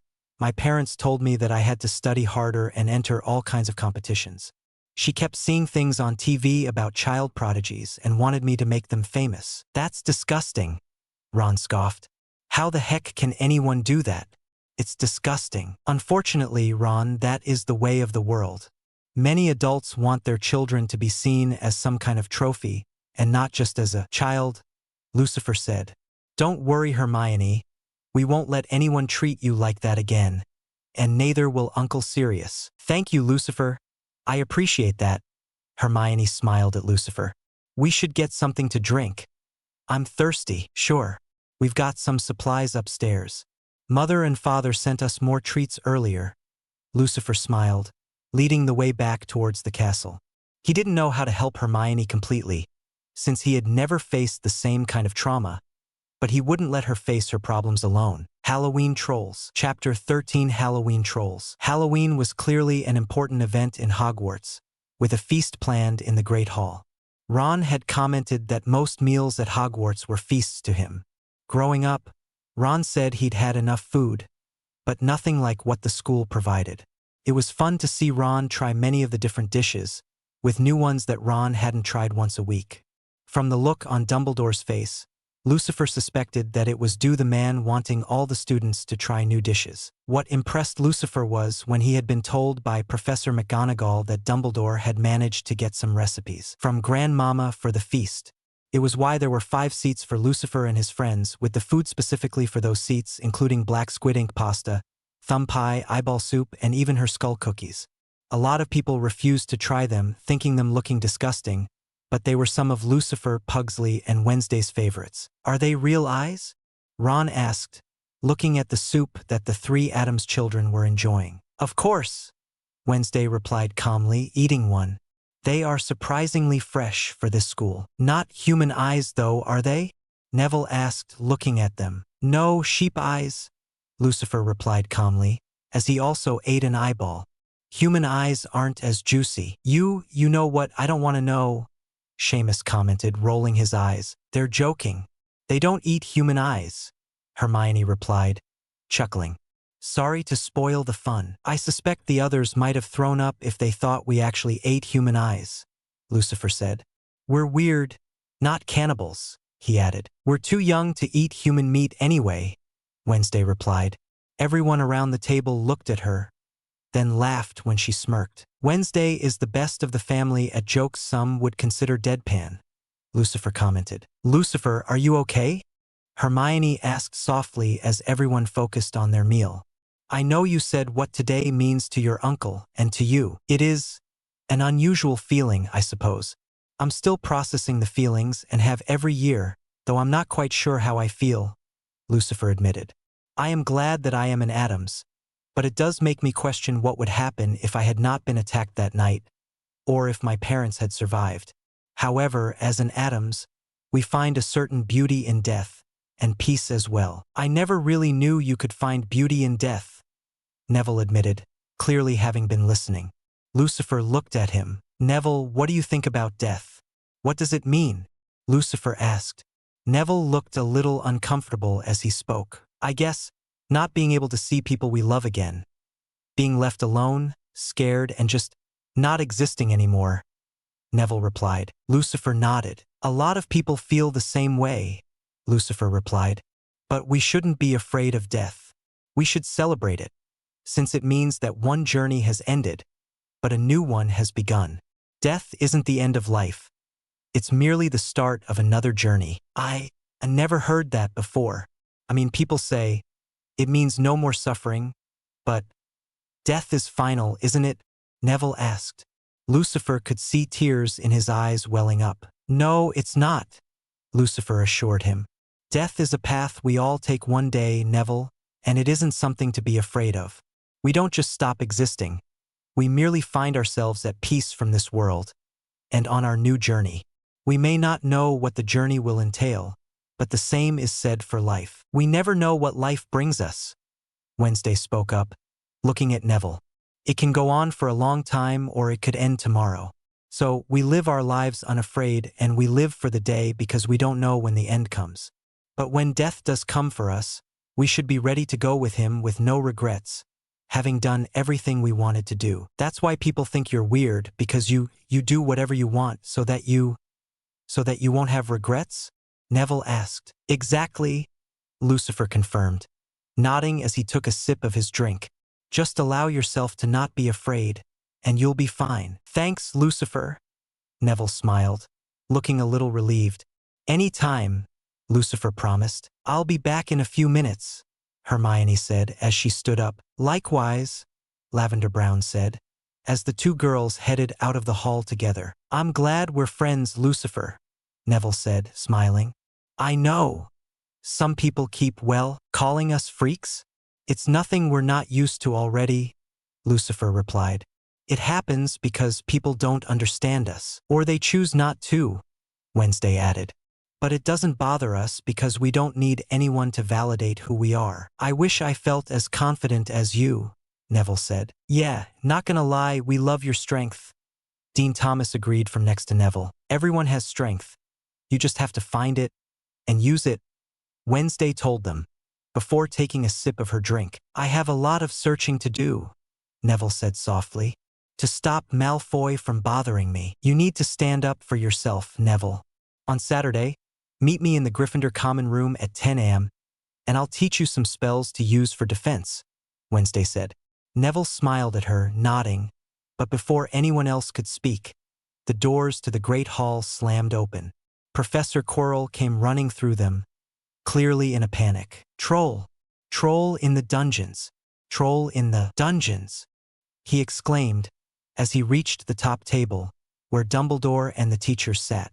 Thought you ought to know, he finished before passing out. The Great Hall erupted in screams. Lucifer even saw the fear on Malfoy's face, but the screams stopped as Dumbledore stood up. Silence! Dumbledore called out. Prefects, lead the students back to the common rooms. Teachers, with me to the dungeons, Dumbledore commanded. Everyone was racing to get out, but Lucifer held back Ron, Wednesday, and Pugsley. Hermione isn't back, and she and Lavender won't know about the troll, Lucifer said. We need to find them. I'll lead the way. I know where the girls' bathroom is, Wednesday said. As the four of them joined the end of the queue leaving the Great Hall, they immediately ducked down and ran quickly and quietly down another corridor, towards where the girls' bathroom was. As they did, however, they felt the ground shaking, stopping as they looked carefully around the corner. Looks like it's got out of the basement, Ron commented, as they saw the troll open the large doors ahead of it. What room is that? Pugsley asked. Lucifer already knew the answer. Of course their luck was that bad. That would be the girls' bathroom, Wednesday confirmed his fears. Of all the seriously rooms in this castle, it would go there, Ron muttered bitterly, a feeling Lucifer shared completely. Stay behind us, Ron. Trolls are stupid, but they are strong, Lucifer said. One of our cousins married a troll. We still don't understand why. Married a troll? Ron asked, as they were racing down to the girls' bathroom. Yeah, that's weird, even by your family standards. You're not wrong, Pugsley agreed. She can control him, but she won't tell us how. We could have done with her being here, Lucifer commented, as they opened the door to the bathroom, just as two screams filled the air, followed by the sound of wood and tiles smashing. Lucifer, Wednesday, Pugsley, and Ron ran into the bathroom, wands drawn. "Oi, ugly, over here," Ron called out. The troll turned from where it had been about to strike Lavender and Hermione with its club, before walking towards them. "Ron, get Hermione and Lavender out of here," Lucifer said. "Bombarda," he called out. A small explosion struck the troll, sending it stumbling backwards. "Bloody heck," Ron exclaimed. You can do those spells?" "Ron, get the girls out now, we'll explain later," Lucifer said.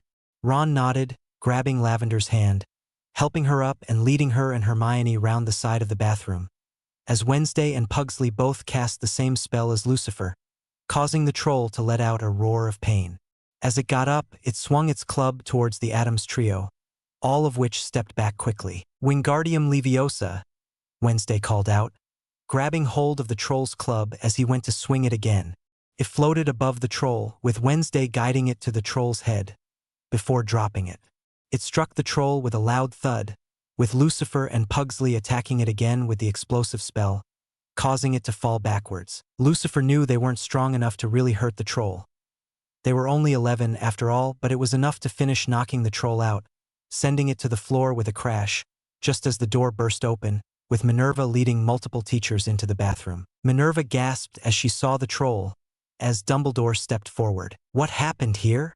Dumbledore asked. Just before Professor Quirrell came rushing into the Great Hall, Hermione and Lavender left to come here. "We went to fetch them, but as we neared the bathroom, the troll found its way here. We couldn't let it hurt Hermione or Lavender," Lucifer replied. You four, took on a troll?" Professor Flitwick asked, clearly surprised. "What, like it's difficult?" Pugsley shrugged. "We've encountered trolls before, professors. We didn't intend to attack the troll, but with it about to hurt Hermione and Lavender, we didn't really have a choice. Whilst we understand what you said before, about our first instinct perhaps not being the right one, in this instance we only had one option we could morally pick," Lucifer said. Dumbledore looked at them. "To take on a troll willingly is not, in my opinion, something first years should ever do, but I can't disagree with your assessment of options. To see a friend in danger and not having time to summon help, well, I can't condone such behavior, but I can understand it," Dumbledore said. "That having been said, it might have been wiser to alert someone to Miss Black and Miss Brown's location, so that you could have been accompanied by someone. In the furor of what had happened, however, I can see why you did not. You were thinking rapidly and wanted to ensure that your friends were taken to safety. I know how brave you three can be, especially with your father being who he is, but this was, Minerva took a few breaths, as the troll let out what sounded like a snore. "It is admirable that you did try to protect your friends. 10 points shall be given to each of you for your bravery, but do not try anything like this again," Minerva said. "Miss Brown, Miss Black, are you both okay?" Lavender and Hermione both nodded. "Thanks to Ron, Lucifer, Wednesday, and Pugsley," Lavender said, trying to catch her breath fully. They came in just as the troll tried to attack us. If it wasn't for them, we would have been hurt or killed," Hermione agreed. "Do you wish to see the school nurse?" Dumbledore asked. No. "I think I just want to get out of here, away from the troll," Lavender said. "Very well. Follow me, I shall escort you to the Gryffindor common room," Minerva said, leading the students from the bathroom. After everyone had gone to bed, Lucifer was sitting in the common room, alone, staring at the fireplace as he considered the events of the evening. "Trouble sleeping?" A familiar voice spoke up. Lucifer looked up, seeing Minerva standing in the entrance area of the common room. "Is it that obvious, Aunt Minerva?" Lucifer asked. "I guess I have a lot to consider. Not just on tonight, but on what tonight represents." "Yes, I suppose that would be the case. Have you been having more flashbacks from, well, that night?" Minerva asked. "Some. Not enough that it bothers me, but certainly enough that it is making me question what they were like, and how life might be if I had been raised by one or both of my birth parents. I don't understand why I'm spending time wondering, though, given how I was raised not knowing them, but knowing I was loved and wanted." Lucifer explained, as Minerva sat down. She waved her wand, with 2 mugs of hot chocolate appearing on the table in front of them. Lucifer accepted one with a small smile. I can understand that feeling. I knew your parents well. I taught them both, and I saw the love in their eyes as they became a couple, Minerva said. They were good people, and they were so excited when you were born. They knew you were going to be important someday. They could just tell. Would they approve of who I am now? Lucifer asked. I'm not sure why I want to know, but it's natural to wonder. I saw you tonight, and you didn't hesitate to act to save your friend. That's an act of courage few would be able to do, and I don't know any other first year who would have done the same thing. Your parents would be as proud of you as I am, Minerva smiled. Just don't go telling the other teachers I said that, she chuckled. I won't, Lucifer assured her, with a small smile as he took a sip of his hot chocolate.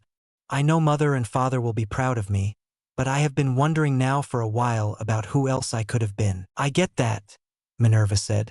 I can't exactly give you the answers you want, but I can tell you that when I first saw you in that bathroom, I was terrified, but when I realized what you'd done, I felt so proud of the young man that you are.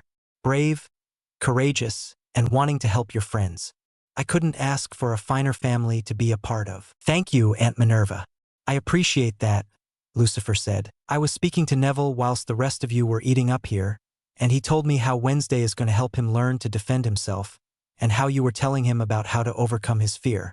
He's a good kid, and I think being friends with you is going to help him a lot, Minerva said. He needs to find his strength, but he can do it, Lucifer replied.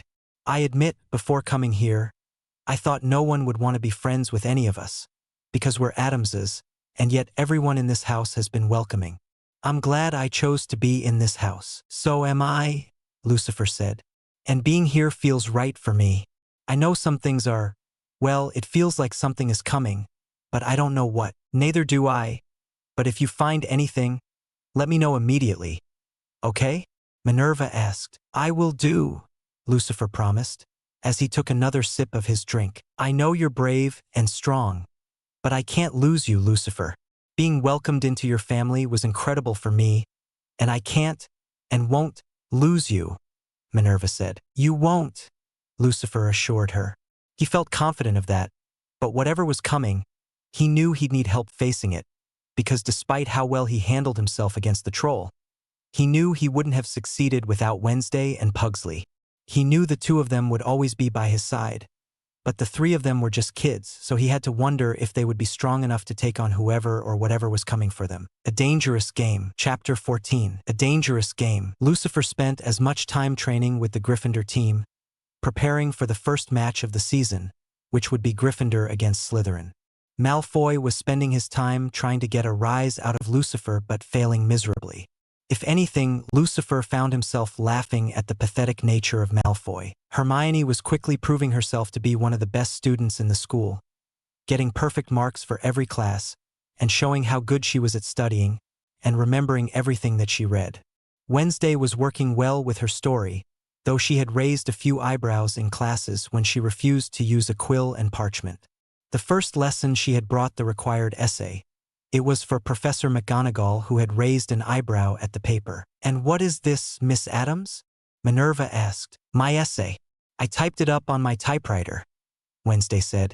Minerva frowned, looking at it. I must confess, this is quite different and interesting, Minerva said, looking through the paper. It's not different.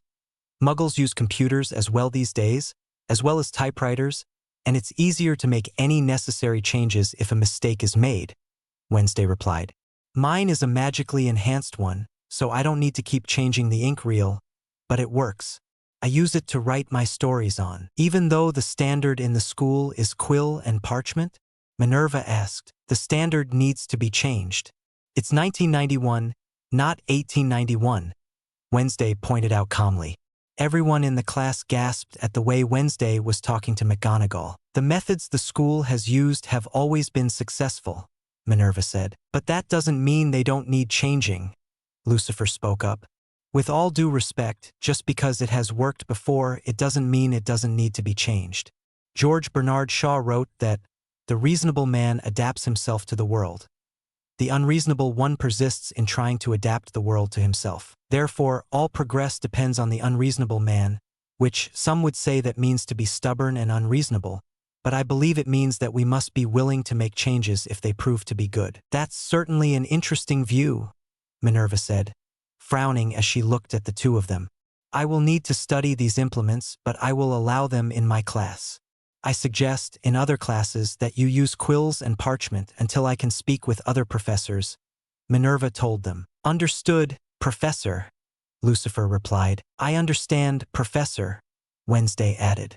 I will need some parchment and a quill. I have plenty I can provide you with, Minerva said.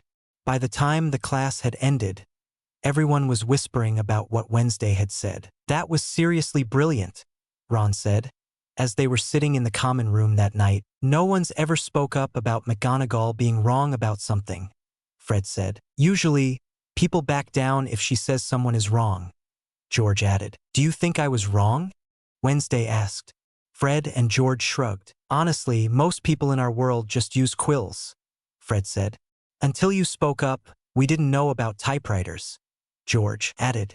Wednesday went up to the girls' dorm, returning moments later carrying her typewriter and setting it on the table, before starting to use it, to the amazement of everyone around her. I've never seen anything like that, Ron commented. It'd save getting cramps when writing, and it's so easy to use. No more long quills, and if you make a mistake, it's easy to correct, Oliver would said. You should see a computer that many muggles use, Lucifer commented. Technology is quite impressive. I will admit, I was surprised to see that there isn't any technology here at Hogwarts. There's computers in the Muggle Studies classroom, one of the fifth years spoke up. I never understood them though. If we don't adapt to the changing times, then we will be left behind, Wednesday commented calmly. I don't intend to let that happen. Can we try this sometime? Ron asked. I'll ask my father to send some here, Wednesday replied. That way you can all use them. I doubt Professor McGonagall can have a go at all of us if we want to use them. I mean, not having to use a quill would be brilliant, Oliver said, smiling. Lucifer nodded, knowing that they'd started some kind of revolution here. How could the magical world be so far behind Muggles? That was something Lucifer wanted to find out. As the day of the first Quidditch match arrived, Lucifer found himself feeling a little nervous. Yes, he'd played Quidditch at home, but this was the first team match he'd ever played in. He suspected that the Slytherin team would try to sabotage him, and before breakfast, his prediction came true with Malfoy, Crabbe, Goyle, and Marcus Flint seemed to follow him. However, he wasn't alone, and as the four attempted to cast a curse at Lucifer, Wednesday immediately created a shield charm, reflecting the curse back, which struck Crabbe and Goyle, causing them to start turning different colors before fleeing. Lucifer and Wednesday chuckled at the sight of it as they headed for breakfast, where they promptly told everyone what had happened, all of the group bursting into fits of laughter. So, green, red, and blue in different parts? Oliver asked. Lucifer nodded, smirking. They were not prepared for Wednesday, yet I feel Malfoy should have learnt his lesson. I wonder how he even manages to get decent grades with his essays and tests, Lucifer said. Are you ready for the match? Oliver asked. Lucifer nodded. I am, he replied. We've trained with the skill sets you prepared, and I don't think Slytherin will stand a chance. I watched some of their training. They can barely fly in harmony, Pugsley added. They're going to focus on brute force, aiming the bludgers at anyone they can get in their sights. That sounds about right, Oliver agreed. Fred, I want you to keep Lucifer safe. George, you'll need to push yourself a little harder. Don't worry about me, Lucifer said. I can watch out for myself. I've spent plenty of time avoiding bludgers when training at home. Are you sure? Oliver asked. Lucifer nodded. I am, he said. I know I have this. All right, signal for Fred if you need support, Oliver said. Now, let's go show Slytherin how useless they are. As the match began, Lucifer could see the look on the faces of the Slytherin team, especially the captain, Marcus Flint, who glared angrily at Lucifer. His face had been unaffected by his attempted attack on Lucifer, but he clearly wasn't pleased. Lucifer hovered above the pitch, watching the game as the Slytherin team tried to score, but Oliver stopped him, smiling as he did. The second time it happened, Lucifer saw Flint take the club from one of the beaters and knew what was about to happen. So he quickly flew down, just as Flint struck a bludger, aiming it straight for Oliver. Lucifer managed to intercept it, swinging and striking the bludger with the back of his broom, sending it back towards Flint. Flint's eyes widened as he saw the bludger seconds before it struck him, sending him backwards, winded. "Nice move," Oliver called out, grinning. Lucifer nodded, flying back up as he saw Flint land on the ground, with Madame Pomfrey racing over to him as the match continued. "That's my boy," a loud, familiar voice cried out loudly. Lucifer turned, seeing Gomez and Morticia standing in the Gryffindor stand. "Gomez Addams, how did you get in here?" Minerva called out loudly, causing Lucifer to chuckle. Of course his father had managed to get into the grounds somehow. It was Lucifer's first Quidditch match. He should have expected to see them. As Lucifer spotted the snitch, he went to fly towards it, but his broom suddenly stopped before starting to jerk around, almost throwing him off.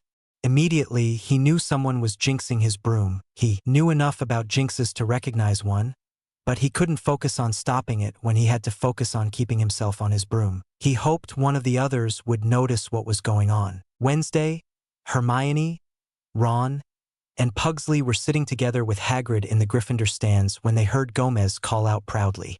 Pugsley grinned. "Should have known father would come," Wednesday commented. "He'd be here for any of us." "How'd he get in?" Hagrid asked. "No offense, but to get in here like that. Never known anyone to do that." "Father has his skills," Wednesday said, facing the pitch as she saw Lucifer's broom stop suddenly. "Lucifer's in trouble." "What do you mean?" Hagrid asked, as everyone looked at Lucifer, who was struggling to hold onto his broom. "Someone is performing a powerful jinx," Wednesday said. "We need to find out who." "How?" Ron asked. "Look for anyone staring at Lucifer and chanting," Wednesday replied, as she began to look around. "I can already see someone," Hermione said, pointing to the Slytherin bench, where Snape was looking at Lucifer's broom. "Snape?" Ron asked as Hermione got up with Wednesday. "Pugsley, get to father now. Hermione and I will get to Snape and stop this," Wednesday commanded. Pugsley nodded, racing over to where Gomez, Morticia, and Minerva were talking. "Gomez, you can't just come into the grounds," Minerva exclaimed. "This needs to wait," Pugsley said. "Father, someone is jinxing Lucifer's broom." "What?" Gomez demanded. He turned and looked at the broom. "Wednesday and Hermione are going to try and stop it," Pugsley said. For one of the few times that he could remember, Pugsley watched Gomez draw his wand, aiming at Lucifer, and started to chant. "Give your father some room," Morticia said, as Gomez continued to chant, the broom slowing down its movements slightly. "What's Gomez doing?" Minerva asked. "An old spell to block a jinx, but if he's having difficulty, then whoever is casting it must be powerful," Morticia explained. "Indeed," Dumbledore agreed. "Who is casting the jinx?" We don't know, not for certain," Pugsley replied, just as a cry came from the Slytherin stands, where Snape stood up, knocking Professor Quirrell down along with others as he put out a fire on his cape, just as Lucifer's broom stopped jerking around. It didn't take long to reach the Slytherin stands, with Wednesday and Hermione looking for where Snape was sitting, before heading behind the benches quickly. "A simple flame should suffice," Wednesday whispered. Hermione nodded as she drew her wand, creating a small ball of fire as they reached Snape's seat. She threw the fireball onto Snape's cloak, before she and Wednesday moved away quickly. "How long before he notices?" Hermione asked. "Only seconds," Wednesday said. "That was well cast." "Thank you." Hermione smiled at the compliment as they heard cries, just as they looked out through the benches, seeing Lucifer start to fly normally. "Let's get back to the benches," Wednesday said, leading Hermione away from the Slytherin section. As the broom stopped jerking around, Lucifer immediately flew upwards, looking around quickly for the snitch. He could see the score and watched as the Slytherin beater fired a bludger towards him, but he was able to avoid it easily. He then spotted the golden snitch and flew towards it. Lucifer could see Flint flying towards him out of the corner of his eyes, so he swerved out of the way before speeding up and reaching the snitch quickly, grabbing it before the Slytherin Seeker could. Lucifer could see the look of anger on the face of the Slytherin Seeker and Marcus Flint. Lucifer made his way to the rest of the team, who were celebrating the win, though he was concerned about what had happened. Had his broom been tampered with? Had the Slytherins done something? His concern only grew as he saw his mother and father in the stands with Dumbledore. So he flew over to the stands and got off his broom, as people made room for him. "Father, Mother, are you okay?" Lucifer asked, noting the concern on their faces. "We should talk about this in private," Gomez said. Dumbledore nodded. "Please, follow me to my office," Dumbledore said, leading the way. Lucifer walked with Gomez and Morticia, with Minerva, Ron, Hermione, Wednesday, and Pugsley joining them. "You flew beautifully, Lucifer," Morticia said, smiling. "You think so?" Lucifer asked modestly. He never liked to brag about his own skills, not really. He made statements rather than boasts. "You were amazing, my boy. We're both so proud of how well you handled yourself out there." Gomez grinned, patting him on the shoulder. "You outflew the Slytherins. We had to see your first match. Thank you for coming," Lucifer said, smiling softly at them. "Not even death could keep us away," Gomez said. "Clearly," Minerva replied, rolling her eyes. "Gomez, you can't just keep appearing in the castle. This is a school, not a hotel, and there are supposed to be safeguards to stop just anyone from coming in whenever they want. No offense, old girl, but they aren't very good. As an apology, I'll help make them stronger," Gomez said, still smiling, but Lucifer could see a hint on concern in his eyes. Was there something else that hadn't been spoken about yet? Likely about his broom, Lucifer figured, holding onto it as they walked through the castle. Clearly, someone very powerful was able to jinx Lucifer's broom. Wednesday finished her explanation. "That much is certain," Minerva agreed. "The question is who? It's certainly someone very dark, given the counter curse that I needed to use. But there was also someone else using a counter curse," Gomez said. "I could sense it, but I can't say who it was." "Would Professor Snape know such a counter curse?" Hermione asked, her brow furrowed. Dumbledore looked at her. "May I ask why you wish to know?" Dumbledore asked. "We thought he could be the one muttering the curse. He was the only one we could see whose mouth was moving to say the curse," Wednesday said. "Though I will now accept that if someone else was helping Father, perhaps he was helping and not hurting. I know Sirius quite well. I can assure you that he would have been the one helping," Dumbledore said. "However, the fact that the curse was stopped when there was mayhem in the Slytherin stands does give me cause for concern." "Someone else could have been in the stands?" Ron asked. "But who? If this was powerful, then I dunno if a student could have done it." "No student could be that powerful," Gomez said. "Other than my children, naturally." "How were you able to get into the grounds without being seen, Gomez?" Minerva asked, her brow furrowed in concern. "We operate in," Gomez replied. "We know house elves are able to apparate, and our magic is different than most. So whatever you have in place to stop apparition within the grounds clearly isn't attuned to all magic," Morticia said. "We need the house elves to be able to apparate within the grounds. But is there a way to stop any and all apparition coming from outside to inside the grounds? House elf, goblin, literally. Anyone?" Minerva asked. "We can help with that," Morticia said. "I'll have Grandmama create something to make that happen. It won't take her long." "Thank you, Mrs. Addams. I appreciate the offer," Dumbledore said solemnly. "If you and Gomez were able to, then perhaps someone else did. There isn't anyone I know within the grounds who could perform such a powerful curse, so perhaps someone was invisible during the match. They could have been hiding in the Slytherin stands, perhaps as a way to place the blame on someone there. I understand Professor Snape was not fond of my birth father, and as such, suspicion could have fallen onto him if questions were asked," Lucifer suggested. "A logical conclusion," Dumbledore agreed. "I will speak to Sirius and ask if he has any idea about who could have been behind the curse. In the meantime, I ask that you keep this discussion to yourselves.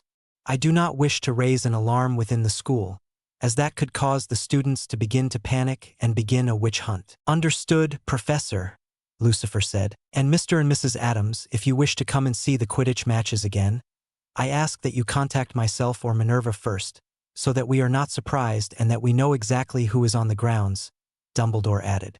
"Or if you wish to come and visit any other time. I will also ask that should you wish to visit or speak to your children, you ensure it is at weekends only. Weekdays are when the children are certainly going to be busy." "Of course, old man, of course," Gomez agreed. "You have my word." "Your word means a great deal to me, Gomez, so I thank you for giving it." Dumbledore smiled, and Lucifer noticed the twinkle in Dumbledore's eyes was back. "Now, if you wish to spend some time with the children, you are welcome to do so. I will leave you alone in my office to give you privacy," Dumbledore added, standing up. Once Dumbledore and Minerva had gone, Lucifer, Wednesday, Pugsley, and Hermione hugged the older Addamses. "Thank you, Father. You saved my life today," Lucifer said. Gomez placed a hand on his shoulder. "That's my job as your father," Gomez said. "Watching you fly was a great gift, and you made us proud. You didn't allow yourself to panic when your broom was out of your control, and you made sure that those that were attempting to cheat were unable to do so. Yes, I have no respect for the Slytherin students. They have attempted to attack us, unsuccessfully I might add, and they continue to attempt to bully other students. If I was not certain of my choice to refuse to go into Slytherin House, all doubts have since been erased," Lucifer said. "Yes, even when we attended this school, Slytherin students weren't honorable or decent. I think many of their families don't even understand the meaning of the word honor," Gomez scoffed. "That doesn't surprise any of us," Wednesday said. "Mr. Addams, thank you for my wand," Ron spoke up. "I've been using it and it feels strong and I've felt more confident with it." "You heard about Halloween?" "We did. And all of you handled yourselves perfectly, just as an Addams should. Mr. Weasley, you've already proven worthy of the wand and of our children's friendship. When school is over, during the summer, you will be welcome to come and visit anytime you wish," Morticia said with a smile. "Now, let us arrange some refreshments and speak of happier thoughts." It took moments for Morticia to summon a house elf from the school kitchen, and as the group began to enjoy sandwiches, drinks, and sweets, Lucifer and Wednesday shared a look with one another. It was clear there was danger here at Hogwarts, but whoever was behind it hadn't succeeded, so they knew it would only be a matter of time before they tried again. So they knew they needed to ensure that the person failed. Lucifer was confident in their ability to do so, but what concerned him was the ease with which they began their campaign against him. So he knew they'd need to get creative to stop the next attack, before it was too late. Mysteries abound. Chapter 15. Mysteries abound. There had been few things that bothered Lucifer, but this mystery had topped the list. One thing that Lucifer had wondered was why Snape had helped him. Clearly, he wasn't Lucifer's biggest supporter, but after the discussion with Dumbledore, he had met with Wednesday, Pugsley, Ron, and Hermione in an empty classroom. "I tend to believe Professor Dumbledore when he says Snape was the one helping Father, though I don't think Professor Snape knew Father was there," Lucifer said. "Which leaves the question as to who, and more importantly, why," Wednesday commented. She looked more disturbed than normal at what had transpired, and Lucifer understood why. "Could it be one of Voldemort's people, trying to get revenge?" Ron asked. "I doubt it. None of them would gain anything from killing Lucifer," Pugsley pointed out. "Would they?" "Not as far as I can see," Wednesday replied.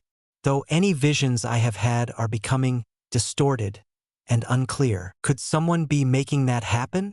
Hermione asked, concerned. "I've not heard of something like that being possible, though I wouldn't dismiss the idea," Wednesday said, her brow furrowed. "What about Malfoy?" Ron asked. "He could be wanting you hurt just to give his team an advantage. I know it sounds stupid, but anything could be possible, right?" "Possible, but unlikely," Lucifer replied. "He isn't strong enough, and the curse was powerful, meaning whoever was performing it wanted me dead." "Which we will not let happen," Wednesday said firmly. "I've been doing a lot of research. I'm wondering if this could be linked to Halloween somehow," Hermione suggested. "In what way?" Wednesday asked. "There's no way a troll just made its way into the castle without help. Someone had to let it in," Hermione said. "They're too stupid to be able to make their way past the protective enchantments around the castle." "You're not wrong," Pugsley agreed. "Were they hoping Lucifer would be hurt?" "No, that had to be a distraction. There was no way they could predict the events that led to us fighting the troll. They'd have had to know Hermione and Lavender were in the girls' bathroom at that exact moment, and to have made sure we followed, and that it went there. No, that was just happenstance. Whoever led the troll in wanted a distraction, and I have a suspicion I know what for, Lucifer said, removing a copy of the Daily Prophet from his cloak. He laid it on the table, showing the story of how Gringotts was broken into. Whatever Hagrid got from Gringotts? Hermione asked. We should go and ask him about it. Good idea, Wednesday said, as they all stood up from their chairs. As they went to leave the classroom, the door opened with Professor Snape standing there. What are you five doing in here? Snape asked with his usual glare. Discussion Halloween and the Quidditch match, Professor. Lucifer replied truthfully. I wanted to speak to you about that. Really? And why is that? Snape asked, his eyes narrowing. To thank you.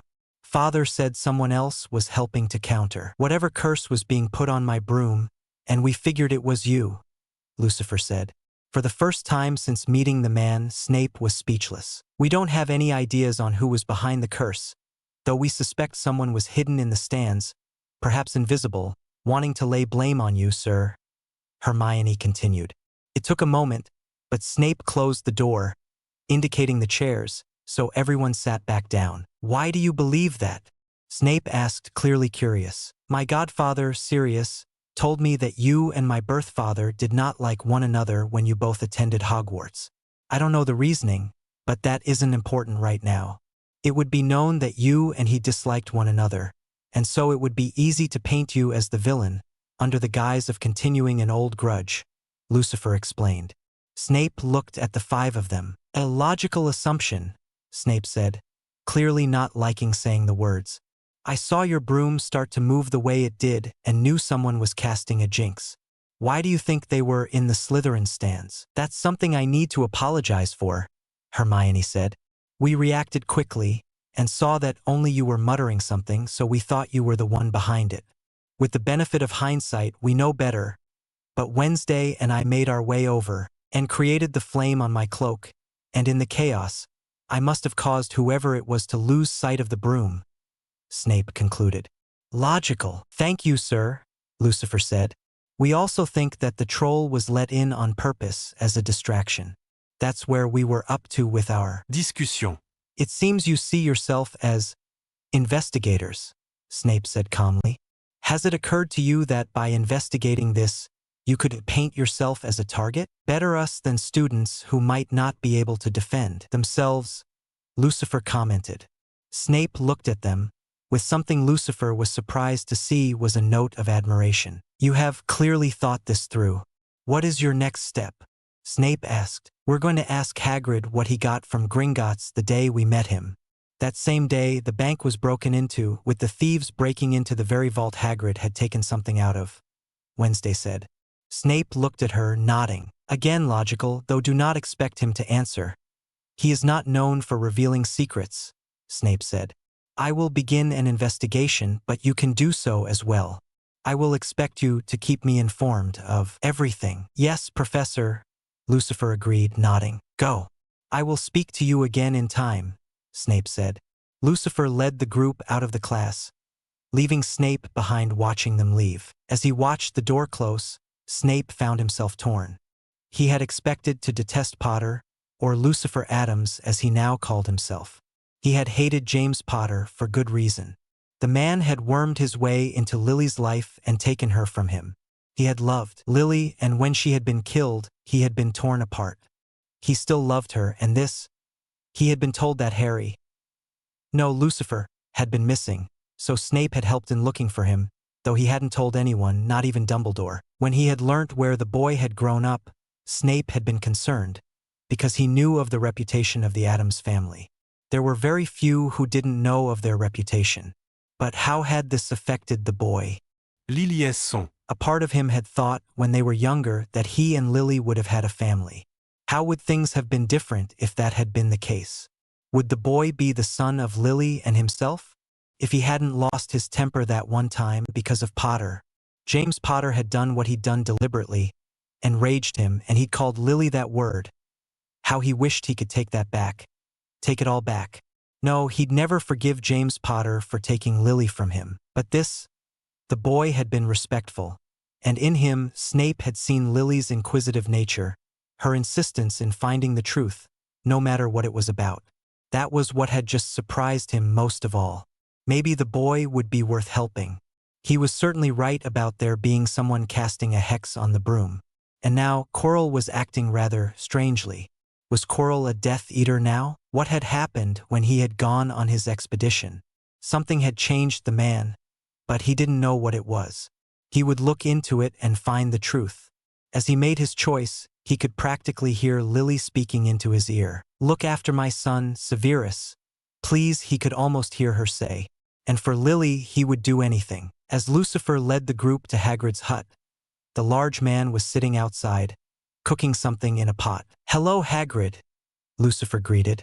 Hagrid grinned at him. "Lucifer, what brings all of ye by?" Hagrid asked. "We need to ask a few questions, if you don't mind," Lucifer said. "About Fluffy, and what you got from Gringotts." "How'd you know about Fluffy?"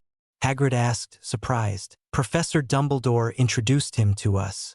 It was because of a complicated situation. But right now, do you remember the Quidditch game?" Lucifer asked. Hagrid nodded solemnly. "We believe that whoever was jinxing Lucifer's broom was hidden and trying to frame Professor Snape for the attack," Wednesday continued. "Why would anyone want to hurt Lucifer?" Hagrid asked. "We don't know, but we think it might be linked to whatever it was you got from Gringotts," Hermione spoke up. "I can't tell you that. It's not that I don't trust you. Of course I do, but it's not something I can talk about," Hagrid said. "I can understand that, Hagrid. It's just that we need to figure out what is going on. Hermione, Wednesday, Pugsley, and I met before we came to Hogwarts after we met you in Diagon Alley, and we had questions that seemed to be relevant." "Do you remember when we met in the leaky cauldron?" Lucifer asked. "I do," Hagrid confirmed, frowning. "How did everyone know who I was?" Lucifer asked. Hagrid raised an eyebrow. "Because your picture was in books for a year before that day, give or take," Hagrid replied. Lucifer nodded as Wednesday spoke up. "Including his picture, but how did anyone get his picture? We didn't tell anyone, Mother and Father would never say anything. And yet, Rita Skeeter was able to print pictures and know everything about Lucifer, what happened that night, all of it. So, how did she find the information?" Wednesday asked. Hagrid looked at them, his mouth agape as he began to understand the situation. But how?" Hagrid stammered. "I don't understand." "And therein lies the mystery," Hermione said. "We're trying to make sense of everything. We suspect that someone working for Voldemort is behind this." Lucifer noticed how Hagrid winced at the use of the name but ignored it for the moment. "We believe someone was at the Quidditch match, and we're trying to find out who," Lucifer said. "Lucifer, I know you're a smart boy, all of you are clever, but I don't think this is a good idea. What if ye get hurt?" Hagrid asked, looking concerned. "I almost did get hurt, Hagrid. I don't intend to let whoever attacked me get a second chance. There was also the troll that was released into the castle, which, whilst it wasn't a direct attack on me, we think it was a way to get to whatever it is that's hidden in the castle," Lucifer explained. "You could be right, but I can't tell ye what it is," Hagrid said. "You should speak to Professor Dumbledore and Professor McGonagall." "We will, but we'll figure this out," Lucifer said. "What's so special about the thing that's hidden here?" "That's between Professor Dumbledore and Nicholas Flamel," Hagrid said, before wincing, realizing what he'd said. "Nicholas Flamel? Thank you, Hagrid. That's a start, at least," Lucifer said. Hagrid looked furious with himself. "There's nothing about someone called Nicholas Flamel," Hermione said.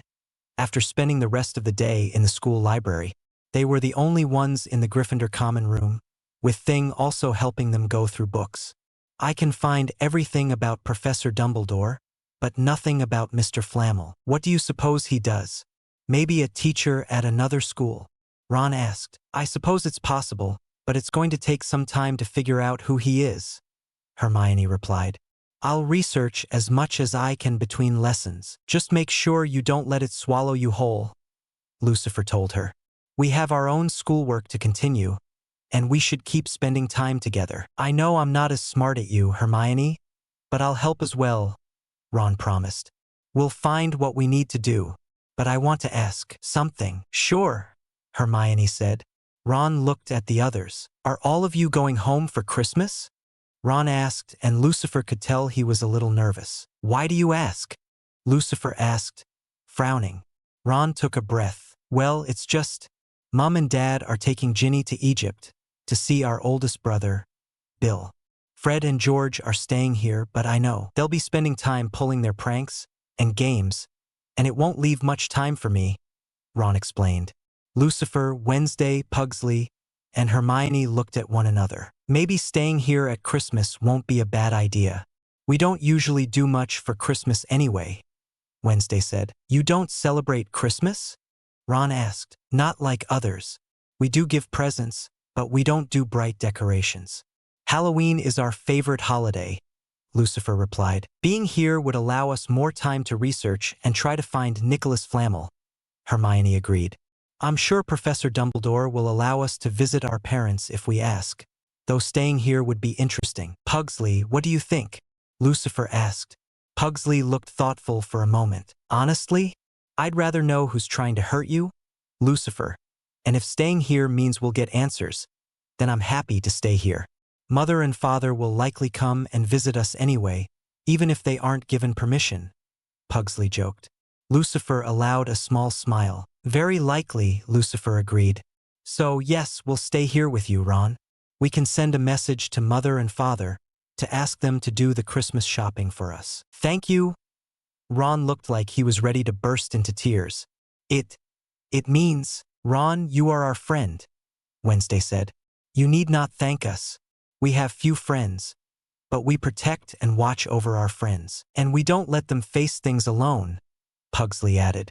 Thing began to click his fingers before making symbols with his fingers. Thing says even if we didn't stay, he would, Lucifer said. Ron smiled. Thanks, Thing. You're awesome. All of you are, Ron said, blushing slightly.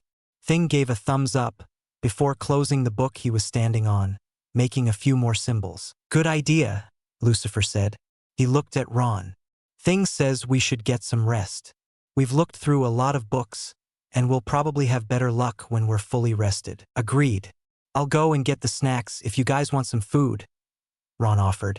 Thing then ran off towards the staircase. He'll bring them back, Hermione said. How is he able to do so much? He's strong, agile, and he can see things better than some others. I don't get how, Ron admitted. Neither do we, but we don't question it. Sometimes we won't have the answers, but we don't need them, Wednesday said. As the sound of a bag hitting the stairs came from behind them, the group turned, seeing Thing pulling a snack bag behind him. So Hermione got up and helped him. Thanks, Thing, Hermione said. Thing, do you ever get hungry or tired? Ron asked, curious. He watched as Thing made some symbols, which he knew was sign language, though he didn't understand it. Tired, yes. Hungry. No, Pugsley replied. Can you teach me sign language? I'd like to understand Thing as well, Ron said. I can help, Wednesday replied as Thing gave a thumbs up. Thing likes the idea of you learning as well. Well, you're a good friend, Thing, and I'd like to understand you as easily as you understand us, Ron replied as he put the books to the side, opening the snack bag and starting to share them around. Now let's eat. As the group began to munch on their snacks, Lucifer shared a look with Hermione. Both of them had the same concern, even though they didn't share it in that moment. Something bad was happening at Hogwarts, and it was linked to both Lucifer and to whatever was hidden in the castle, but the question was, would they be able to find out what before it was too late? Unexpected Gifts. Chapter 16, Unexpected Gifts. Note from J.M. Jackson. I apologize for not updating last week. It was a busy week for me, and I kept getting distracted and forgot to update. I hope you can forgive me and enjoy this chapter. As Christmas arrived at Hogwarts, Lucifer, Wednesday, Pugsley, Ron, and Hermione were spending every day together, studying and researching whatever they could. They had also spoken to Gomez, Morticia, Sirius, and Remus, explaining that they were going to be spending Christmas at Hogwarts and why. They had all understood, though Sirius hinted that they might seek permission to visit on Christmas Day. I still don't understand who this Nicholas Flamel is, Hermione growled, annoyed. I've searched through every book we can, and there's no hint of him there. He has to have an entry somewhere if he's working with Dumbledore. but there's no birth record within the last 200 years. It's like he doesn't exist, Lucifer agreed. We could speak to Professor Snape, I suppose, to ask whether he knows of the name. You should speak to him, Wednesday told him. You are the one he wants to protect and help. I will, though I suspect we won't have much luck over Christmas. We could try to get into the restricted section of the library. There might be more books there that we could search, Lucifer said. I know this might sound weird, but we should just relax and enjoy Christmas. Thankfully, nothing bad has happened since the Quidditch match, so why not take advantage of that? Ron suggested. It wouldn't hurt, would it? Pugsley agreed. Lucifer looked at Wednesday and Hermione, before nodding in agreement. No, I suppose it wouldn't hurt, Lucifer agreed.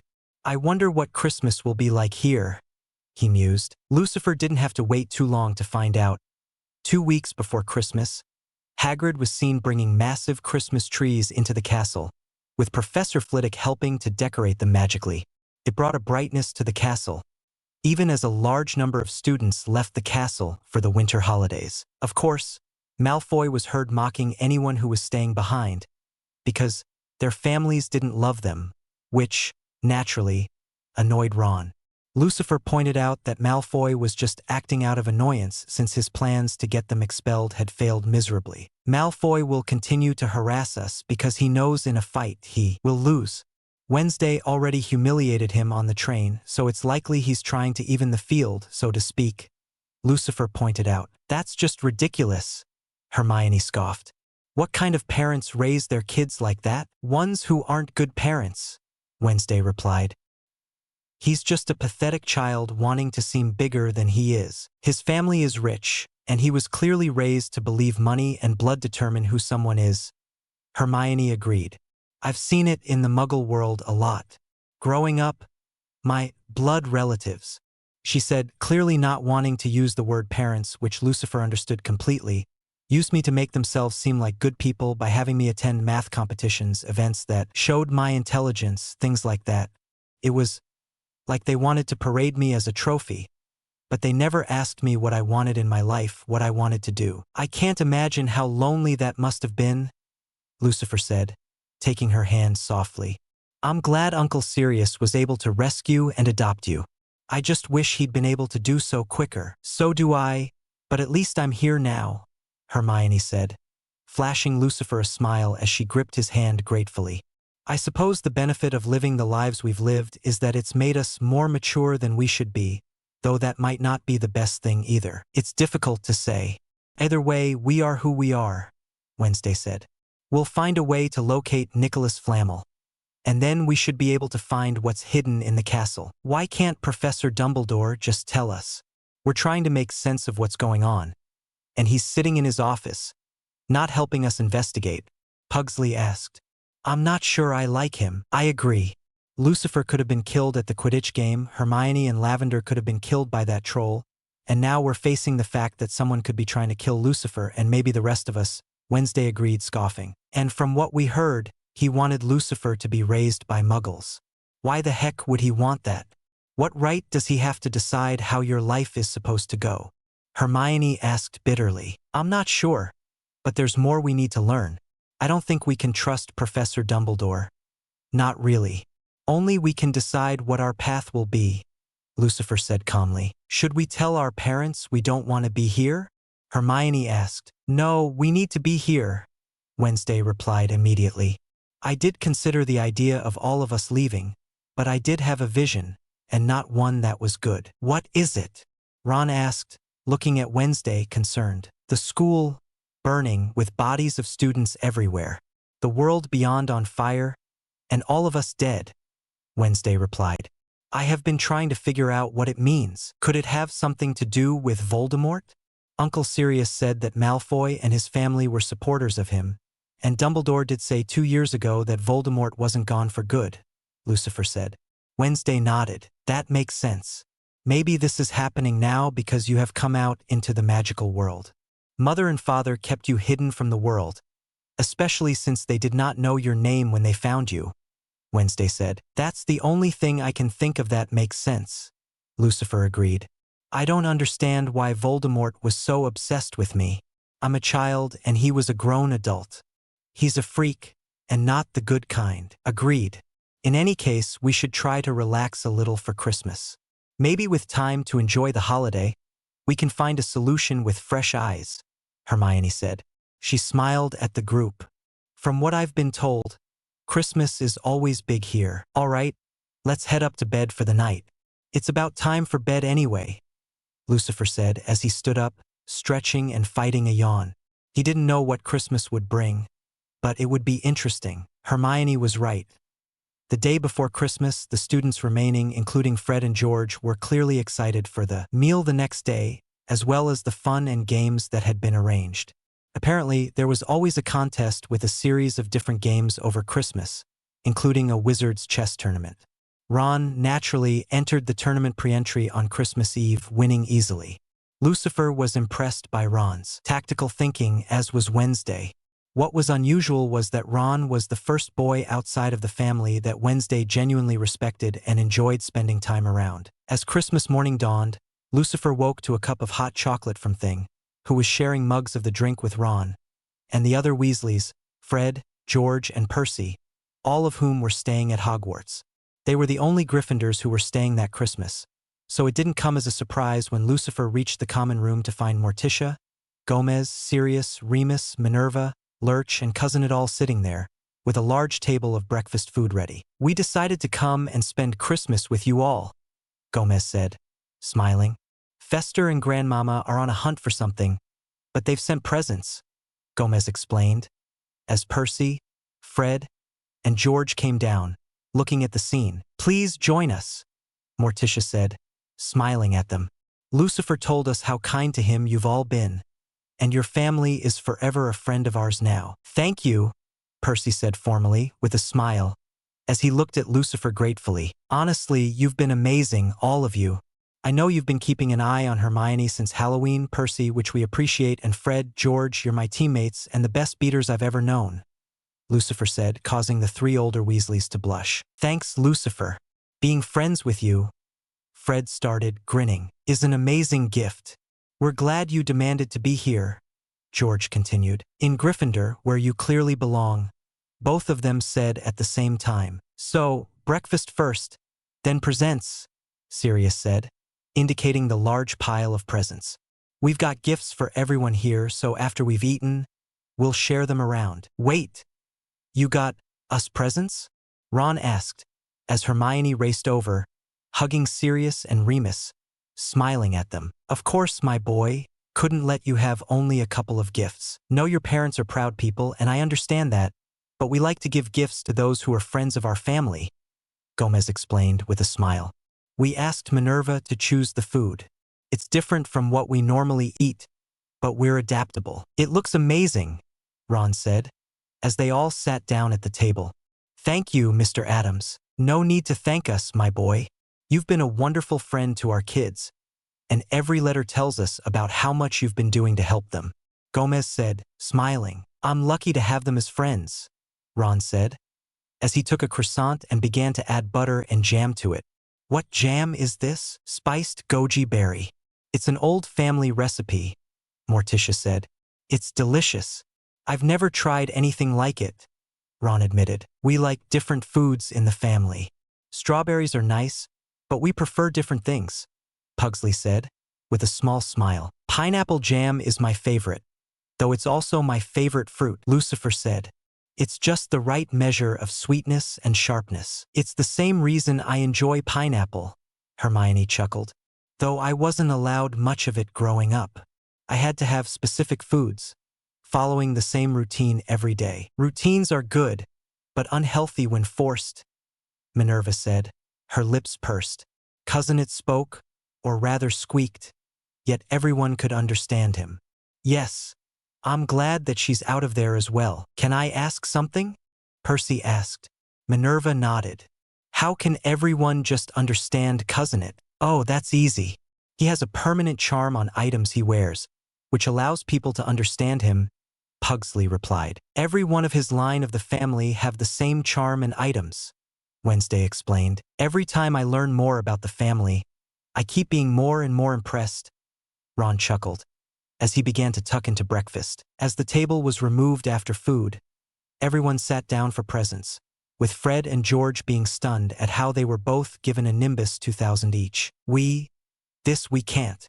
Fred stammered, speechless for perhaps the first time in his life. Nonsense. You flew brilliantly in the Quidditch match, and I saw how your brooms were struggling slightly. Gomez brushed it off as if the brooms had cost nothing instead of being expensive. But it's expensive. George's voice was close to breaking. Lucifer could see they were both close to tears. Not to us, Wednesday said simply. We have money in both the magical and the muggle world. Price tags mean nothing. Mother and father always get gifts based on what is needed or desired, not based on cost. Mr. Addams, thank you. Really, thank you, Fred said, tears rolling down his cheek as he held his new broom like it was pure gold. We've never been able to get, George added, copying Fred in how he was holding his own broom. Mum and Dad do what they can, they both said weakly. Don't worry about it. We've already helped your parents as well. It's just wrong that we have so much money when good people have nothing, Gomez said. Lurch groaned in agreement. Cousin It spoke up as well. Well said, old boy, Gomez said. Minerva chuckled. That's a good point. Why have money that you can use if you can't ease some suffering? Minerva asked. Ron opened the next present, finding what looked like an old-style wizarding chess set. He looked at it reverently, as if it was made of pure gold. I've only ever heard of this set. I didn't even know it existed, Ron said. Ron, Hermione asked, frowning. This set is from when wizarding chess was first created.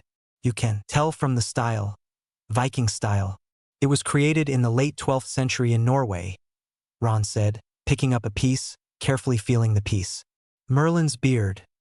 It's priceless. Actually, it's just been sitting in one of the family vaults for a few hundred years. Lurch was helping clean up last week, and I thought you'd make excellent use of it.